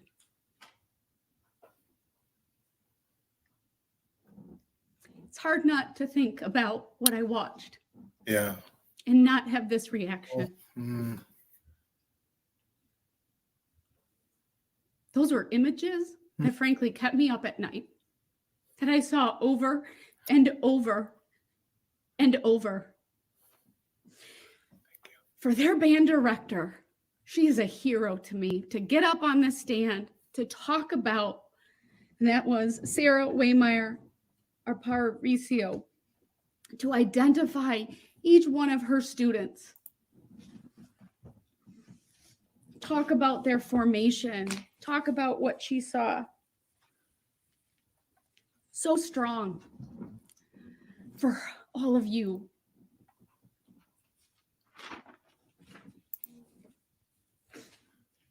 Ugh. Mr. Brooks had another opportunity to stop. This wasn't one isolated person that he could claim, I didn't know I struck someone. This was driving over people. What Kyle Jewell described as the SUV went over people like they were big old speed bumps. Oh my God. Man. I hate when I people. know the Green children were injured around there. Thankfully, their physical injuries were minor, and I know I could probably spend a long time talking about the injuries of the band members, and I'm not going to go through that. They were significant. It was horrific. Thankfully, none of them were killed. And then, of course, moving on to Burst Logistics. Between the band and the Blazers, that is where Kelly Graybow and her 10-year-old daughter, Adelia, were in that adorable Cindy Lou Who costume. And what struck me, and Kelly referenced this in her statement yesterday, was seeing the tires go past her head after she was hit. Yeah. That was breaking. Adelia had major injuries as well. And then, of course, the footage from the Waukesha Blazers. And Jeff Rogers talked both at the trial, he testified, and he gave a statement yesterday about, again, having to come into this courtroom, talk about all of those who were with him, who were injured. And of course, frankly, is very difficult to watch and hard to see.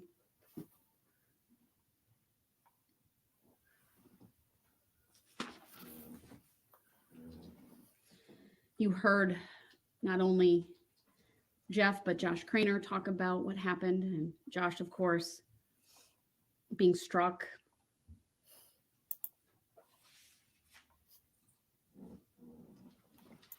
And then the extreme dance group.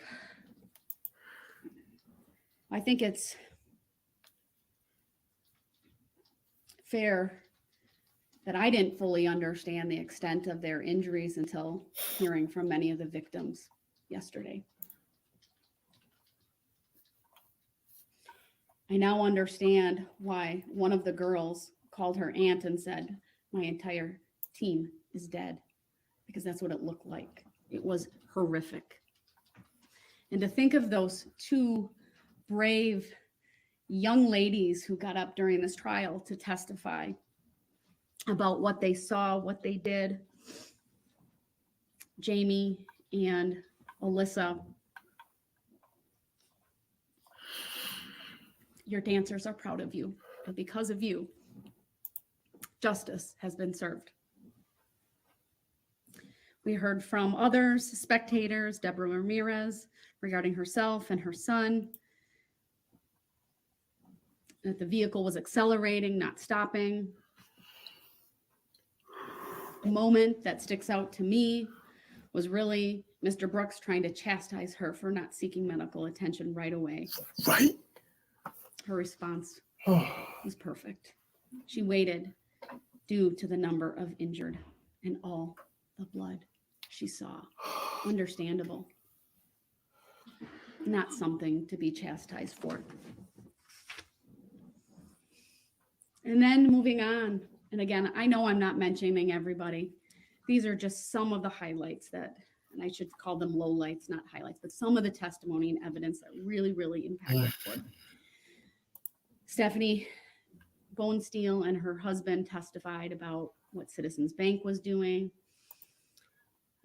hearing the impact against Jane, Ouch. a very loud thud and an audible gasp from the crowd. Her husband, Adam, was driving the support vehicle. And when he was being cross-examined about why he didn't see the driver, again, he just simply said, I thought it was my wife that had poncho. And the only time we ever heard about brake lights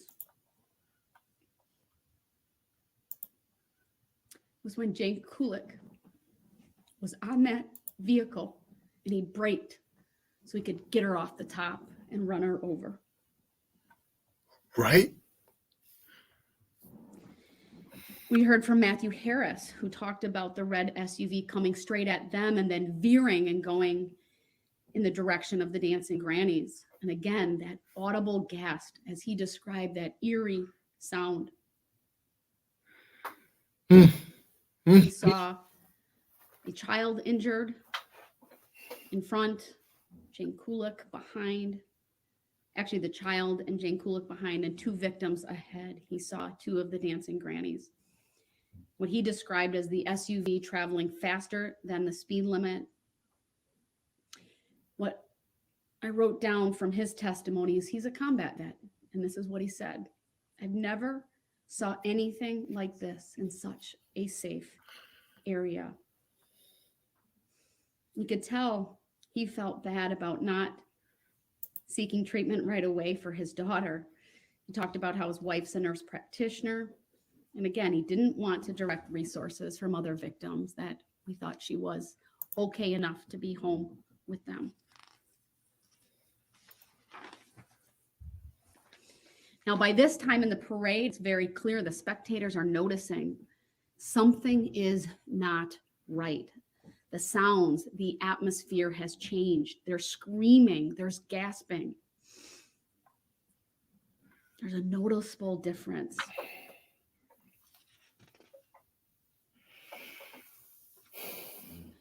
It's at this point, I believe that Owen was struck, Kelsey was struck. Probably another miracle given the injuries she sustained, a tear in her spleen, significant road rash cuts, requiring facial surgery. What Mr. Knapp described the driver as having eyes completely wide open. And then next we heard from Laura Thien, one of the dancing grannies. She talked about the sisterhood. Another brave woman came in, talked about what happened to that group. 7 people injured from her group, 4 fatalities. She said it all happened in a matter of seconds. All I seen was bodies. It looked like a war.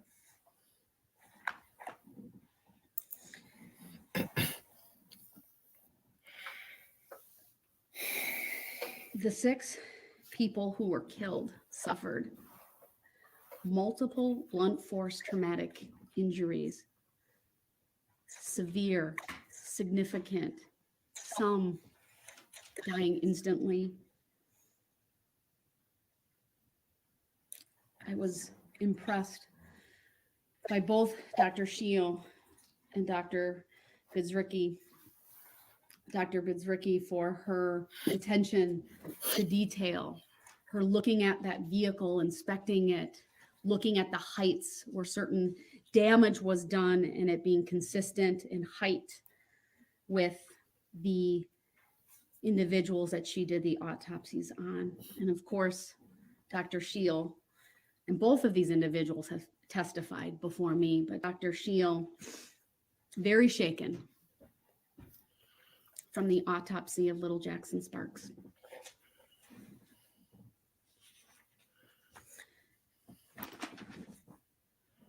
We then, continuing on, heard from Father Witter, very gracious man. He too talked about how he noticed something unusual, saw an SUV flying down the road heard thuds. It was faster than anyone in their right mind would be going. He estimated it to be over 25 miles per hour. And then Lucas Hallmark, the off-duty police officer who was walking with his family on that day.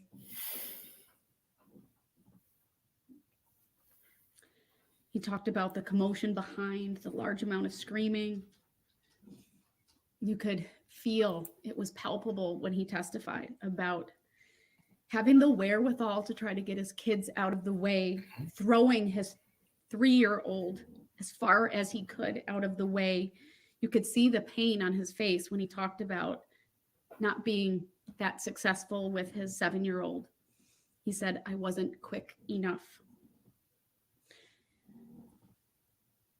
He testified that he thought this was a terrorist act, that SUV did not stop. I referenced the speed already. The ACE speed estimation from Detective Carpenter, 33 to 34 miles per hour, a little bit more than that. The speed calculation by Michael Smith from State Patrol from farther down the route of averaging 32 miles per hour. And then, of course, the vehicle inspection by the State Patrol, finding no mechanical issues. There was also the Franklin Assistant Chief who attended the parade. He was near West Main Street in Maple. He provided the testimony regarding the SUV, the window being open, and the driver sticking his head out, looking out. He testified how he thought perhaps it was either a medical emergency, maybe even a mechanical issue, but it was clear once that SUV passed him and he saw that driver, he saw you, Mr. Brooks. No panic, no distress. His heart sank. He knew it was not a medical emergency. The body language just didn't fit. It did not believe it was mechanical at that point either. And then he saw the vehicle crank to the right. As he testified, he seemed excited about what he had done.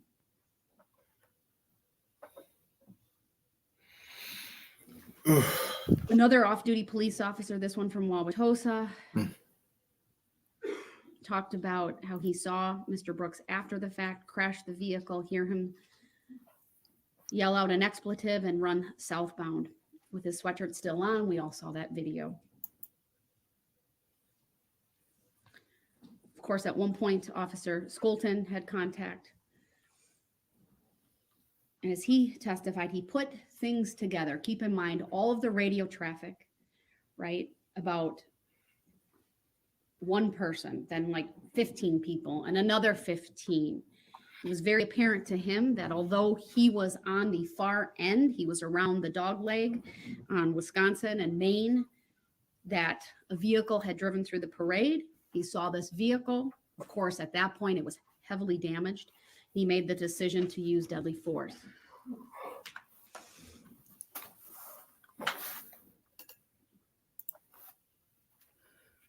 What did he do after? What did Darrell Brooks do after? We crashed the vehicle. He fled the scene in a hurry. He changed his appearance, took off his sweatshirt, loses his shoes, I think in a hurry to get out of there, not caring that they had fallen off. He puts his hair up. We saw that on a number of videos. He asked unsuspecting people to use their phone to call an Uber, all within minutes of all of this happening. He was in such a hurry to get out of there. He left his phone in the SUV. He calls his mother, who arranges for an Uber. We heard from the Uber driver. He never showed up. It was nearby, ultimately, where he was found. And then, of course, the ring footage of his contact with Daniel Ryder. That is at 5:01 p.m. Minutes after all of this happened. Mr. Ryder was astute, noticing that after Mr. Brooks being in his home for maybe 8 to 9 minutes. He saw squads driving by. I think you could say his gut told him something wasn't right. Mhm. He had Mr. Brooks go onto the porch, of course, after having given him a sandwich, given him a coat to wear, ultimately asks him for his coat back. And then, of course, the arrest. This is where some of the lies become evident. Mr. Brooks claims ultimately when he's being interviewed by Detective Carpenter, they have to actually seek medical clearance for him because he claims that he was thrown to the ground when he was arrested. He was not. The video is very clear. He cooperated. He laid down. There was no use of force used at all to take him into custody. But we know ultimately that he lies about what he was doing in Waukesha, how he got there, who he was with. He lies about having contact with Erica Patterson the day before. We know when he's found, he has the Ford Key credit card, not only in his name, but one, whether it's a credit card or like a benefits card, but it's in the name of Erica Patterson, and of course an ID for himself, a state issued ID. The Ford itself is registered in his mom's name. It's the same address that's on his ID, and there was documentation found in the Ford Escape.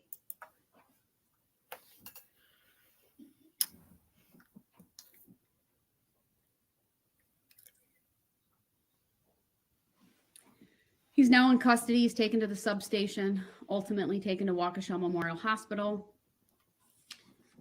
What's notable about the video and audio clips that this court reviewed from the hospital, Mr. Brooks is calm. He's coherent.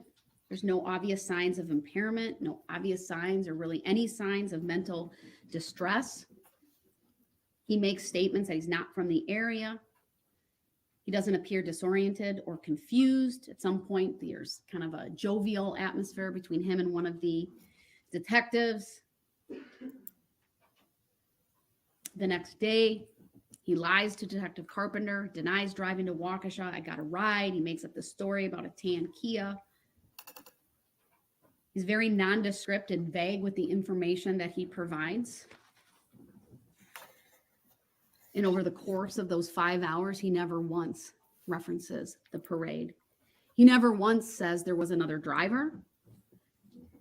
Of course, they start talking to him initially about the domestic altercation because by that time, it's very clear a link had been made between Erica Patterson and the call that police originally received of the domestic, or at least an altercation near Frame Park and Mr. Brooks. We also know because of the bond conditions in the 2 felony cases, he's not supposed to have any contact with her whatsoever, but he does. At no time during the 5 hours on November 22nd, does he make any admissions? Does he show any concern for any of the victims? No empathy, only lies, only concern for himself, for his family. Can I get a phone call? He does not provide, and I said this already, the name of anyone else that could be driving that vehicle.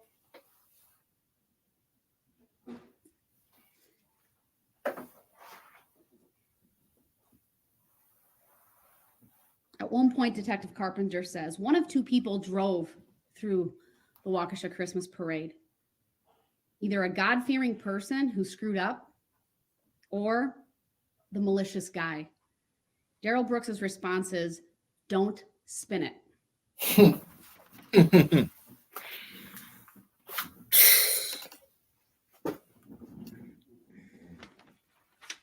One of the things that has become abundantly clear throughout this trial, Darrell Brooks understands exactly what he's doing. Yeah. His comprehension is fine. I have absolutely no concerns and have never had any concerns throughout this case and throughout this trial, or even through the past day and a half regarding his competency. He's intelligent, he's deliberate, he's purposeful. He made nuanced arguments during this trial. One about the right to counsel versus the right to the assistance of counsel. That's a sophisticated legal argument, not the product of someone who doesn't understand. He asked questions on cross regarding tint, horns. He brought up the recall after the fact. He talked and asked questions about, question about barricades, police being at the intersection. Although we never fully understood what his defense was, what became very apparent to me as I reread through all of my notes is that from the very beginning, he wanted to argue jury nullification. If you go back to his opening statements, he talked about power and the jury doing the right thing. He repeated that theme during his closing statement. At one point, he objected to evidence based upon a violation of one of the court's pretrial rulings. Again, a pretty sophisticated objection that resulted in the court striking an exhibit that had previously been received. Today, he spent close to 2 hours talking on his own behalf without any notes.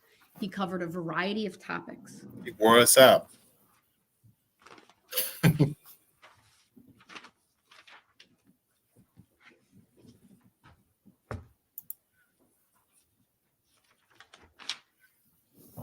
I want to talk next about, here's my note that I found. One more thing on Mr. Brooks. You know, at times, right, we've seen the eye rolling, the fake clapping, the laughing, hand gestures, many times and most times very emotionless, unless he's doing those things, which would be really inappropriate and are inappropriate. His reactions are largely negative when things are not going his way.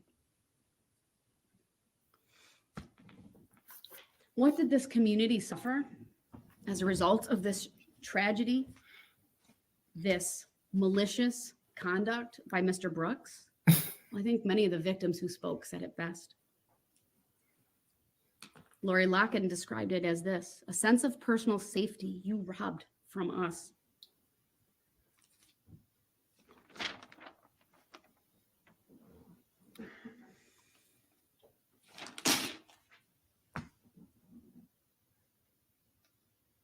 I believe it was Bill Mitchell who said, the only life he seems to value is his own. Jason referred to it as evil. And he talked about innocence being stolen. He called the defendant a coward. No remorse. What he said is, you look like a monster. You look disrespectful to court and witnesses. You look like a callous jerk. But I forgive you. Oh. Such character. Such compassion. Margaret talked about the mental, physical, and emotional toll this has taken. She talked about how it was so traumatizing that her mind won't let her see everything that has happened, and that she's worried when her mind might allow her to do that.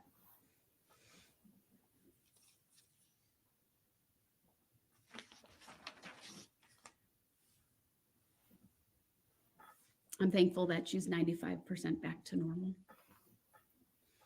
She talked about emotionally every day. She's reminded of the physical pain and the loss of self. But she's had tremendous support from family and friends, and that today she will move on.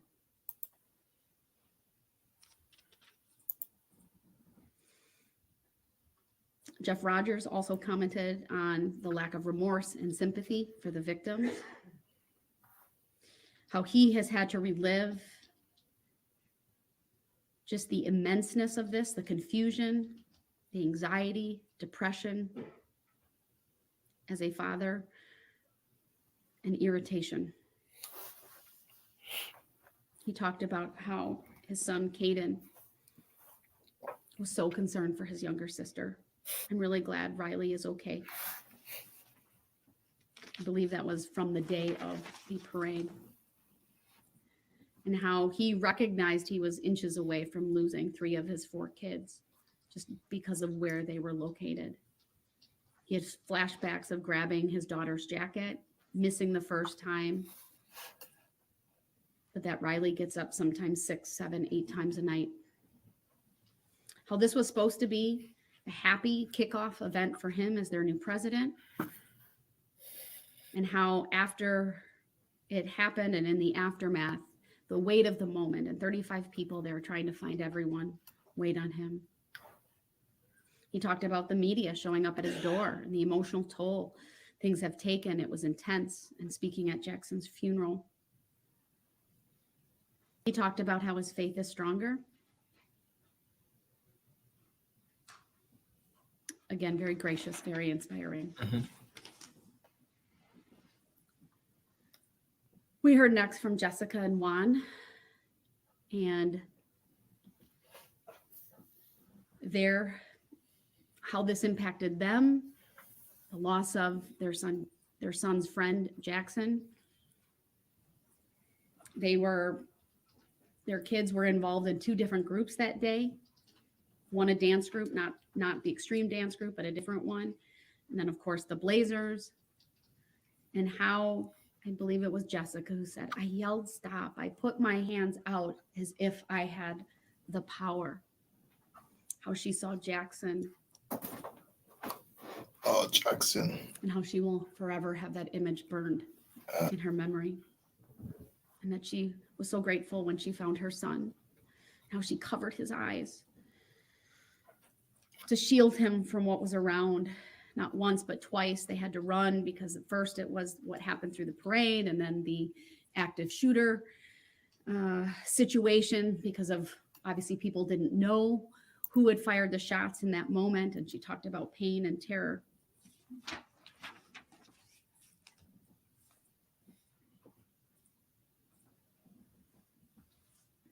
Many people talked about PTSD. I mean, for her, I was really struck by how difficult it has been because of what she saw, not able to be a teacher. Oh, she's hyper vigilant, and every sound sends her into a panic. How her joy has been stolen, and how she does her best to hold it together for her kids. But when she was alone, she cried, she screamed. And only a month ago was she able to return to work, but in a very different capacity. She commented on the lack of remorse by Mr. Brooks,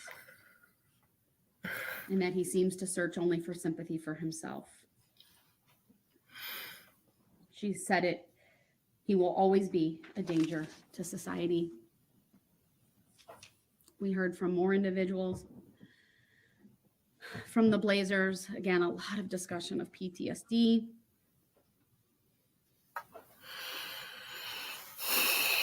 The sights and sounds of the SUV plowing through, the impact to her and the kids, the nightmares, how parking lots are problems, there's panic attacks, that no one will ever be the same. Of course, we heard next from the Sparks family. They're hurt, angry, they're traumatized, they're broken. It was difficult to even watch them make their statements. Their hurt is palpable. She talked about her last hug with Jackson, the horrible sounds she heard. She saw a police officer holding Jackson. She went to Tucker, and that her world came crashing down. She talked about how she found a hat, both boys' hats, then shoes.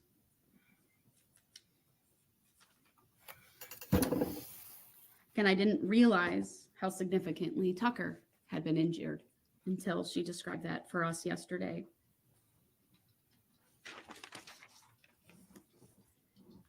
How Tucker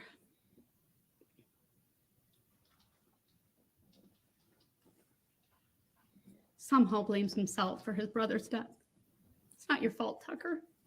It's Mr. Brooks's fault.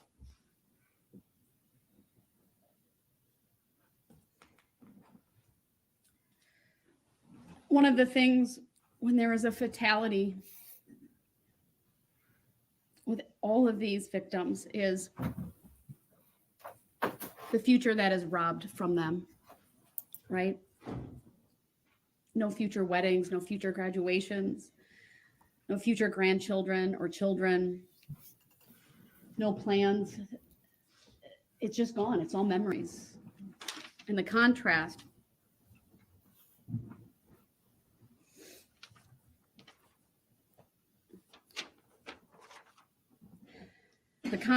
with, frankly, what Mr. Brooks will have, and that is even a life in prison. He'll make memories. He'll have phone calls. He'll have visits. He may even get to hug the people that he loves again. For the 6 individuals who lost their lives, that will never, ever be a reality. And that this family also talked about the lack of empathy, lack of remorse, no apology. I'm aware Mr. Brooks wants to come back. It says, I don't intend to interrupt in any way. That's not a pledge. He needs to pledge that he will not do so. I need that word in that statement. And if he does that, I'll bring him back in.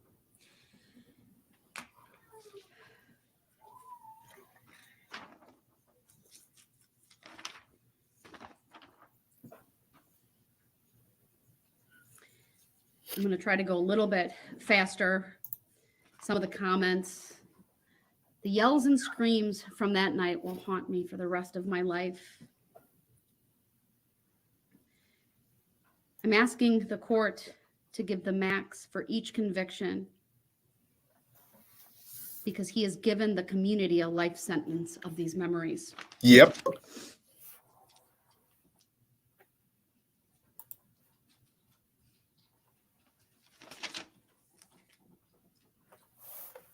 I think it was Tyler's mom who talked about the community rising like a phoenix.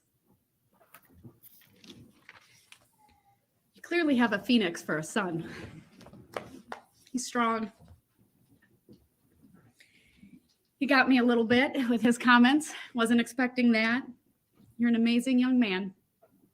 You're a picture of resiliency, of fortitude, of strength. Mm-hmm. I think what this community needs. I thought it was quite a testament that you took those pictures in the same way. The same pictures of Jackson. You replicated that, and I thought that was a great tribute to him. Thank you.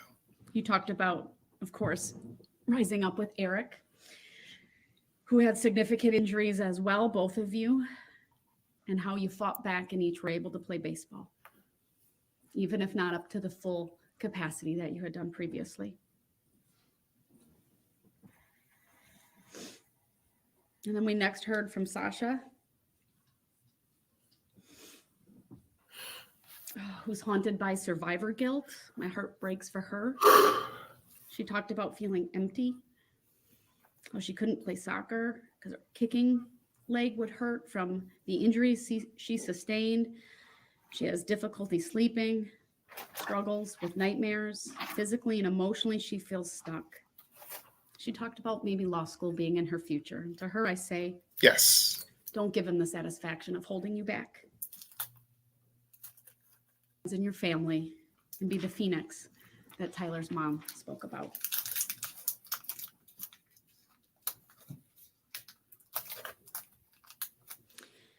Jen Dunn read a statement from Sasha's mom, and I wrote this down. No one knows what it's like to stand on your feet when there is no floor.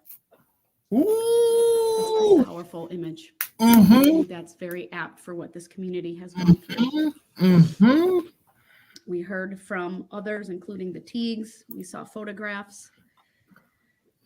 So many families with more than one individual who was injured. How baseball for Eric was stolen. How he was such a good player.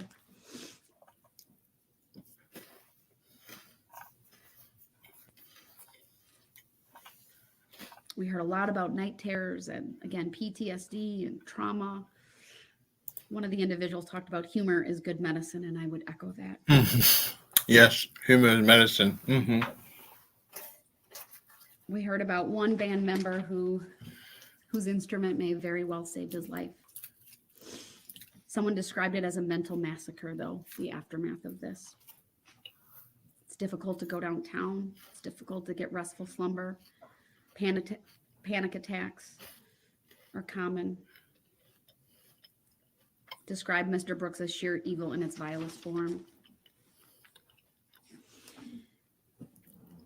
I wrote down that despite all of the impact and carnage, many people talked about forgiveness, brokenness, sorrow, anger, hatred, regret. A lot of emotions, frankly, really no emotion shown by Mr. Brooks, certainly not for what he did on November 21st. We saw a lot of anger for some of the people who lost loved ones, and understandably so.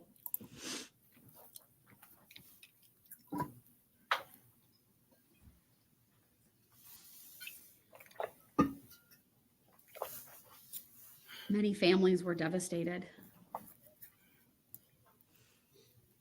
Nannies and grandmas were taken away.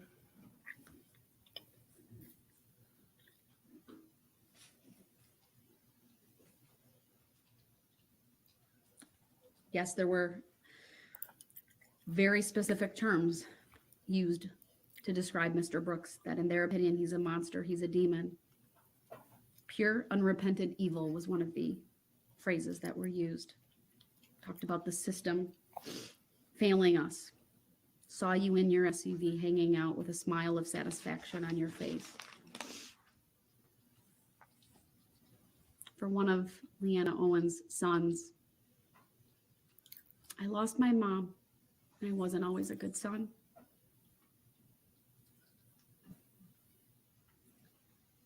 You can hear, right, the regret in that statement, because life is short and these lives were taken far too short. We heard the very gracious statement from Michael Carlson, who unbeknownst to me had been writing Mr. Brooks in jail and sharing the gospel and the love of Jesus.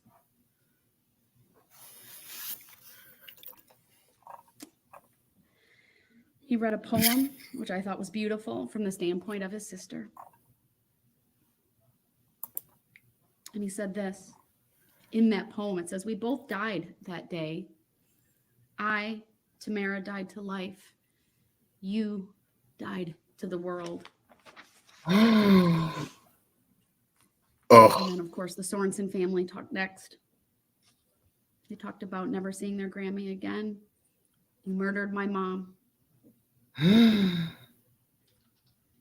But at least I have some peace knowing she died doing something she loved. We heard from Brooke yesterday and today. She reread her statement due to the interruption.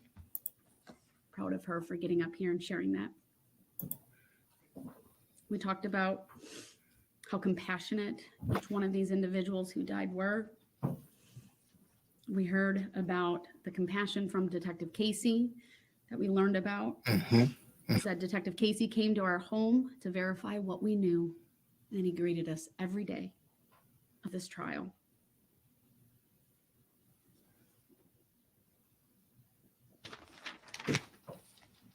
They ended with, "Angels watch over us."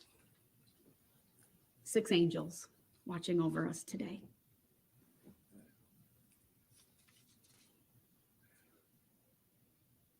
They asked me to hold Mr. Brooks accountable so that he will not have the opportunity to hurt anyone ever again.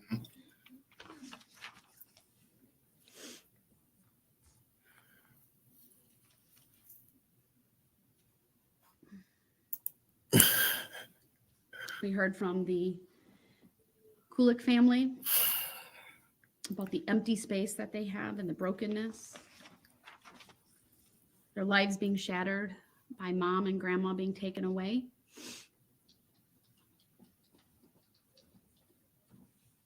We heard from her youngest daughter among them.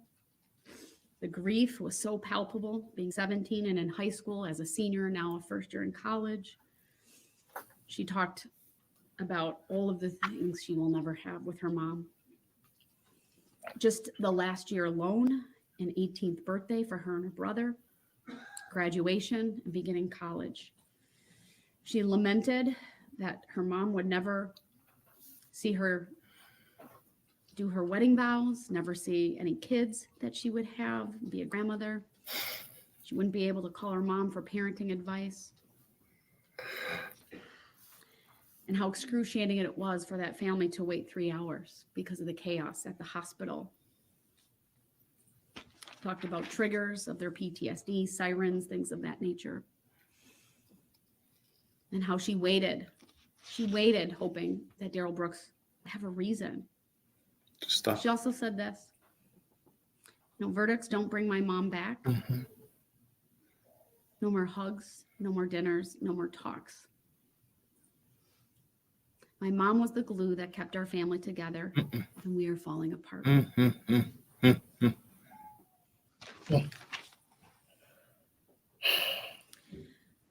Moving on, Leanne talked about her safety and security being stolen by this defendant.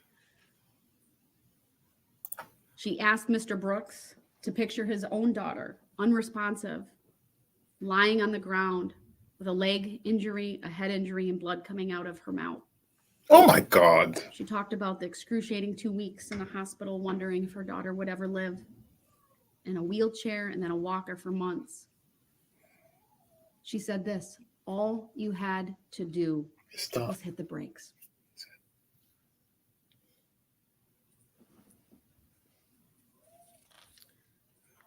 Her daughter talked about being scared of everything, worried about a sister, being alone in a church for 3 hours on lockdown because of what was happening in the aftermath. And we heard next from the Darrell family.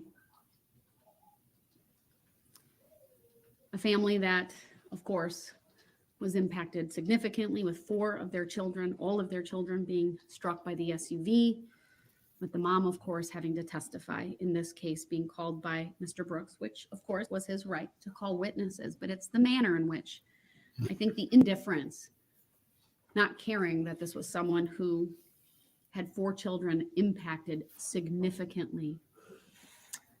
But clearly, you're raising your kids the right way. Grace and dignity. Charlotte got up and talked about the basic things you learned in kindergarten. She described what she saw as being stupid, delusional, and egotistical. She wanted to punch you in the face, and understandably so.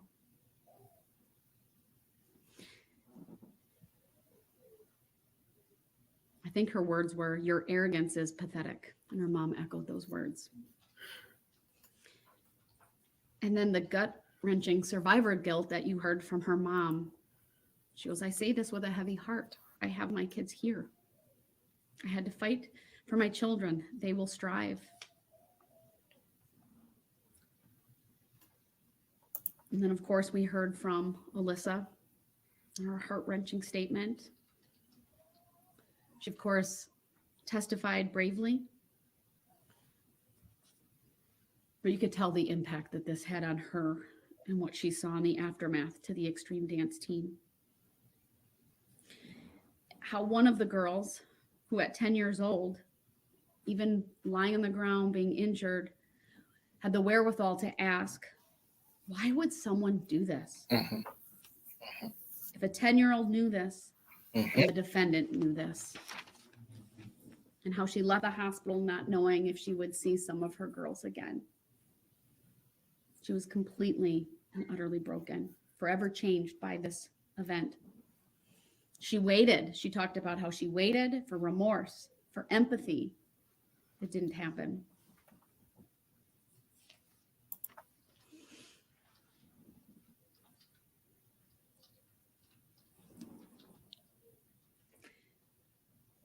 Dylan Darrell said something very insightful yesterday, something we didn't hear about in the trial, but because of where he was at on the parade route, around the corner, waiting for his children, He didn't even know that all of them were in the parade. He said this: you hit the brakes to go around the corner. And then you drove through a barricade where an officer shot at you 3 times. Those brakes were working. You knew how to use them. Mm-hmm. And you selfishly only used them so as to not crash your own vehicle as you fled the scene. Talked about walking through and around that corner through the wake of carnage, bodies all over, women, adults, children deceased, people running all over.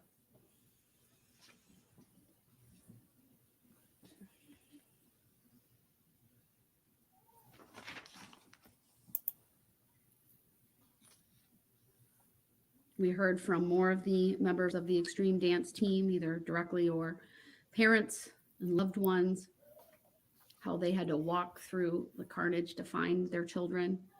Jesus.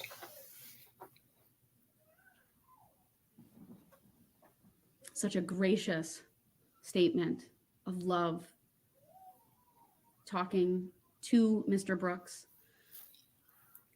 about being a Christian and how she prays for him. Very powerful. Thank you for that. Her daughter, equally as powerful and brave and gracious. But even she knew, she said that I thought about you every day. How could someone do this?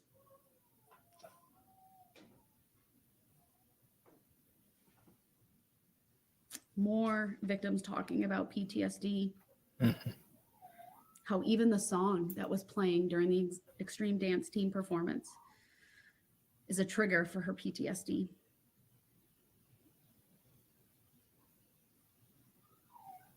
And how she's forgiven him. Oh, better man than me, better woman than me. We heard from the sister of victim HH and how the first thing she talked about was the sound of Vivian Darrell whimpering, crying, and then she found her sister, how her clothes were ripped off. She was unconscious, half naked. How she felt forgotten because her mom was at the hospital with her sister, of course, due to the severity of her injuries. How her sister was in a coma for 2 weeks, but how she has survivor guilt and issues like that, panic attacks, PTSD. She can't be around fireworks. Tire screeching is a trigger. That this turned her life upside down. And then, of course, we heard from victim HH herself. So brave to come here. I'm so very thankful you are recovering. Someone commented on how amazing it is to see the many people with their in recovery. You wouldn't know by looking at them, of course, the emotional and mental injuries are significant and severe, but so grateful. Frankly, lucky to be alive. I say to you, that scar on your neck should be a sign of strength and fortitude. You fought, you won. You have a story to tell. Don't shy away from it. Of course, we heard from her mother as well. We saw that PowerPoint with the pictures of their journey. The road rash on her face was horrific. You can only get a mental picture from words so much, but to see those actual pictures, her being intubated, and it's heart-wrenching. And all of the surgeries and the toll it took on their family. But she described her daughter as a warrior. I think all of you here are warriors.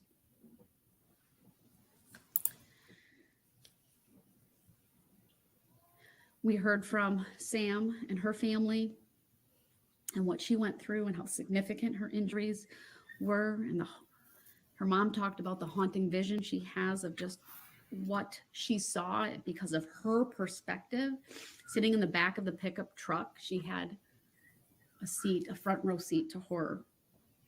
How she thought her daughter was dead because she was unresponsive in blood, and really kind of the chaos and the confusion, and not really even being able to articulate what happened over the phone to her husband. She described what happened as careless and reckless.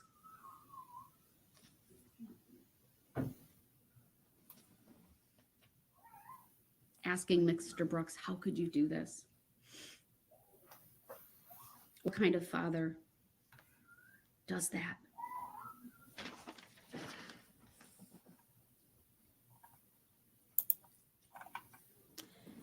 The last person we heard from was victim, I think it's Gigi, the mother of FF. If I have it reversed, please excuse me. And how you could, I actually have her written statement that was provided earlier today, but how Objection. she was so taken aback by the conduct of Mr. Brooks that she frankly called him out on it yesterday. It's an objection. Because he was kind of motioning his hand like, okay, come on, let's get this over with, hurry up. She yelled at him, you don't care. She goes, you hit me, I saw you, you knew, you're a child killer, you're a woman killer. She was so flustered, she had to really gather herself before she could continue. So again, I want to thank the victims. I have other statements that I've read for people. So gracious. I think they were all members of the Catholic communities. Their statements were translated. Very gracious. Praying for Mr. Brooks.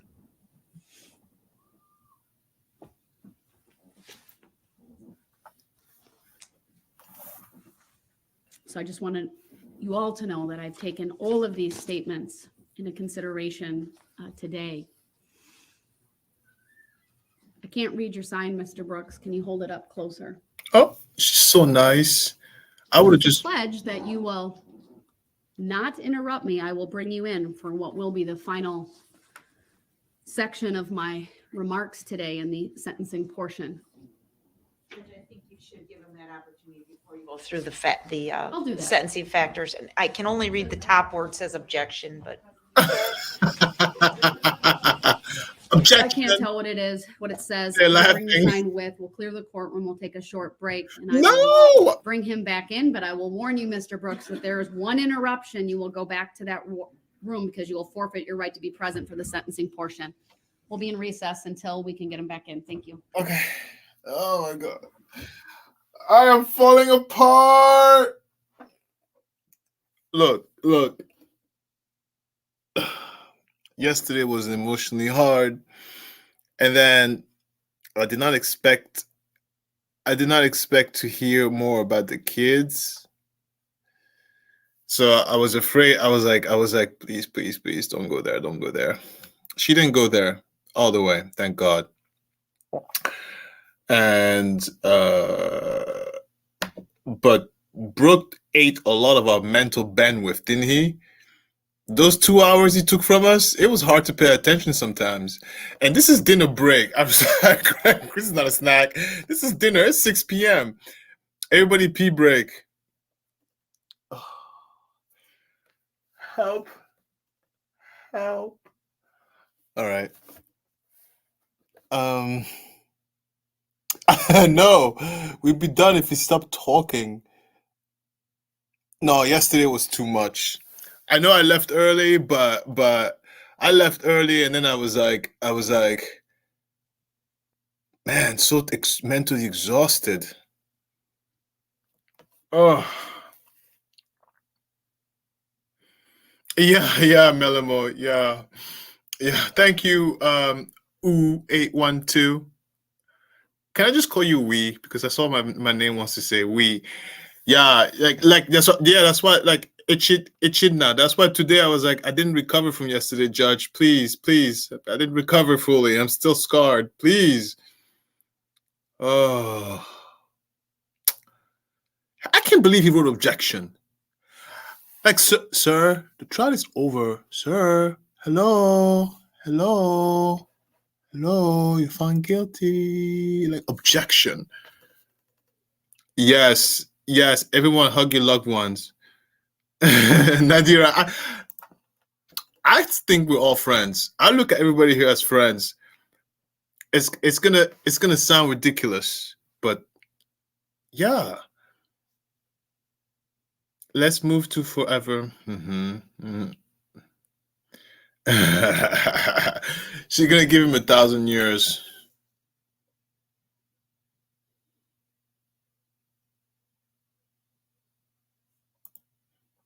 Oh, wait. Yes, Daniel. Daniel, I knew you were not. I knew you were not. Your comments were popping up here and there. The chat was moving quickly, and no, I knew because we wanted, we were expecting like you MF, who do you think you is? Like we wanted to see, you know, the rage because everybody's pissed, you know, like everybody was pissed. But they came nice. Let me tell you, those victims are nicer than us, at least than me. I would not be this nice.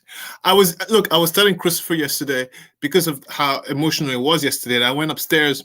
He's like, "Are you okay?" I'm like, "No, I'm not. No." But you know, I was saying to Christopher, I was like, explaining to him the whole Jackson story and how he was found by his friend, right? And how that lady saw her kid. The kid was glassy-eyed, couldn't recognize the grandparents, like broken on the floor, bleeding, looking at the mom. Like, can you imagine? I was like, Chris, what if that's Olympia? I was mortified.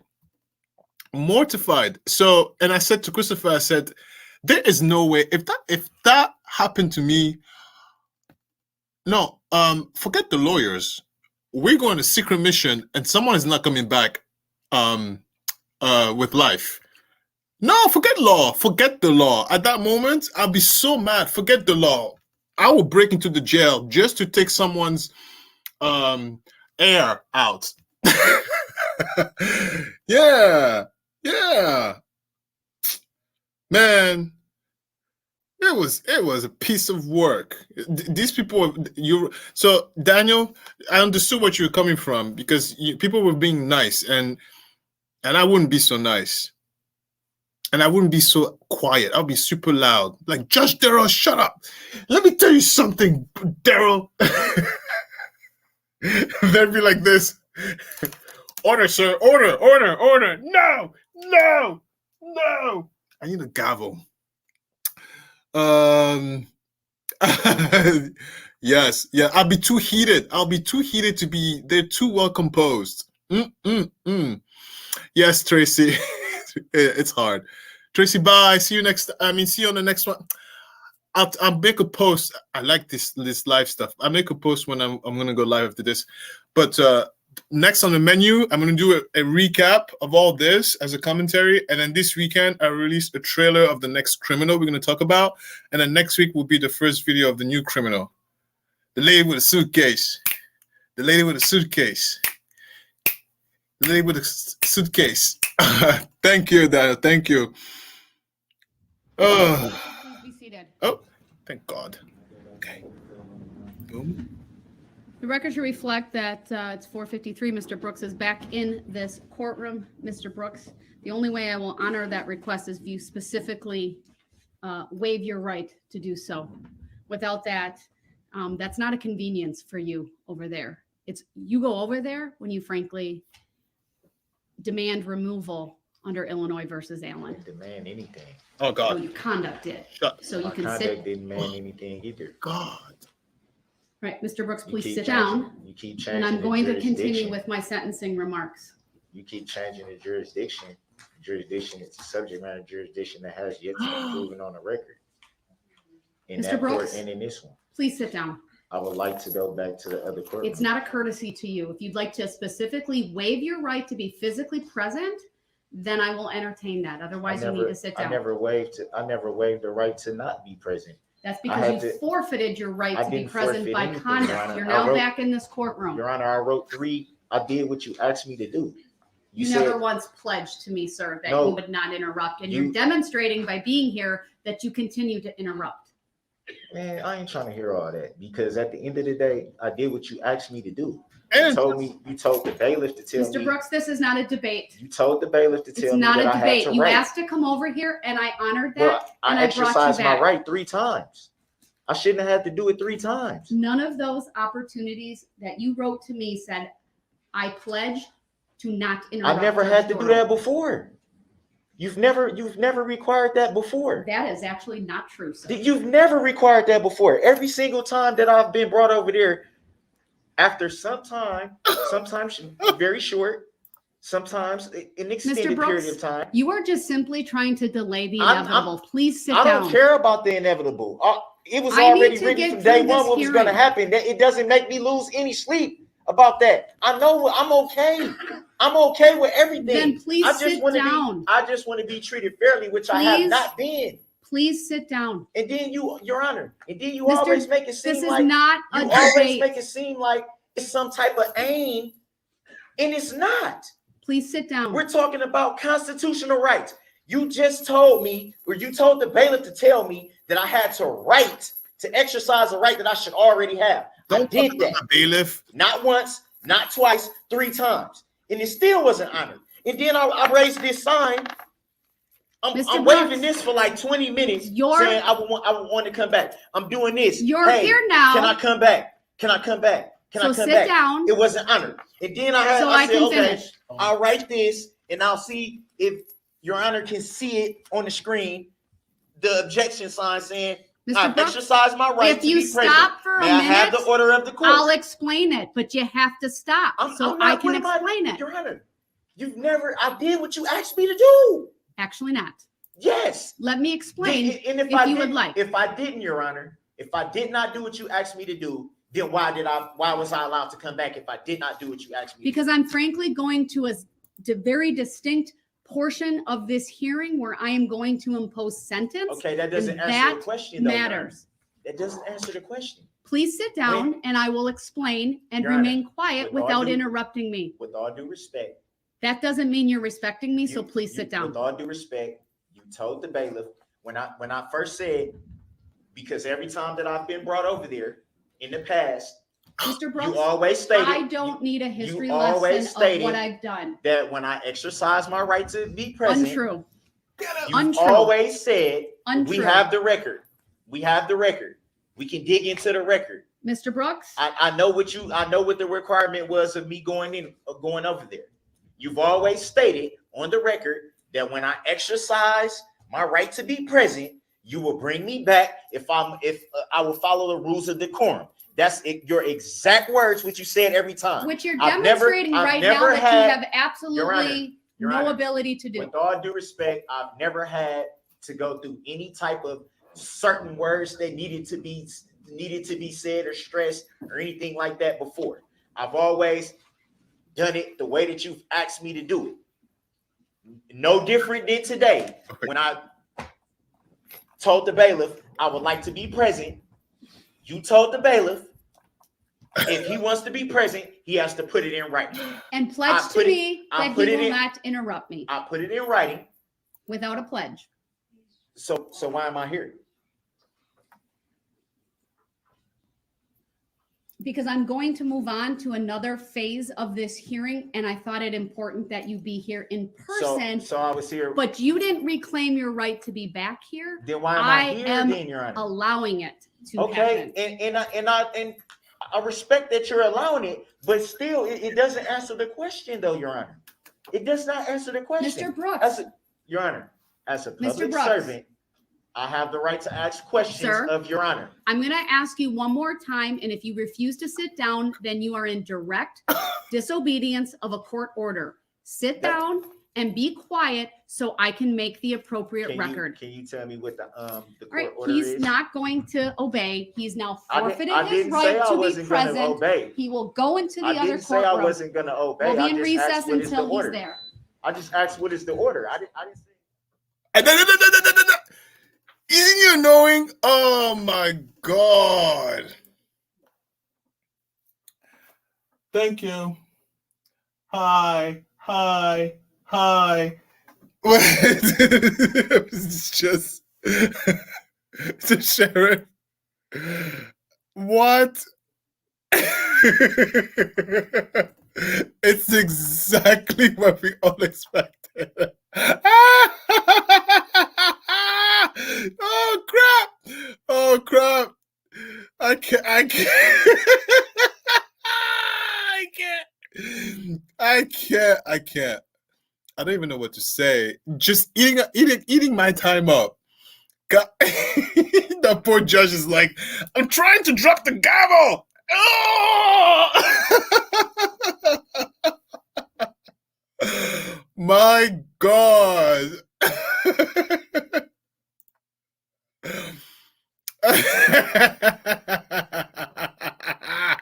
What a circus. What a complete circus. Oh my God. You know, he revels in this. He loves it. He loves it. He loves it because he knows after this trial, he will be completely irrelevant. Completely. This is it. He's holding on with nails because that's the only thing that feeds his ego. Like, look, you see, I'm tough, man. I'm tough. Once he goes over there at the jail, nope, you know, he'll just disappear.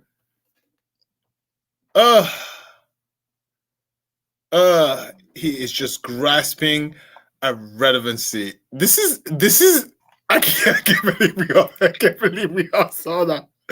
Subject matter jurisdiction. Objection to a subject matter jurisdiction. Oh, Darrell. Oh, Darrell. Oh, Dawn. Dawn Woods. Dawn. Hi, Dawn. Hi. Hi. What a lovely son you have. Hi. Hi. Look, someone. Yes, he did. He did. Someone said to me in one of the comments about Dawn Woods. She was like, the letter that she wrote was to the press, not to the victims. And, you know, he come from a good Christian family. He don't know what he's talking about. I don't know if it was a troll or not. But, you know, I was like, lady, you know, unless you apply for a job, there's no difference between address and between a statement and a letter. Like, it's who you talking to. That's what matters. But I didn't want to say that. In my head, I was like, what? So I just figured it was a troll. So I didn't. Oh, they're back.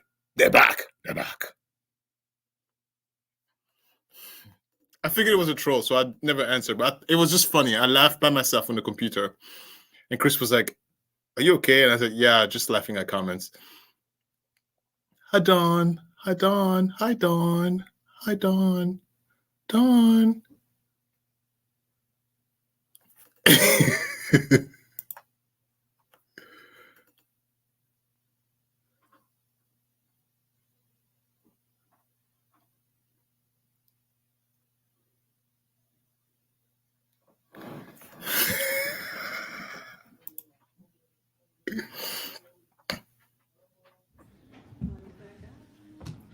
Thank you. Please be seated.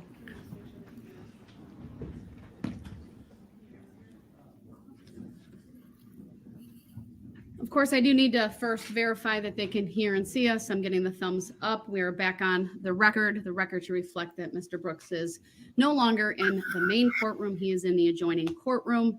I, of course, have been erring on the side of constitutional caution, but I would note that his right to be present at sentencing is a statutory right, which, frankly, I probably don't need to go through the findings under Illinois versus Allen, but I did. But under whether it's a statutory right or a constitutional right, you can forfeit that right. And his behavior today has certainly demonstrated that he has forfeited his right to be present in this courtroom during my sentencing remarks. He immediately came in. I was on the bench looking through my paperwork. The courtroom wasn't even open. And he started asking me questions. I said I wasn't going to answer them. He really had no respect for the proper decorum. I needed it to be on the record. He didn't seem to care about that. Wanted to debate me about my prior rulings. Bottom line is it's a statutory right for him to be present, and he's forfeited that right. And I would just add that it's part of a pattern that has been demonstrated during this trial, that when my perspective, things are not going in his direction, things are being said that he doesn't agree with, that he tends to act out, he disrupts, and I'll leave it at that. Once again, I'll confirm he can hear and see. We've got confirmation from the staff in the other courtroom. Man, that judge got good hair. Look at that. One of the reasons Delicious. I really spent the time going through both my observations of Mr. Brooks in terms of the mental health related issues, and first, and then going through the victim impact statements before I go through all of the necessary factors for sentencing, is frankly, it's challenging to talk about the impact to the victims without getting emotional. This trial is unlike anything that I've ever been a part of. The sheer magnitude of the crime, the number of people impacted, how they were impacted, the vicious, senseless nature of it, and hearing about the impact of all of that on our community members and the people who were at the parade. Lizzie. It's heart-wrenching. Oh. And I wanted to do that before I really got to the meat of sentencing, because I also thought it was important to really spend some time recognizing and acknowledging the impact to the direct victims who are in this courtroom and who have provided statements.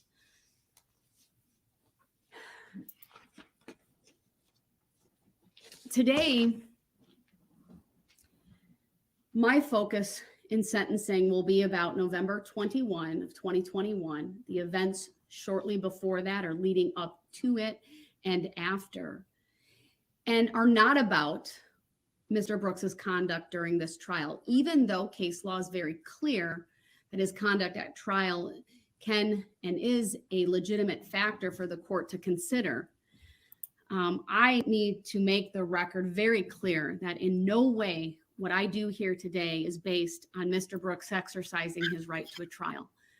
That is a firmly embedded constitutional right, which I support, which I upheld. Of course, every person charged with a crime has a right to a trial. This court honored that right. I protected that right, even if Mr. Brooks treated it with contempt, disrespect, and at times like a game. But sentencing today is directly related to his conduct on November 21 of 2021 and the other sentencing factors, which, as I indicated previously, include the seriousness of the offense, the need to protect the public, and his character and rehabilitative needs.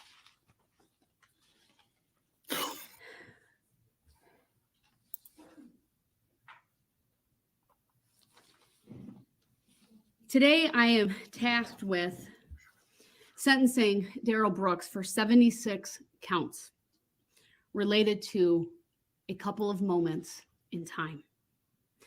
Moments that are tragic, moments that were frankly avoidable.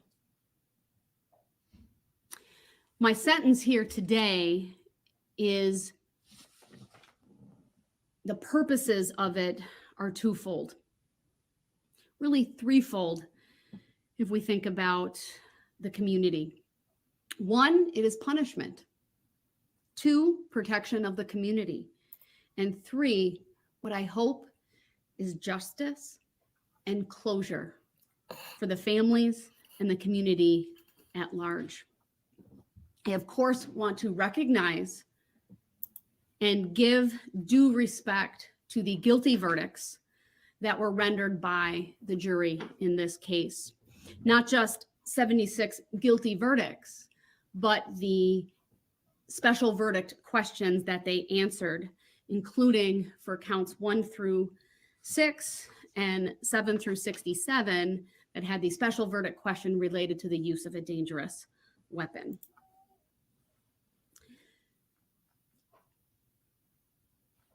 So let me talk about the seriousness of this offense. Judge, drop the gavel. The seriousness of the offense can be summed up, frankly, in one word, and that is attack. There is nothing, no other word that can best describe what happened on November 21 of 2021 than the word attack. I talked about during my remarks regarding the trial about the opportunities that Darrell Brooks had to avoid this altogether. I put Exhibit 15 on the screen for a bit, which is the exhibit that details the map. The map of the parade, it starts with White Rock. It shows where Sergeant Warner was at one point, farther up that parade route, the staging area. And I believe if you look further up on Exhibit 15, it even depicts where White Rock School is. And that, of course, is where we saw the video of the altercation between Mr. Brooks, Corey Runkle, Nicholas Kirby. Drop the sentence. Now, of course, there were moments in time before that. But that is really where things started, where I believe Mr. Brooks boiled over with rage. Yes. Oh, yes. And anger. Oh, yes. That he chose not to control on this date. Oh, yeah. He had a number of opportunities to simply drive in the other direction down White Rock, but he chose to drive toward Main Street, even though from the testimony, we know it was very evident that it was staging for a parade. There were many people, may not have been exactly by the school, but farther down White Rock. From Niagara forward is where that staging area was located, and many people were there. The sights and sounds of a parade, the signs on the side of the road telling people not to park there, for example. Instead of turning around, or instead of turning left onto East Main Street or left onto Pleasant, and despite Sergeant Warner trying to flag him down and being in front of a squad with lights and a clear indication you should listen to or honor the even gestures of a police officer, and he was in uniform, he drives down White Rock Avenue and has contact with Detective Casey, who very clearly did everything he could to stop Mr. Brooks. And in that moment, thinking it's a lost motorist. But Mr. Brooks chose to basically brush him aside with that SUV and drive on to Main Street. Mm-hmm. Past more people, past many spectators, and in a manner that was not just at a speed inappropriate for a parade, but frankly, that was reckless and endangered anyone who was on the roadway at that time, whether or not he hit anyone between White Rock and Main and Barstow and Main. But during that 3-block section of Main Street, he could have turned off Buckley, Northeast Avenue, Martin Street, or in either direction on Barstow. Judge with a good hair. He could have stopped, asked for the police barricades to have been removed, or frankly, turned his car around even at that point and gone back the way that he had come. but he didn't do that. He chose to drive recklessly, carelessly, and maliciously through a parade route and at anyone in his path, where he struck not one, not two, Yeah, not three. not three, Okay. but 68 Yeah. different people. Yes. We actually know that number's higher because we now know, we heard from the two individuals who were with Extreme Dance, the one girl who was struck by one of the individuals who was clearly struck, and that person flew into her. That would qualify for a charge based upon the state's description of how they chose to charge. It's just they didn't know until closer to the sentencing hearing. So 69 individuals if you include her. You're right, Heather. Yeah. We're just being selfish. There are so many aggravating factors here. It's frankly difficult to even keep track of them all. The complete disregard for the lives of anyone else that day. Someone described it as depraved indifference. And I think that is the perfect phrase to capture the actions of Mr. Brooks on November 21st of 2021. The aggravated factors of the numerous opportunities to turn around or not even enter the parade route or simply to stop. The fact that he mowed over and used that vehicle as a battering ram to hit 68 individuals, never once stopping, with rage and anger at unsuspecting people at a parade who were there simply to kick off the holiday season, to experience joy with their families. The intentionality of the conduct is outstanding. The viciousness, the speed, the swerving from side to side at various points. This was not a case of whodunit. From the very beginning, from when this case was charged, it was clear who did this. Now, that is not to say that I prejudged this case. I did not. But after sitting through this trial, after watching the many videos, after listening to the testimony of the many, many dozens of witnesses, it is clear the state had overwhelming evidence of Mr. Brooks's guilt. What's also aggravated is his complete and utter lack of remorse. He spoke here today for 2 hours. One sentence, that's it. I'm sorry. No detail. 2 hours, one sentence. No empathy for any of these individuals. What happened?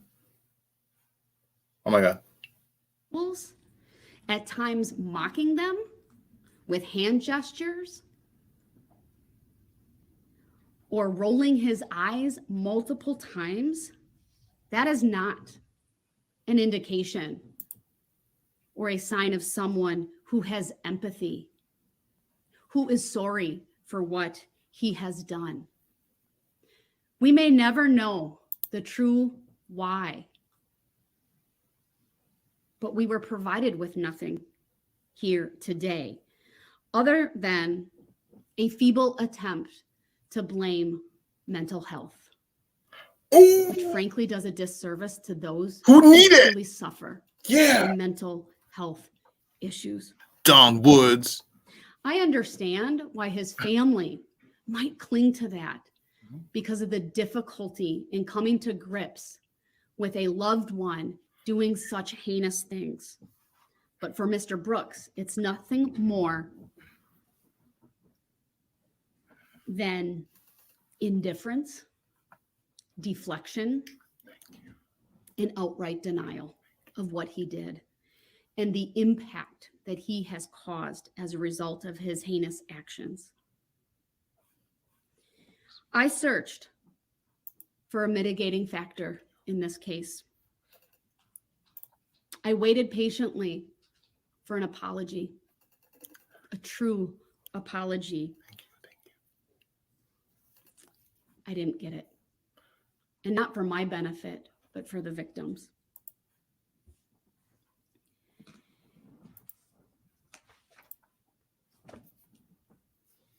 Yeah.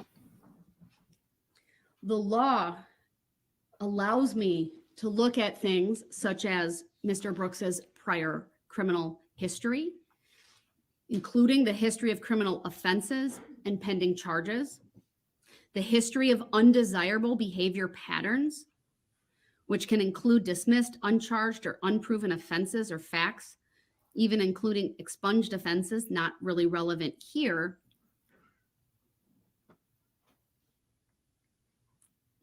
Acts resulting in probation revocation. Of course, those are part of his criminal history, nothing specific to these charges.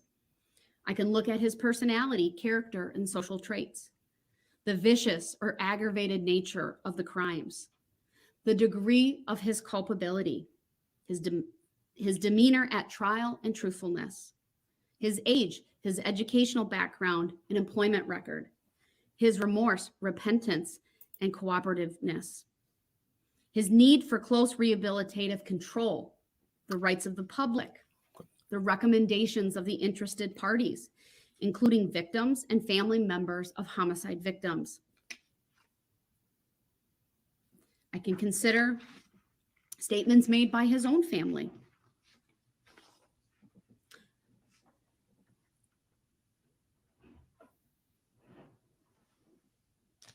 I can certainly consider the length of pretrial detention, which I'd note, though, when facing 6 life sentences, is really a fraction of the time available to this court.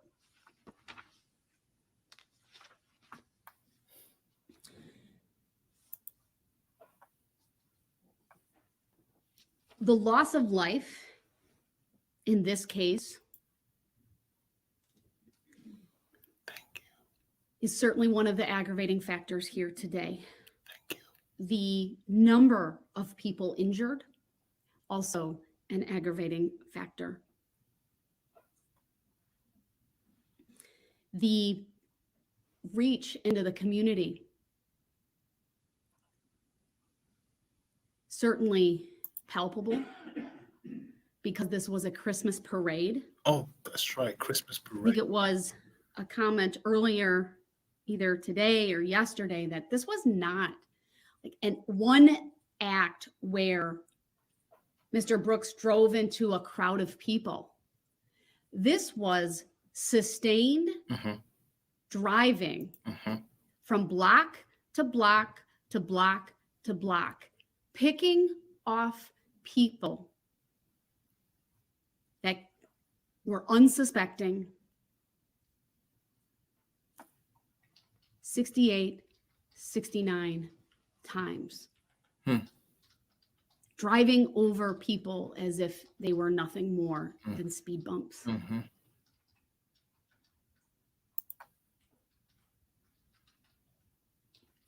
What's also aggravated is his conduct after he drove through the parade. Crashing his vehicle in an attempt to flee. It's pretty evident based upon the evidence and testimony from trial that Mr. Brooks had no idea there were these logs in that backyard that could damage his vehicle. He was attempting to flee when he ran over them, and it ultimately disabled that vehicle. And he was forced to abandon it. He ditched it, leaving personal identification information in it and his phone in a clear attempt to get out of there in a hurry. And then we have that series of videos that we saw at trial of him going through backyards. coming in contact with people, asking to use phones, ultimately ending up at Mr. Ryder's home, who graciously took him in.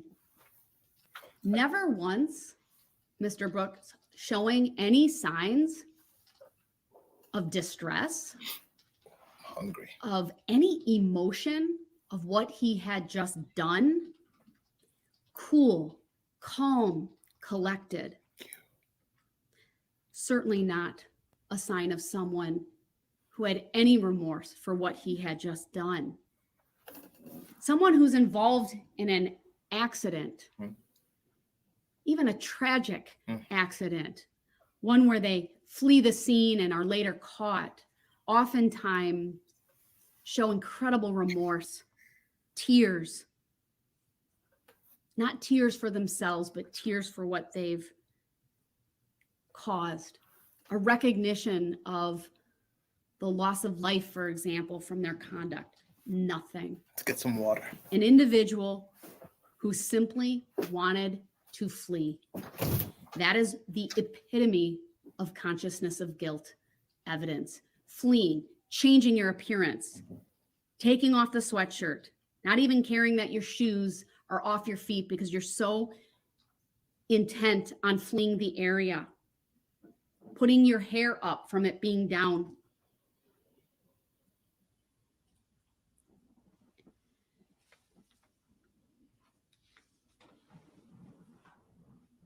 No doubt, this is by far and away one of the most aggravated cases I've ever presided over. The sheer magnitude of the loss, the number of victims, the types of crimes for which the jury has convicted him.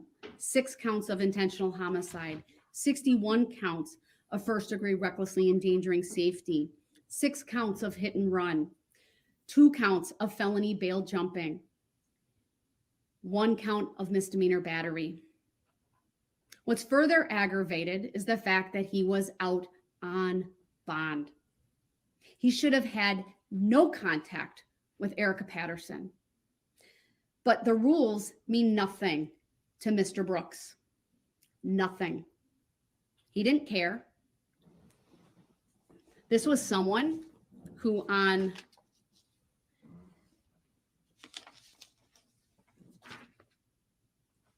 two prior occasions, charged with, frankly, causing mayhem. One, a reckless endangering safety for discharging a firearm. The other for battering and then running over Erica Patterson's foot.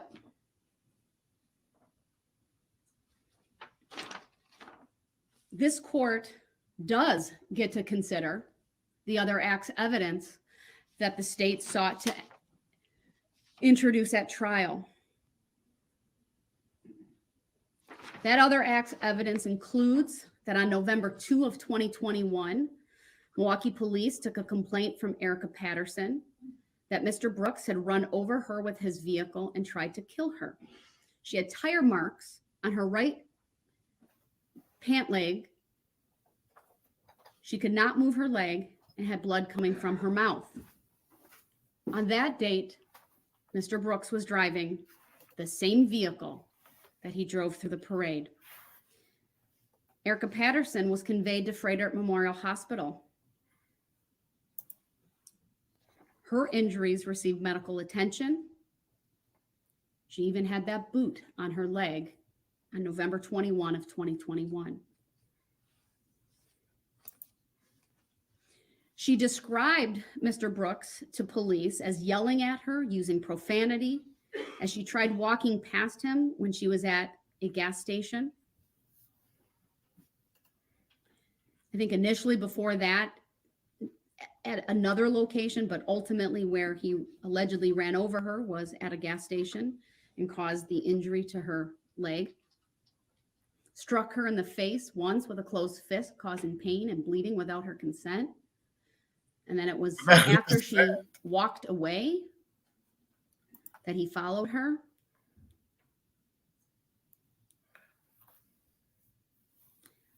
When police had contact with him, He denied driving his mother's vehicle.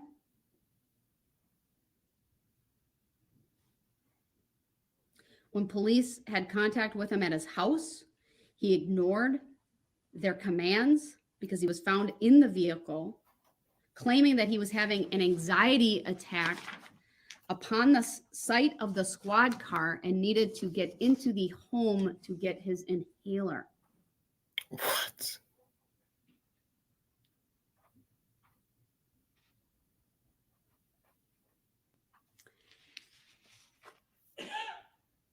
When I say the rules don't matter to Mr. Brooks and court orders mean nothing, Mr. Brooks was in custody,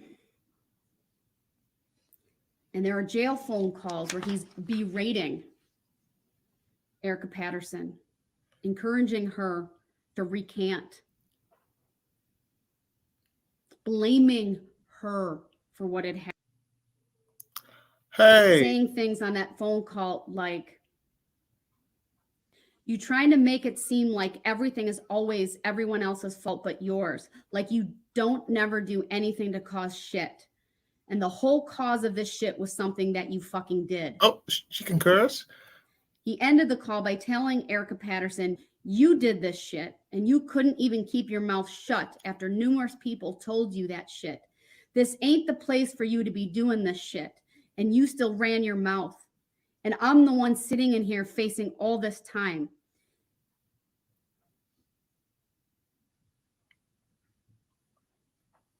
Repeatedly calls her a bitch.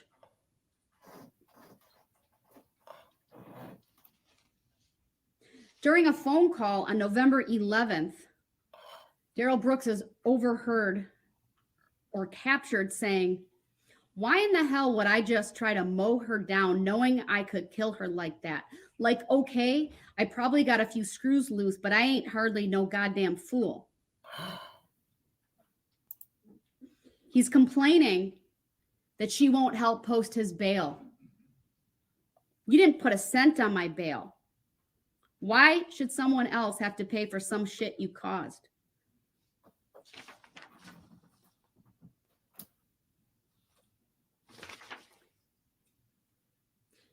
The end, apparently, of that conversation, or at least moments later, he says to her, nah, I didn't try to do anything because if I tried to do something, you wouldn't be on the phone now. That's what you're not realizing. If I really tried to do something, you wouldn't be on the phone now. That is the rage and the anger that Mr. Brooks had on November 21 of 2021 when he tracked down Erica Patterson, confronted her. This wasn't about him getting money from her like he lied to Detective Carpenter about. Wow. This was to confront her. He clearly hit her. We know that. This is the type of man. Oh, Tina, shade. Drove through the Christmas parade. Enraged because, frankly, it's entirely possible that Corey Runkle and Nicholas Kirby saved the life of Erica Patterson. Yes. Oh, I've said that. Oh, I've said it's that. Clear. Mr. Brooks was hell-bent to cause harm to her. Yep. But she was able to get free, run back to her friends. Yep. Who knows what would have happened but for their intervention. If you think back to the testimony of Nicholas Kirby,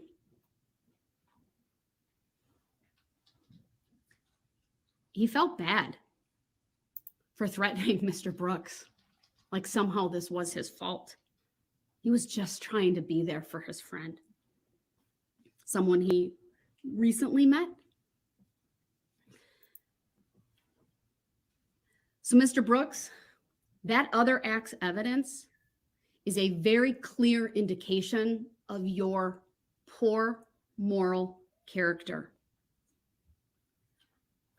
It demonstrates unequivocally that you have absolutely no remorse for anything that you do.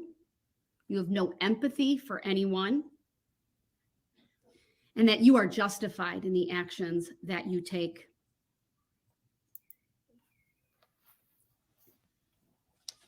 In addition to that conduct, as part of your character, this court is able to look at and consider your prior record. And I'm well aware, sir, that you're raising an objection sign, but you have forfeited your right to be here, and I will not stop, and you will not be brought into this courtroom. I will continue.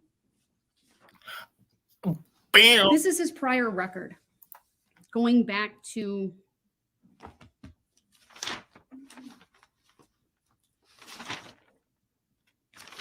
two thousand.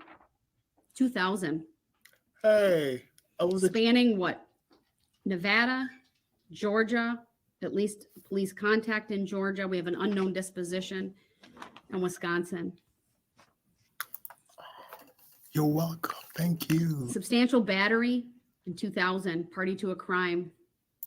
Put on probation. Ultimately, that was revoked. He went to prison. 2002, felony possession of THC, jail time. 2003, resisting obstructing, jail time. 2005, a disorderly conduct ticket, but he failed to pay the forfeiture and ended up serving an alternative to incarceration. Sorry, he ended up serving for failing to pay 30 days jail. 2009, obstructing, 2 days jail, meaning he lied to police. 2010, strangulation. Battery was dismissed and read in, put on probation, ultimately revoked, serving 11 months jail. 2012, misdemeanor bail jumping, possession of THC, with a number of other charges being dismissed and read in, 180 days jail concurrent. Also in 2012, a misdemeanor resisting or obstructing. So either he lied or he fled from police or did something to make their job more difficult. 37 days jail consecutive. In Nevada in 2006, domestic battery, a suspended sentence, obstructing after being found guilty at trial, for which he served jail time. 2007, statutory sexual seduction as a felony. This is for impregnating Erica Patterson when she was a minor. 2016, charged with not being in compliance with the sex offender registry requirements, for which there is an outstanding warrant. In Georgia, a 2021 arrest for battery, domestic violence, presumably with Erica Patterson, based upon where she came from at that time. But I won't make it. I say presumably, but frankly, doesn't matter who it was with. We also know that there's the 2003 paternity case out of Waukesha County. Why is that relevant? Because 8 times during that case, a warrant has been issued for contempt of court, meaning for failure to pay his financial obligations to a child or children. Oh, a deadbeat dad? Is that what you're saying, Judge? The pending cases for which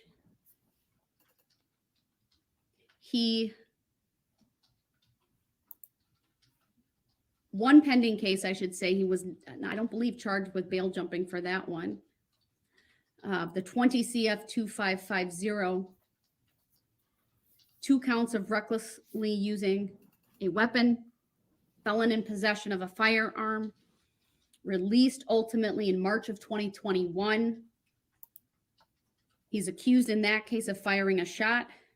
At who? 2 occupants in a vehicle. One was his nephew, and when he was picked up by police, a loaded Beretta, 9mm. Oh my which had God. previously been reported as stolen, was found in his possession. I already talked about the other acts evidence. That is the, for which he was charged with felony bail jumping, the second-degree recklessly endangering safety for allegedly running over Erica Patterson, the battery DV, DCDV, and a resisting obstructing. And then the second would be those, he was charged with intimidation of a victim, felony bail jumping for conduct on November 8th. So November 2nd, November 8th.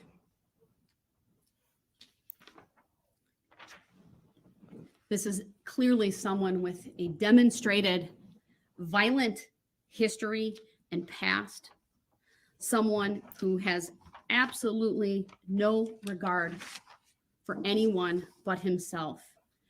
To say that he is a lifelong criminal, I think is accurate. Mm-hmm. He disobeys law enforcement, he disrespects court orders, and he certainly demonstrated that he has no respect for these proceedings. Multiple acts of violence, violent, dangerous behavior that predated the attack on the Waukesha Christmas parade.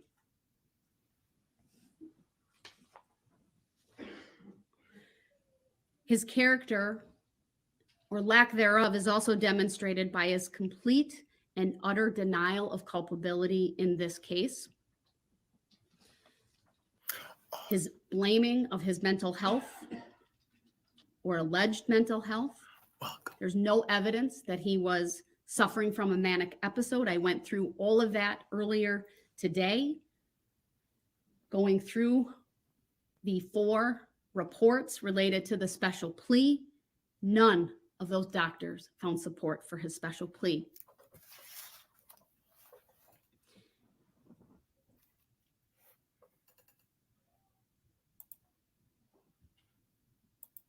Mr. Brooks talked about at times this being the will of God, or that all things happen for a reason. I'm here to tell you, Mr. Brooks, you are not an instrumentality of God. Okay. Death may be inevitable to all of us, but you cut the lives of 6 individuals short. You alone, Mr. Brooks, cut the lives of these 6 innocent people short. I talked earlier about how I believe he's intelligent, deliberate, and purposeful in what he does. I've considered that you have treatment needs. Perhaps there are intersecting mental health issues as it relates to your personality disorder, but those issues can best be addressed in a confined setting. Okay. The Department of Corrections Okay. will be charged statutorily Okay. to evaluate you and to provide any medical or mental health treatment that you need. Okay.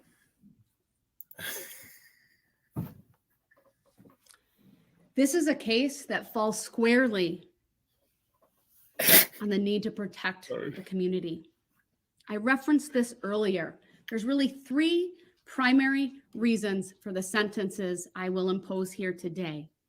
One is punishment. One is to protect the community. And the other is to provide justice and closure to the victims. Yeah. Because under that category of need to protect, the court does get to consider the impact of these crimes on the victims.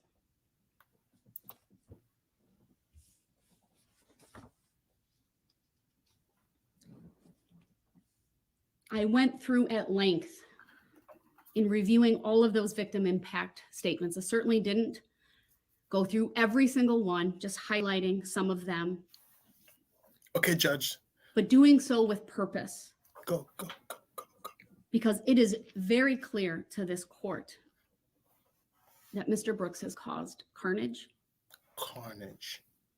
Mayhem. It has resulted in many people suffering from PTSD, from mental and emotional trauma that will take a lifetime to recover from, and for some, perhaps, if at all. You have taken away from these individuals future memories. Yeah. They will never have birthdays with the 6 individuals who were killed. There will be no weddings. Yep. There will be no graduations. Yep. There will be none of the milestones that these families were looking forward to, whether it be for an innocent 8-year-old or an innocent 79-year-old. Frankly, Mr. Brooks, no one is safe from you. This community can only be safe if you are behind bars for the rest of your life. Miserable life. The actions of Darrell Brooks demand punishment. Demands. The community is not safe from your violent and criminal conduct unless you are custody. You left a path of destruction, chaos, death, injury, confusion, and panic as you drove 7 or so blocks through the Christmas parade, never once stopping or seemingly caring about the wake of carnage that you left. 4 of those blocks were turned into a scene that frankly is no different than a war zone. Mm-hmm. Mm-hmm. On counts 1 through 6, this court is imposing a life sentence without the possibility or eligibility for extended supervision consecutive to one another. 1 life sentence for Virginia Sorensen.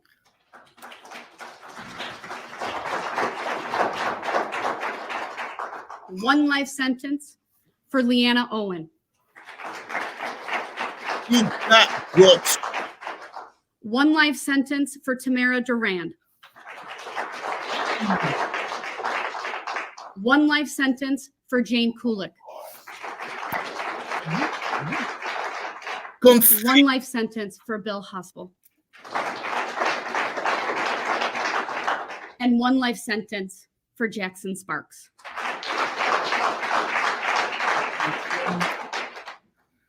I've considered the enhancer and the additional 5 years that I could impose, but I don't need to really order that because I've not made him eligible for extended supervision, and it would only be to increase his time on initial confinement.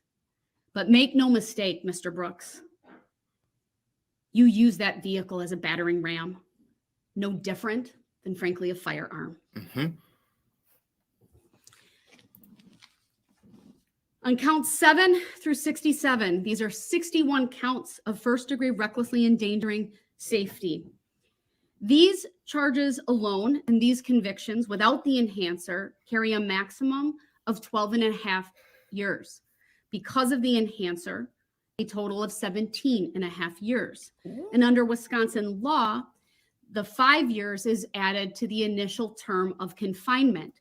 So what could be 7.5 years is a maximum of 12.5 years.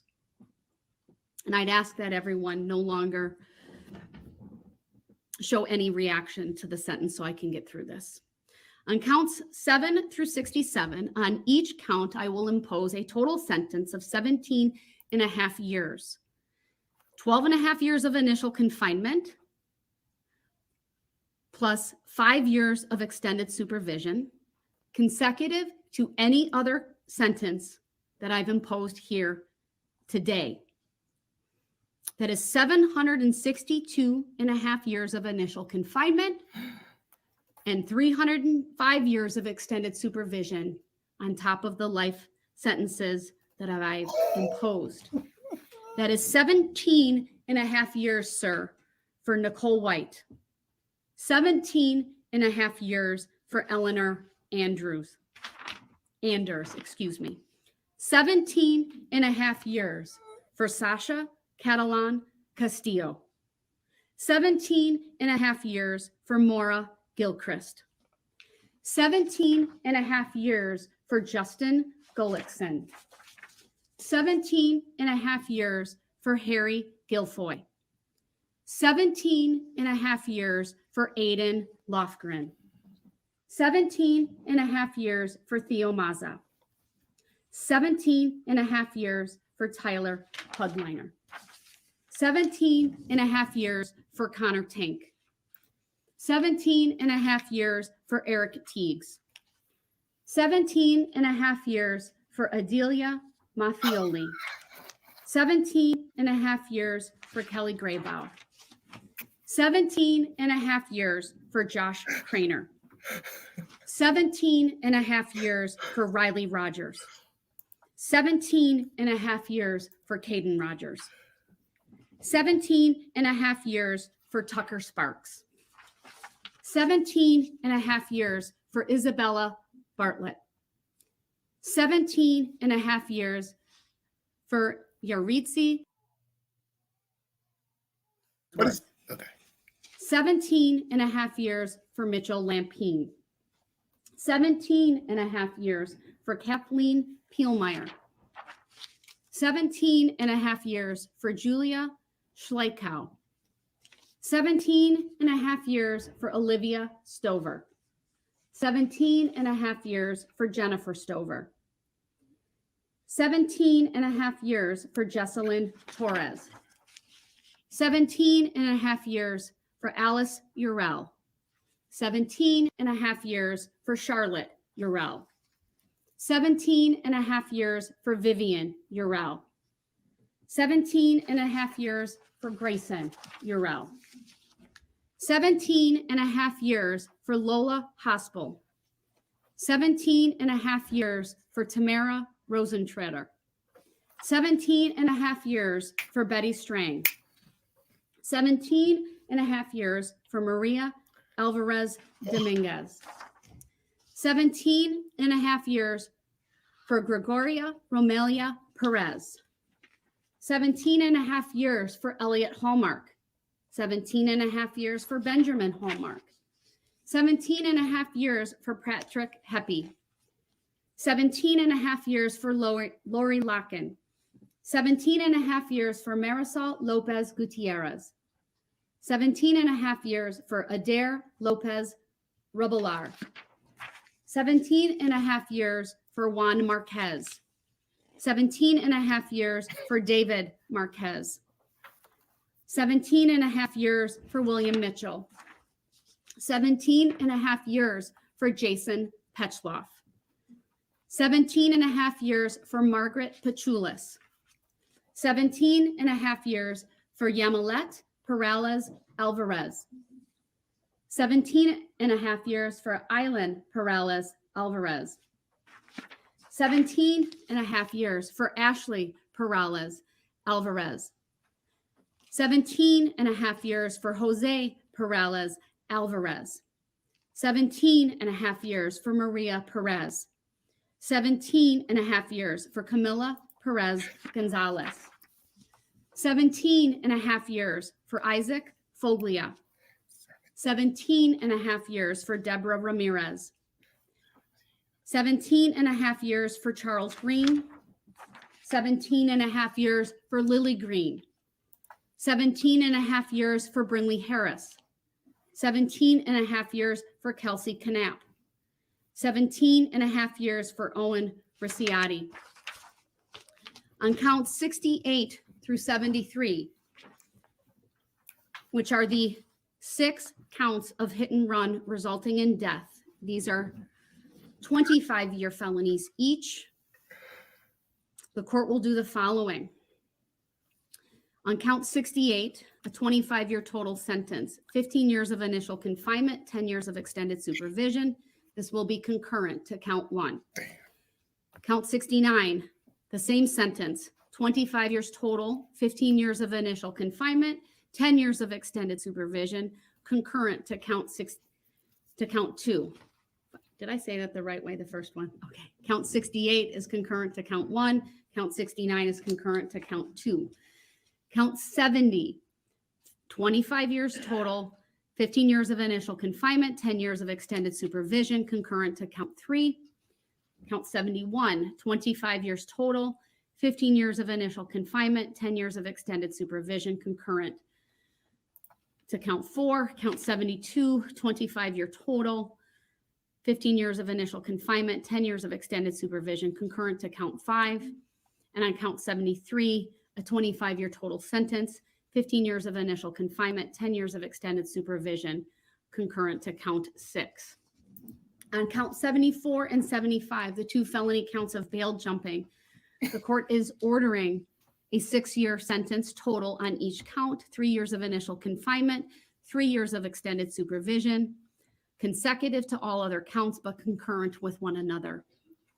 And lastly, but certainly not least, the maximum sentence for the battery to Erica Patterson, 9 months consecutive to any other sentence.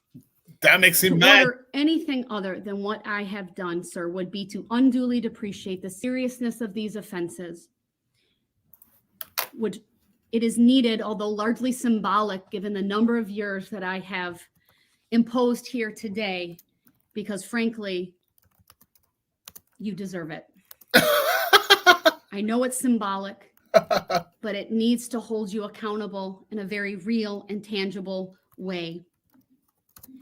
For all of these sentences that I have imposed, I will order the following conditions: no contact with the victims as identified in the amended victim key or their families, no contact of any kind with Erica Patterson. You are to pay restitution in the amount of $47,193.29 to EMC Insurance Company, that's on behalf of the Waukesha School District, and $124,000, $220.65 to the Crime Victim Compensation Program. I am ordering DNA surcharges on all counts. On counts 1 through 75, it's $250. On count 76, it's $200. Those are mandatory under the law. I'm also imposing the domestic abuse surcharge on count 76 of $100. I'm also imposing all standard court costs on all counts. Although my primary emphasis is that restitution be paid before costs, surcharges, and fees. I will order that restitution, costs, and fees be paid out of prison money. In other words, that all financial obligations shall be collected pursuant to statutory provisions as requested by the state. That's frankly a standard, it's customary, but it will be in the judgment of conviction. And then pursuant to 949.165, I'll find that it is appropriate for this court to order an escrow account under 949.165 for payment of restitution, costs, fees, surcharges, and even for costs associated with prior legal representation or future representation under the statute. Mr. Brooks has been convicted of a number of serious crimes for which this section is appropriate. I will order 360 days credit as to count 1 and count 68. Only, all other counts, 0 days credit because of the consecutive nature of the sentences that I've imposed here today. I calculated that with my sentence calculator. Of course, that is through yesterday because these sentences commence today. There are a number of advisements I must go through. First of all, Mr. Brooks will be provided with a written explanation of determinate life sentence regarding the first-degree intentional homicide charges. Of course, he's not eligible for release to extended supervision. That form defines extended confinement for him, and there's other language on here that he can read at his convenience. He also will be provided with the notice of right to seek post-conviction relief form. The court will fill out the caption for him. He is instructed to review it and review the defendant's acknowledgement, make the appropriate selection, sign and date it, and return that to the court. I must advise you, sir, you have been convicted of a felony.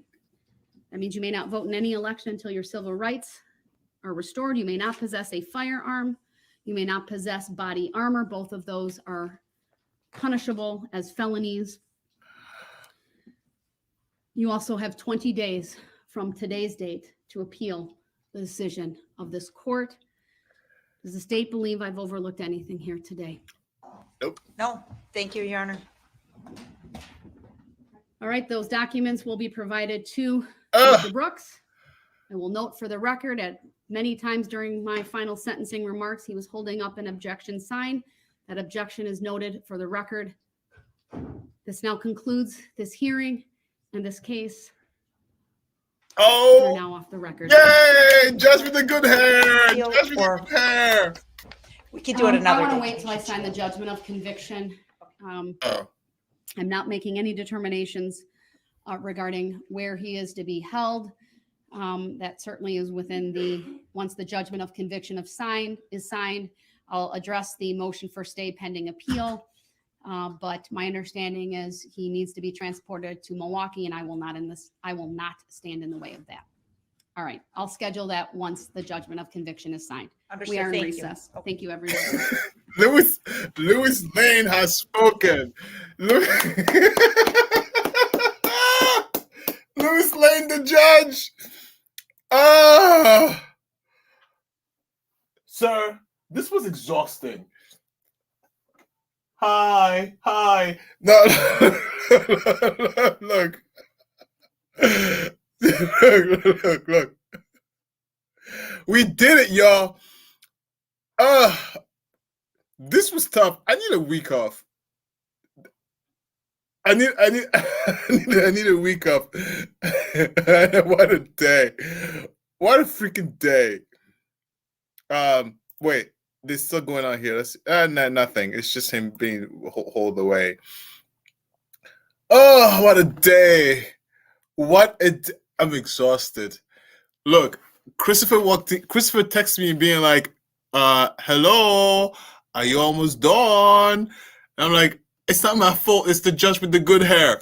And Chris is like, okay. And I could hear my daughter crying, and he's like, are you almost done? I go, I'm trying. Come on, judge, hurry up. You know, because then it would be Christopher will have the baby all day, which is not fair. You know, he's not a single parent, so I need to go there and pull my weight. Oh, finally. Finally.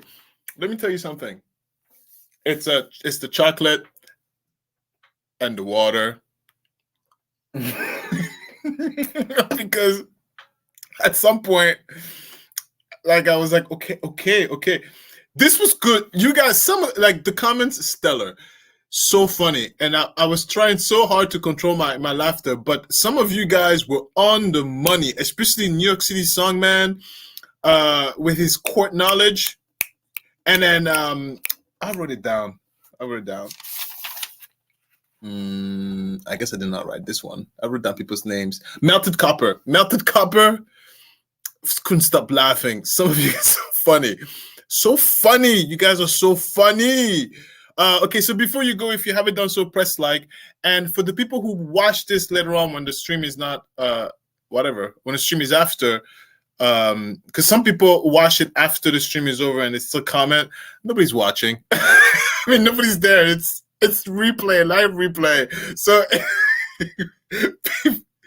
people that watch it after don't comment, because then what happens is that it comes into my comment feed, and then because I like to reply to comments, and then it messes up my whole schedule of comment reply, and all that stuff. Oh, Sally and Cassandra. Oh, Sally and Cassandra. Yes, you guys, so funny. So, what I would like to do,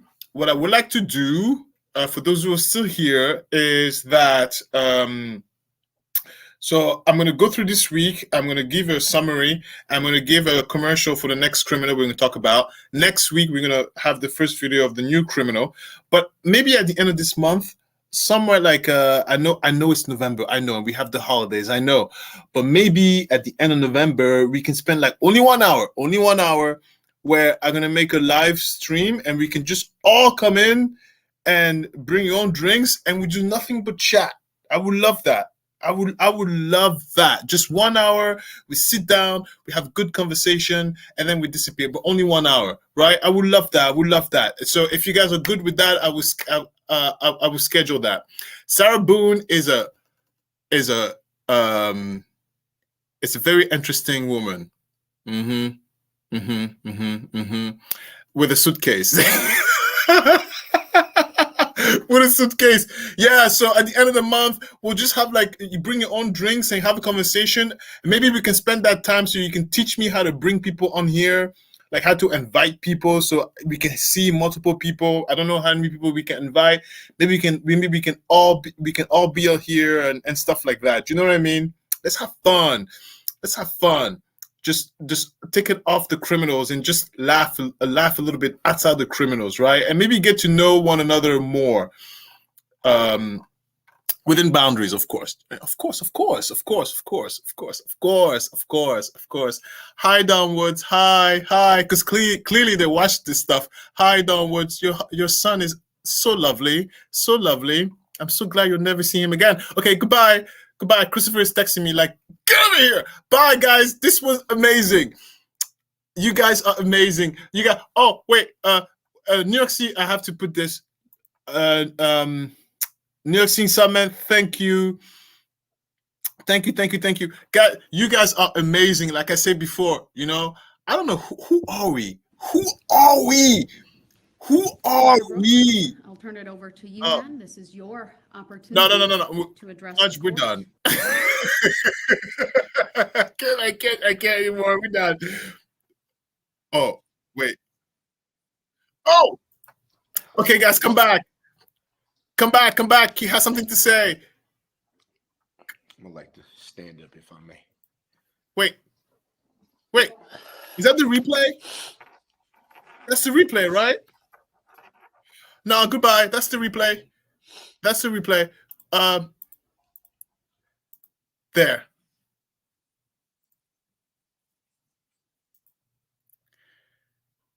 Sorry, it's the replay. I thought he came back to say sorry. I'm sorry.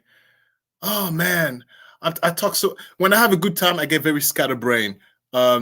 Anyway, I just want to say you're amazing. You're amazing, and we are all amazing. And I don't know what was created, but this is amazing. I'm having so much fun. Goodbye. I don't want to leave. Bye. I don't want to leave. Bye. Bye.